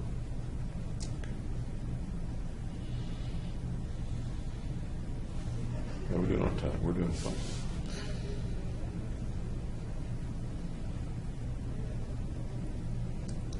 There were things that could have stopped the chain of events. Yeah. You mentioned, for example, if the FBI had stopped you from going into the theater. Right. I think we talked about that yesterday, the day before, as maybe even a wish that would happen. Or no, or am I misunderstanding? Maybe a hope. A hope.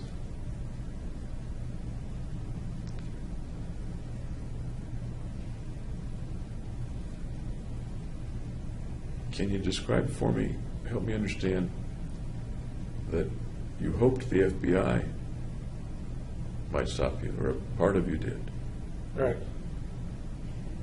but the person who was perfectly capable physically of stopping, namely you, didn't stop? Well, I had a purpose to fulfill.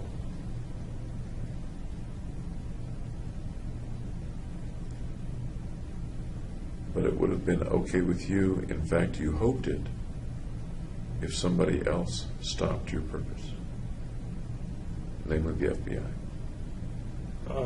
Yeah. That's also why I think I went to the psychiatrist in the first place and told him about the homicidal thoughts. Okay.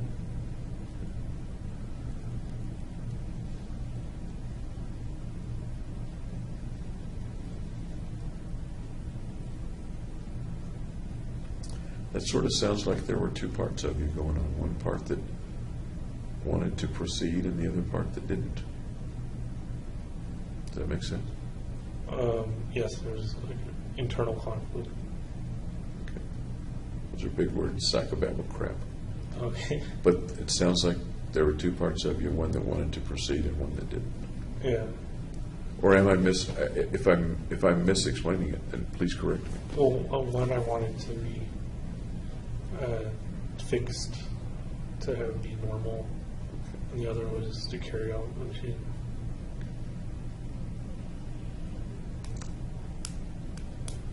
Was the you that you thought wasn't normal, was that the thing that was creating the mission? Or was that the normal you, the thing that was creating the mission? I don't think there is a normal me. You don't think there's any part of you that's normal? No, not like that. Okay. I just figure myself as abnormal.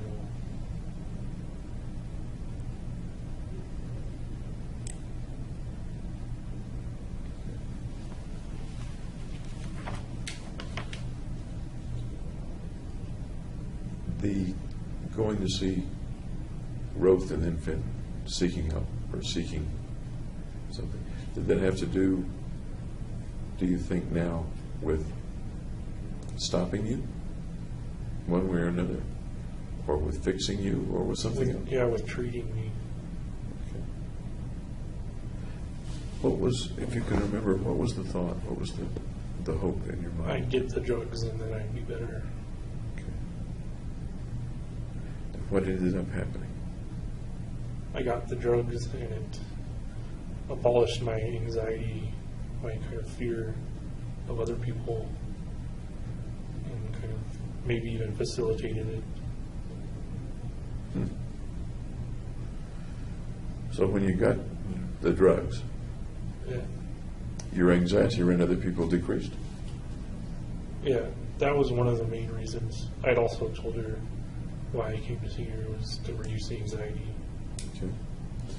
But coming down to what happened, when you got the drugs, and I'm just saying what you said, I want to be sure that it was accurate and complete in my mind. The anxiety with people decreased. It was easier to be around people. Is that accurate? Yeah. Okay. Did it change the way you felt about the people, that it was now easier to be around? I just didn't fear them. I'm sorry? I didn't fear them. Okay. The last couple of days we've talked about you hating them. Your phrase was, like you hate broccoli. Yeah. Not a, I want to hurt you hate, but a, I want to get away. I want to avoid you. Yeah. Is that, that's what I heard. That's right. Okay, okay. So the,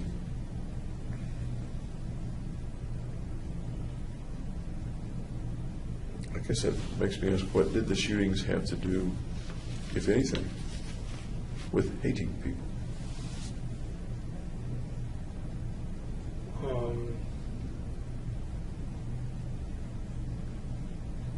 Just that they make me anxious, and because they make me anxious, I hate them.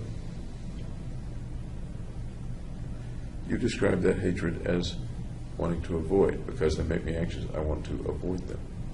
Right. And you were pretty careful, I think, to say you did not mean because they make me anxious, I'm mad at them and I want to kill them. No, because I wasn't mad at anybody in the theater. Okay. And what I'm trying to put together is and it may not go together. The shooting of the people in theater doesn't sound like it has anything to do with, I want to avoid people. I hate broccoli and I want to avoid it. I hate people and I want to avoid them. That doesn't lead in my simple mind to a situation where you kill people. Now, this was not a simple situation, I understand. Right. But But if you kill them, then you're not dealing with them. You're avoiding them. on the other hand, you don't have to go to the theater in the first place. Right. You can. There are other ways Yeah, to avoid them besides killing them. Yeah. Okay. And you said earlier that the killing had to do with assuming some of their value. Right. Okay. Do the two things go together, or are they somehow put together? They're completely different reasons. Okay. Did they coexist in the killing, or was the hating like broccoli a separate thing and didn't have to do with the killing? Or do you know? I don't think it had much to do with the killing. Okay. And by the way, I want you to know, and whoever looks at the tape, that we're talking about something that was 2 years ago, Right. when you were in a very different state of mind, at least in some ways, than you are today. Does that make sense? Yeah. Okay.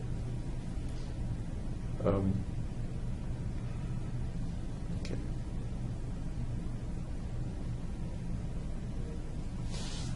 The things that might have helped, what you called the drugs, and maybe there were other things that might have helped. There were 2 or 3 kinds that were tried, as I recall, right? Clonazepam, propranolol, and sertraline. Okay. Did you take those things as prescribed? As directed. Yeah. Okay. And what was the result? But you already told me that your avoidance of people went down, decreased. Right. Anything else happen with regard to the medications? No, not really. Were there any problems with the medications? There was with the clonazepam that it had side effects. What side effects did it have that you recall? Maybe like tired, I think, and unable to focus. So did you not take it because it made you tired and unable to focus? I took it for about a week, and then once I saw my psychiatrist stated Fenton, then I didn't. Then she said to stop taking it, so I stopped. Okay. You stopped seeing them at some point. I'm trying to think of the order of the appointments. You kept every appointment that was made, as I recall. Yeah. Okay. But at the last appointment, you communicated in some way that this was going to be the last This was the appointment. last one. Okay. Yeah. And as I recall, even left a little early. This is it. Is that accurate? Yeah, that's Okay. accurate.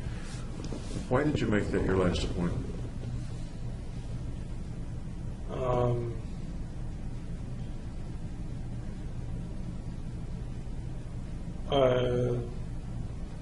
I don't know why. If there was a wish to fix you, or to, on the one hand, fix things, fix your mind, and on the other hand, prevent the mission from taking place, prevent the track that things were on, to stop that.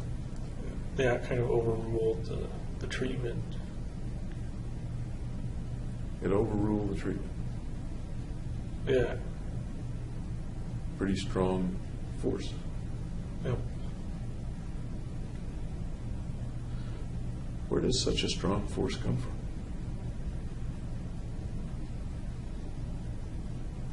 I don't know. It just took hold of my mind. I'm sorry. Took hold of my mind. Took hold of your mind. There are some pretty strong forces that take hold of people's minds sometimes. The impulse to drink for alcoholics, to to shoot up for heroin addicts,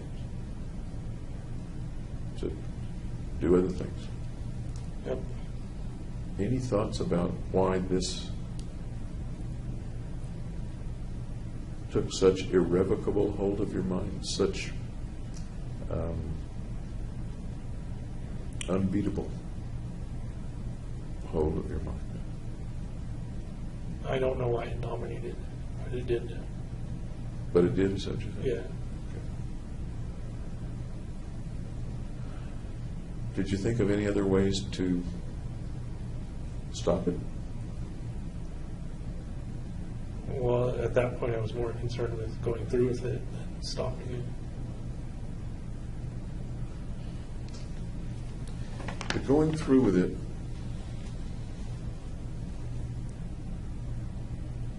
the picture in your mind was that everything was going to end with the mission. That is, you didn't plan beyond the mission. It sounds as if, and once again, correct me if I'm wrong, that nothing existed for you of import beyond the mission. Right. Okay.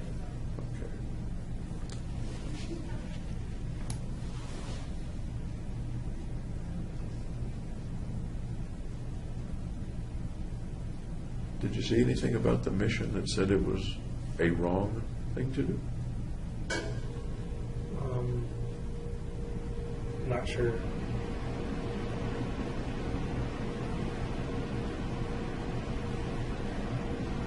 Seems like a pretty simple question.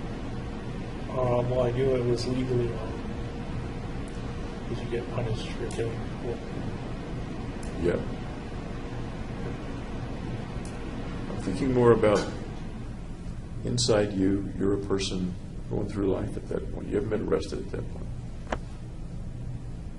You're thinking you may well be arrested or may be killed. No matter what you do, if I'm thinking right about the way you were thinking, life is going to end one of two ways.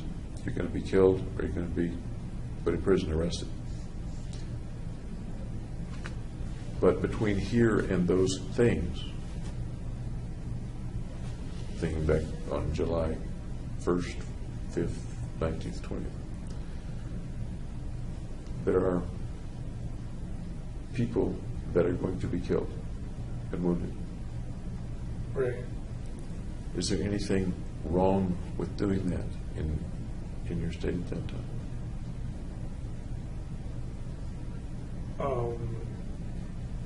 I just consider the numbers really, not people.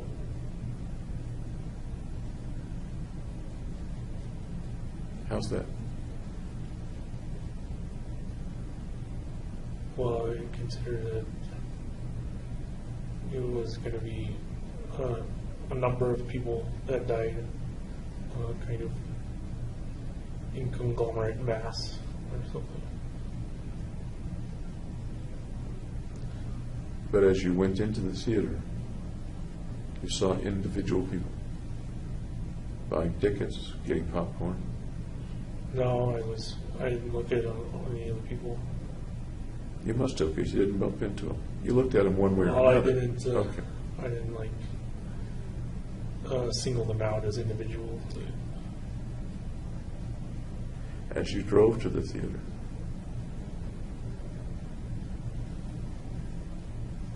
you didn't go out of your way to hit pedestrians or run over dogs. I was concentrating on getting to the theater without getting pulled over.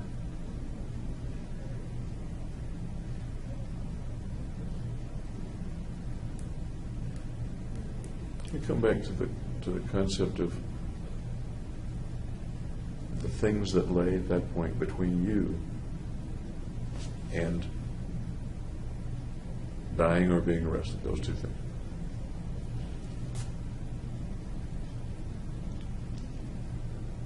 Did it ever cross your mind that you were going to hurt people? Not real people, kind of. It was just kind of amorphous people.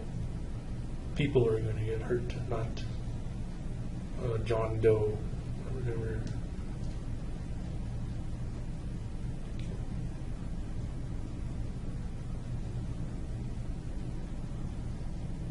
if a little old lady had crossed the street in front of you on the way to the theater, would you have put on your I brakes? would have avoided. Okay. Yeah. And why? What Because what would have gone into avoiding that person? that would have interfered with me carrying out the plan and going to the theater. And that's the only reason you would have avoided hitting the little old lady? Plus, that's kind of personal, hitting a little old lady with your car. You don't know her. Never saw her before in your life. You don't know her name. Okay, I guess it's not personal then. I'm sorry? It's not personal then. So once again, this is kind of a rhetorical question, but I'd like an answer. The only reason you wouldn't hit the little old lady is that it might interfere with your getting to the theater for your mission. Well, and I didn't plan on hitting the old lady. It would have been a surprise. And that's why this is a kind of a hypothetical question. It doesn't really exist. But it may give us some insight into the way you were thinking. You are not saying, one of the things you're not saying, and perhaps that's saying something, you're not saying that that's the only reason you wouldn't have hit the little old lady. Right, I'm saying there's another reason. And the other reason Is I didn't plan to hit an old lady. I wasn't prepared for it. So it would have come as a kind of a shock. and so the two reasons that you wouldn't have hit the old lady, is that A, it would have interfered with the mission, and B, it would have been some visceral reaction to an unplanned situation, That sounds about right. not to hit the little old lady. Yeah.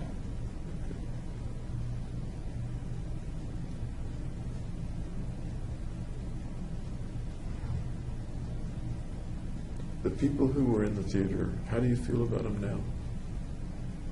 I don't know. Okay. They're going to make me know them, though. At the trial, you mean? Yeah. I expect so. Let me go back to just after the shootings happened, in the day or two after the shootings happened. Okay. Wait, did you say okay? Oh, I said okay. Okay. Did you have any thoughts about the victims, the people that were shot, etc.?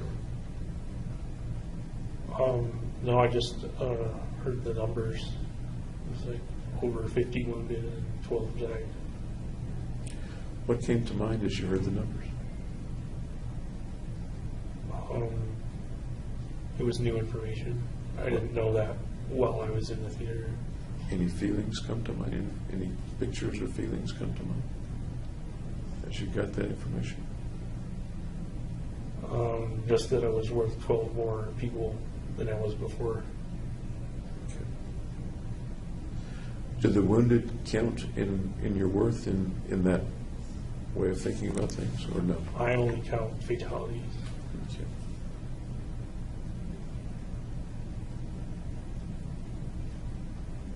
So is there a difference in the way you think about the wounded than in the way you think about the deceased, about the dead? Yes. And what are the two ways that you think about it? What are the two? What are the two ways? What are the ways you think about the dead versus the way you think about the wounded?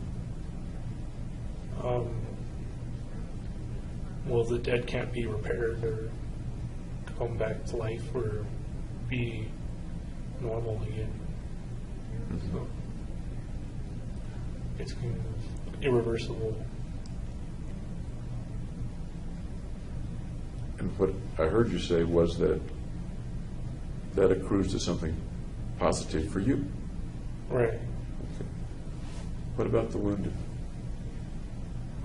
They're like collateral damage, I guess. Any thoughts about them after the event?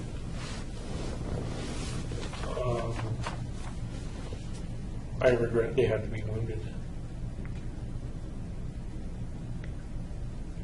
In what sense do you regret that? Excuse me. In what sense? I guess what do you mean by I regret that they had to be wounded? rather than like the bullets just missing them or something. Do you think there was any chance at all that the bullets would just miss people unless they were destined to die? I think it was statistical. You shoot enough bullets into a crowd, you're going to hit somebody.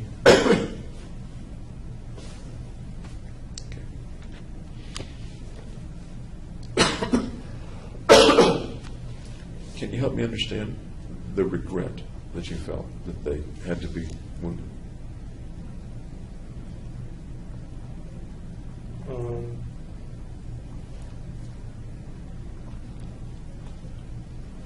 Well, they get debilitated, and some get paralyzed or lose limbs, and like it's too bad that couldn't have been avoided.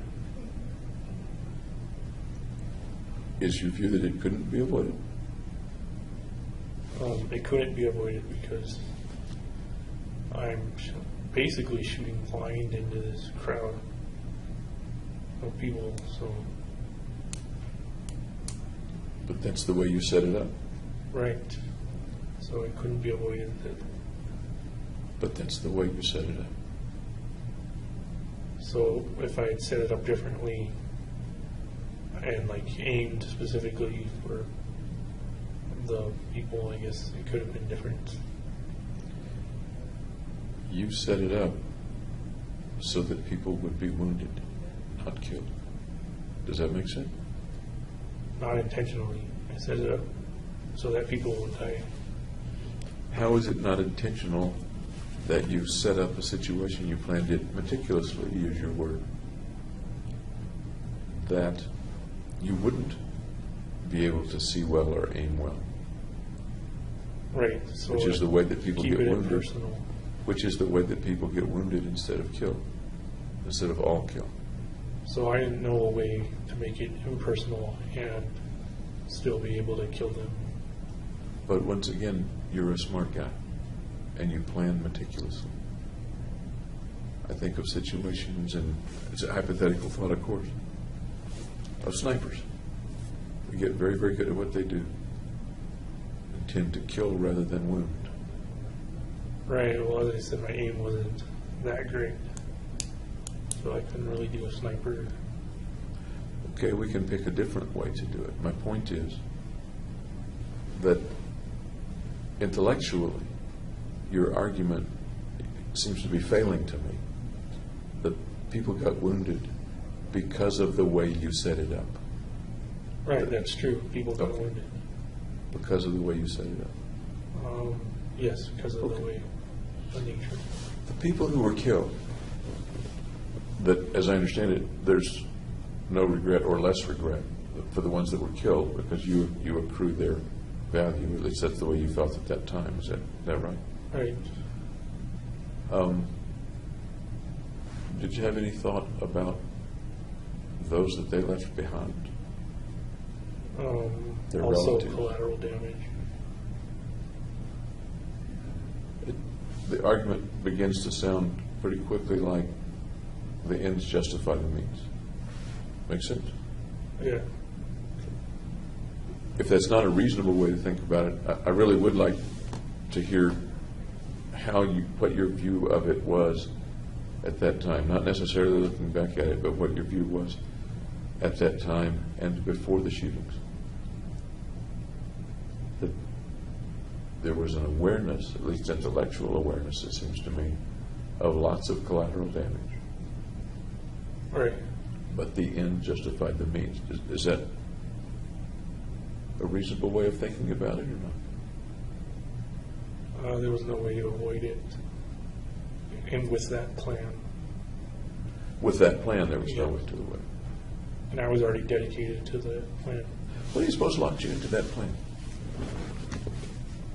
Just that it was realistic and it could be done. But the collateral damage was part of the realistic part. And that was going to happen. Well, I didn't figure the collateral damage had anything to do with me Really? after the crime. It wouldn't matter. To you or to anybody? To me, Would it matter to somebody else? certainly people who are injured, yeah. And how about to the people who were family members of the people who died? Yeah, them too. Okay. Did those folks come to mind at all as you were planning? No. Even as it's logical that this will happen, but the end justifies the means? There was no fear of consequences. I'm sorry? There was no fear of consequences. Was there any awareness of consequences? Yes. Okay. I'm curious as to how you made the awareness of consequences evolve into a lack of fear or concern about the consequences.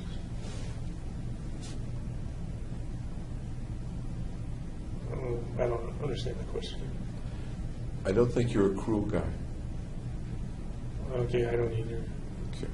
I don't think you're a cruel guy.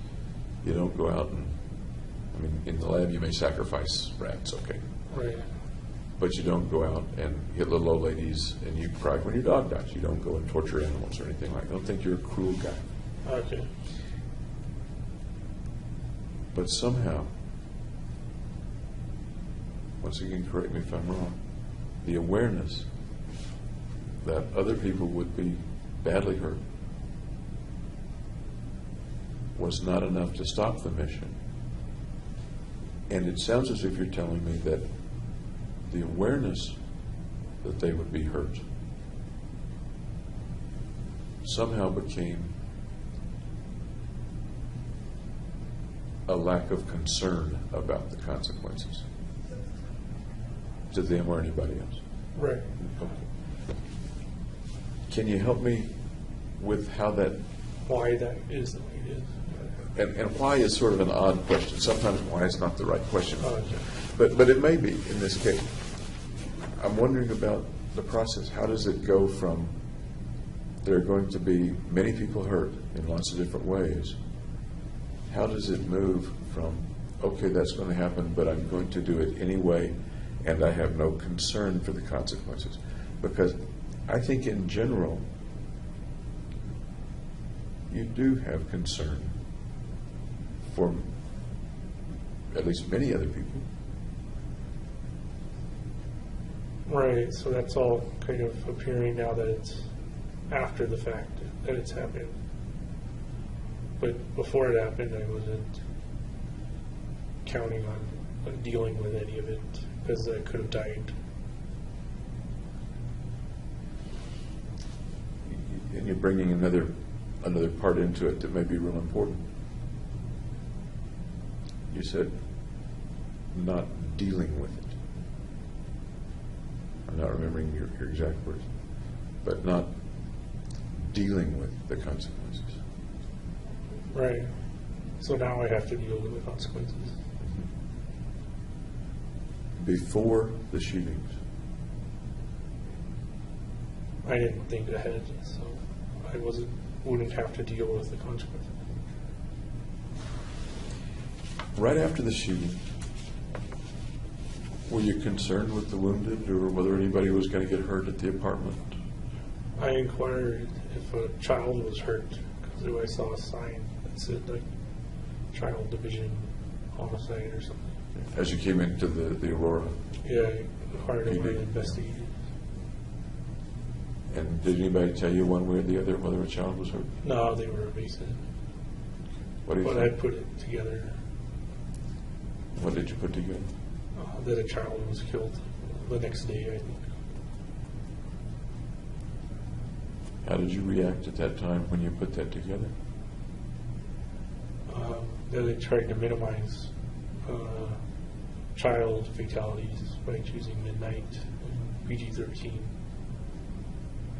Okay, so it would be grown-ups at that showing of that particular movie. Is that what you're saying? That was what was intended, yeah. So it would be like, Once you learned that a child was killed, that you had killed a child? Yeah, I was remorseful. Tell me more. Remorseful is 3 syllables. Tell me more in 1 syllable words or so of how you felt. That I was sad that a child had died. Did you think much about it? Yeah. Do you still think much about it? I don't know how it could have been avoided, though, other than changing the plan into something else.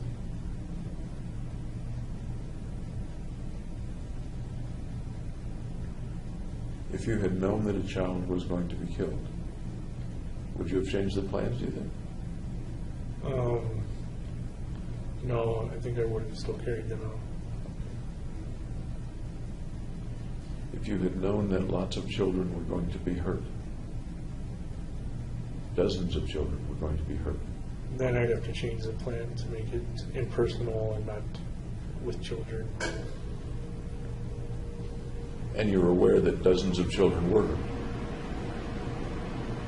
I'm not aware of that. I didn't know this.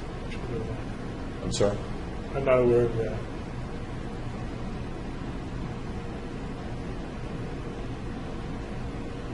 Once again, you're a smart guy.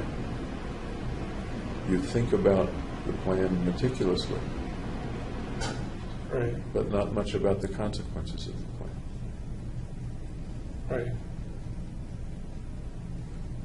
What about the children of people who are killed? Are they hurt?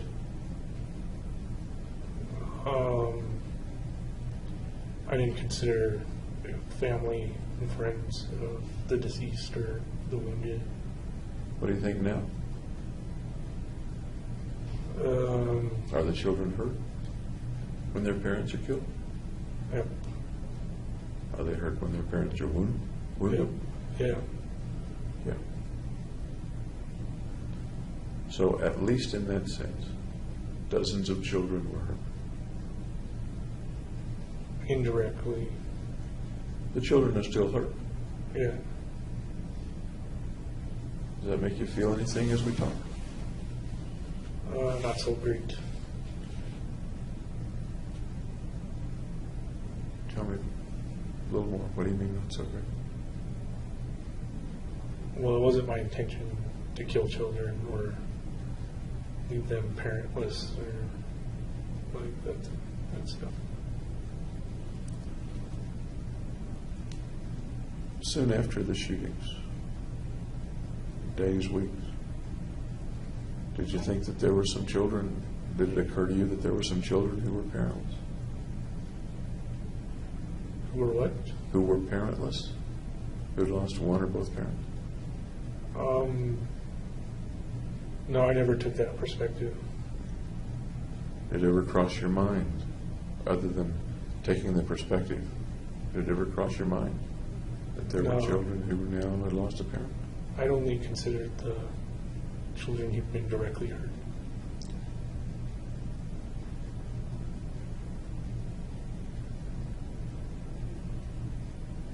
And as you're approaching the mission, approaching the shooting, it sounds as if it didn't occur to you. One way or another, it did not occur to you that some of the people that were going to be killed would be parents. No, it never really.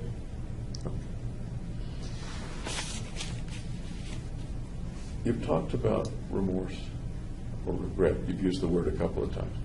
Almost, and I'm not sure of the feeling that goes into the words. Can you help me understand the feeling that goes into the words remorse and regret as you're using them the last couple of days with me? That's kind of hard because they are the descriptors of the feeling.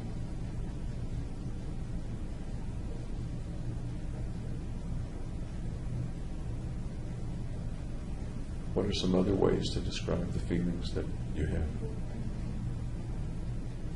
about remorse and regret? If you have them, I'm not assuming that. I don't know. Do you have those feelings? Sometimes. When did they come to you? When did those feelings come? Just when I'm alone in my cell. That's a lot. You're alone a lot. Right. Any particular time of the day or night that those feelings come to you? Not really, no. Sometimes make it hard to sleep, for example? No. Okay. Was there any time, you've been in jail for a couple of years now, was there any time, early, middle, late, that the feelings were more or less, or interfered more or less with you? They were more right after, or shortly after. Tell me what that was like. I'm interested in what that was like. I don't know what to tell you. Just tell me what it was like. What was it like soon after the shooting? What did you feel like?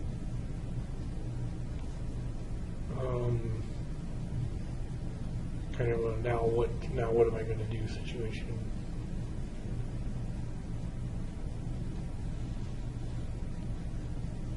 Now, in what context, now what am I going to do?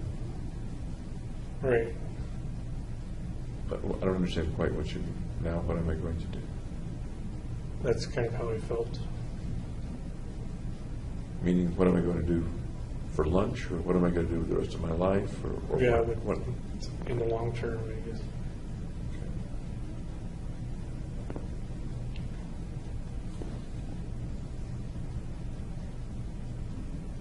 Anything else about the way you felt about remorse or regret after the shootings, right after the shootings?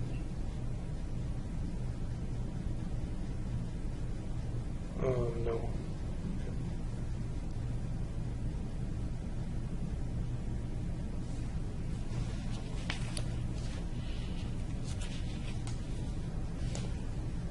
The folks that died, the value, or what are the best words to use? The value, the power that they had, that accrues to you.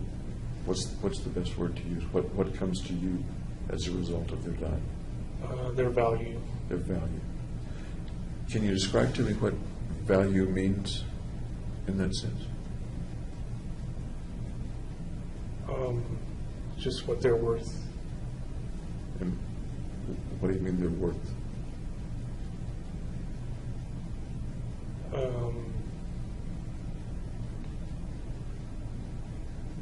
I don't know how else to explain it. Lots of kinds of worth. What kind of worth do you mean? Their worth in totality. Earning potential? Value of the chemicals that make up their bodies? What do you mean? Just their value as a human being. Okay. Their value as a human being. Does that bring up any thoughts or pictures of what one's value as a human being means, or what it is? I just designated arbitrary value of like 1 to each person. I want to ask one what? 1 value unit. I don't know. Is a value unit a big thing? Really, really significant? Or is a value unit a little thing and it takes lots of them to make up something significant? 1 is significant enough. 1 is significant enough. And you have 12. Right. Okay. Their value as a human being.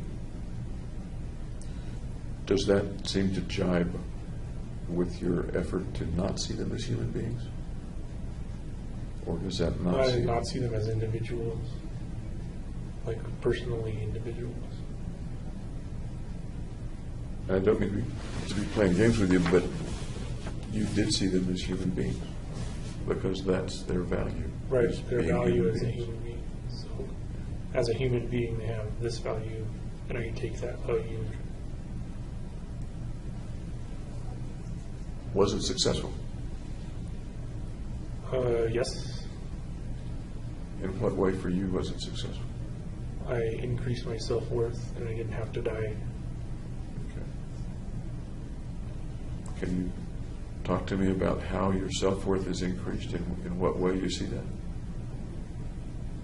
Well, it's at a value of 13.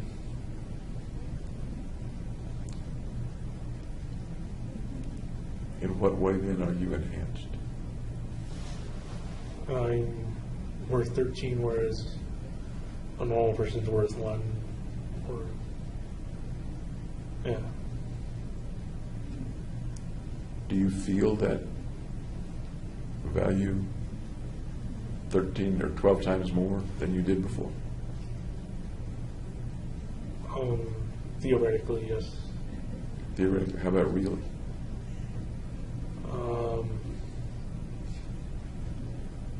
Well, it's only theoretical in nature.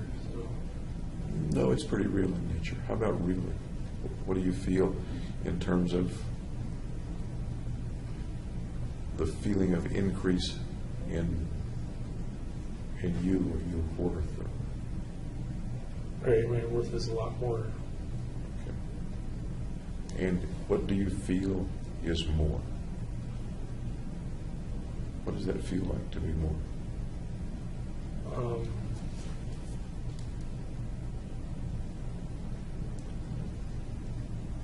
Just that I feel better than before.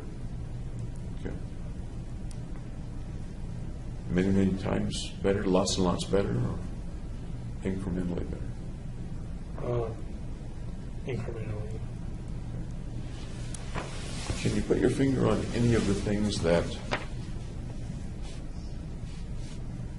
trouble you less, for example, or that you do better now than you did before July 20th?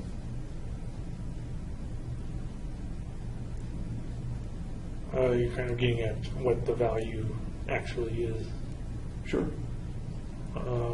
See, it's just in value. Otherwise, it's just keeping score. I'm Right. asking you, what is it that is better about you, in your view, or that feels better about you? That I didn't have to suicide. Okay. Do you sometimes think about suicide since the killings, or no? Yes. A lot, or just a little? A lot. Every day? Maybe once a week. Okay. So is that better or not better or the same as it was before the killings? My environment's worse, so I'd say it's about the same. Before the killings, you weren't aware of feeling suicidal. That's what you said. I transferred them in. You weren't aware of feeling suicidal. That's what you said. Did I misunderstand it, or did you misspeak? When I would feel suicidal, I would transfer that into homicide. Actually, you were pretty specific that you never felt suicidal.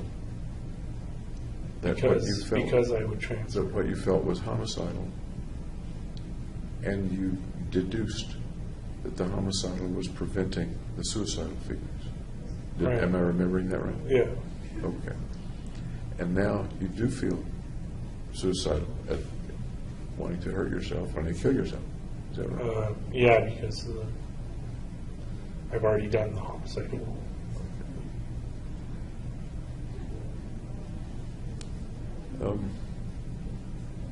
How strongly do the suicidal feelings get sometimes? What's the worst they get? Just they get bad. And what's bad? How can you explain to me what bad is? How bad they get? Whereas I'm contemplating a plan to suicide or not. Have you tried it?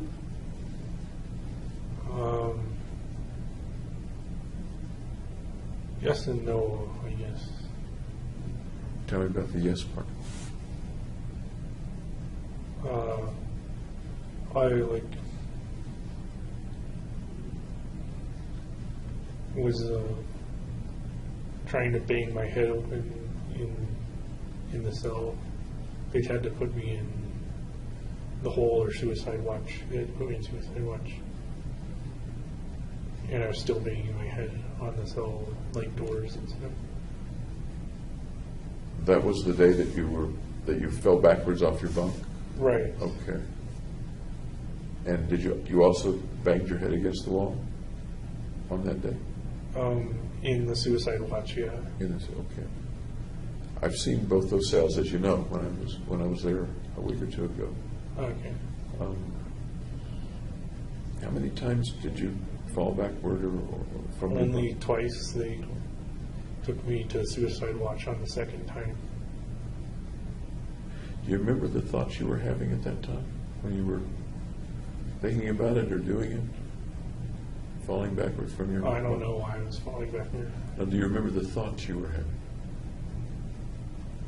What you were thinking about? No, I don't remember. Do you remember climbing up on the bunk? Yeah, and falling backwards. Let's take it a little at a time. You climbed up on the bunk. You remember standing on the bunk? Yes. I remember seeing you in one of the cell videos, standing on the bunk. Okay. And you're looking kind of straight ahead, I guess. What happens next? In kind of slow motion, what happens next? I just lean back and then fall. Okay. What did you think might happen, or what were your thoughts then about what might happen when you fell back? I don't know what I was thinking.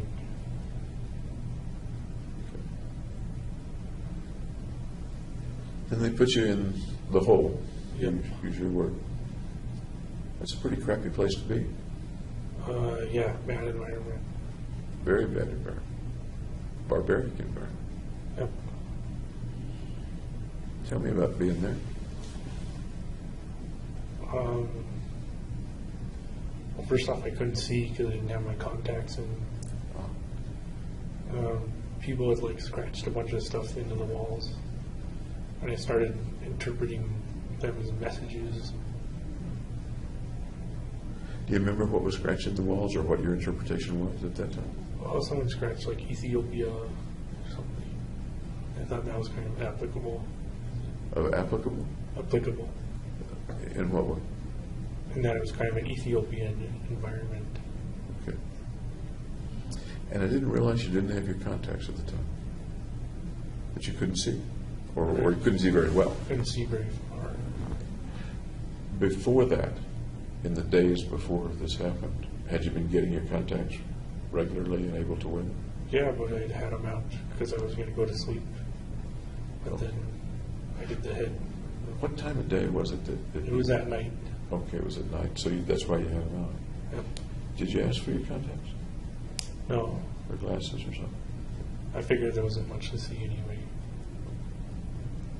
That must have made it even worse, I guess. not being able to see.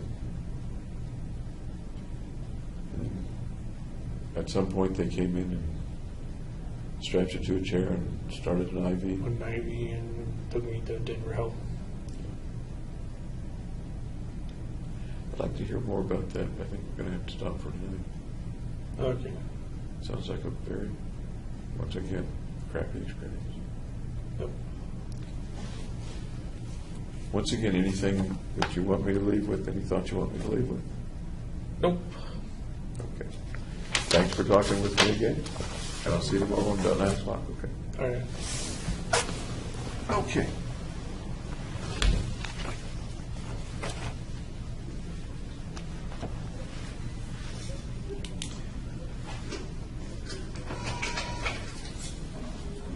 Long day. Yeah. Thank you, folks. Okay.